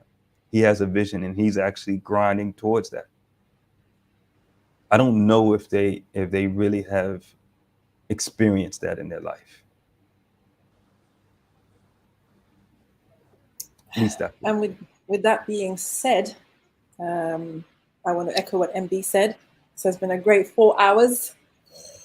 4 hours is the longest stream that we've done, mashallah, and it's all thanks to my amazing guests, my co-host, and you guys in the chat who keep it lit all the time, mashallah, tabarakallah. Thank you, Maghribi fi London, for the super sticker, barakallah feek. Thank you so much. Guys, you know how we close out? If you want me to close the show and give you an accent, you got to put down the money. £5 super sticker is good, but I think we can do better. So let's see if somebody can top that, inshallah. There was a lot today. We covered a lot, mashallah. We really ran the gamut of all sorts of things. The reason I tried to do as little talking as possible today is that I really do believe that it's important for us as brothers and sisters to start listening to each other. And sometimes it's more useful to listen to the people whose views you don't like and that make you feel uncomfortable than the people whose views you're totally, you know what they're going to say, it's totally comfortable, it's exactly what you think. Then you're in an echo chamber, right? What we saw today on this stream and in this chat especially was people coming out of their own echo chambers into a new space and hearing men speak in a way that they are not used to hearing. I don't think it's a red pill thing. So those of you who are saying, oh, red pill, I don't think it's a red pill thing. It's just a man thing. It's just a masculine thing, right? And, when men are together, brothers, please correct me if I'm wrong, but my understanding is when men are together, this is how they speak. Yes or no? This is barbershop talk. Right? This is how men speak when they're together. So what we are getting, sisters, which, is something that we've not really had the privilege of having, is to hear men speaking honestly, openly, with respect, but telling you how they see things, what their considerations are, and what they, how they see things. And if anything, it's a time for you to reflect, because if you are either in a marriage or you want to be in a marriage or you're raising a son, it's helpful to understand men a little bit more than we do. So I'm hoping, inshallah, that this would have been an example of that, even when it's uncomfortable, sisters and brothers, because brothers got a beating today as well. So even when it's uncomfortable, guys, lean into the discomfort, because as we all know, mashallah, we're all in the personal development space here. We know that your next best version is on the other side of your comfort zone, right? Once you get to the edge of the comfort zone, that's where the discomfort is, guys. That's when you start to feel like you want to get out of there. But that's when you're going into the stretch zone. That's when you're going to grow. That's when you're going to learn. That's when you're going to expand your understanding and, inshallah, evolve into the next version of yourself. So I want to thank Brother Mahdi, Coach Nazir, and my co-host, Brother Nasir, for today. And also to let you guys know that we are going to be at an event in London next month, inshallah. So with the details of that, we will give you all the full details at next week's show. But if you do want to attend one of these live, we will be having a live session next month in London, in East London. So look out for the details on our Instagram and on the YouTube, inshallah, on our respective Instagrams on YouTube, and we'll have a special video with all the details of that as well, bi'idhnillah. But for now, let's have this Sister Fateh. I think it's Sister Fateh with the $20 super sticker, jazakAllahu khairan. You need to let me know in the chat what accent you want us to close out on. Yes, Coach Nasir. One quick point. I have to one, because I know how you roll. We've done a couple shows together, so I know how you roll. You kind of ignore those comments where the sisters say, for example, you are being a brilliant brother, homeschooling is necessary. So you like to only share the comments that paint me a certain way. So I just want to put that out there. That's one. All right, I'm on to you. I'm hip. I'm hip. Mea culpa. Yeah. Mea culpa. I know. So but so I do want to make this one point. Thank you to whoever bought me 2 cups of coffee. Mashallah. Mashallah. You didn't leave your name. Alhamdulillah, that's okay. But you did make this point. You did leave the comment. Move from being hurt to disappointment. Thank you. And that's exactly what you want. Whenever there is an emotion that you feel that you're uncomfortable, you then want to set what is your emotional goal. Right? Whenever it's anger, anxiety, right, hurt, jealousy, once you know you're feeling it, then set your emotional goal. I want to get here. And then once you know what you want to get, the alternative anxiety is concerned, alternative to depression is sadness, then what are the thoughts I need to have to get me to that emotional goal, right? So the emotional goal is the end, the destination. The thinking is the path to get there. And that's what you have to shift, because the thinking you had before was getting you to hurt versus disappointment. And if you guys want to know more about that thinking, feeling connection, please just go back to other episodes of Candid Conversations where we've covered this in detail, and also for a full breakdown of all the healthy versions of different emotions. That was in the intimacy conversation as well. I'll try to link those in the description, inshallah. But for now, let's close out, brothers. Jazakumullah kullu khair. No, we're not gonna close out. Oh. I like nudging you when you're ready to close out and stopping you from closing out when you're ready to close out. Oh, and why? The last thing I would say is, if you got smoke, slide in the DMs, Instagram, Nasir Amin. I take it. Yes. All that. All of the soul, all of the source, all of the comments, guys. Please do make sure that you have liked the video. Don't forget that, please. Make sure you subscribe to the channel. We're on our way to 50,000 subs. You guys can help us get there, inshallah. But for now, we are going to close out the show. Thank you so much. Jazakumullahu kullu khair. We did not get a request for the accent, so I just choose the accent from the air. Okay, so we see you. We'll see you next week. Exactly. We'll see you next week, inshallah. I don't know whether we will do the Thursday or the Friday, but one of the days we will be doing, and you must keep your eye on the channel so you know what is happening. Alright? Goodbye and goodbye, good night. Assalamu alaikum wa rahmatullahi wa barakatuh. Wa alaikum assalam wa rahmatullahi wa barakatuh.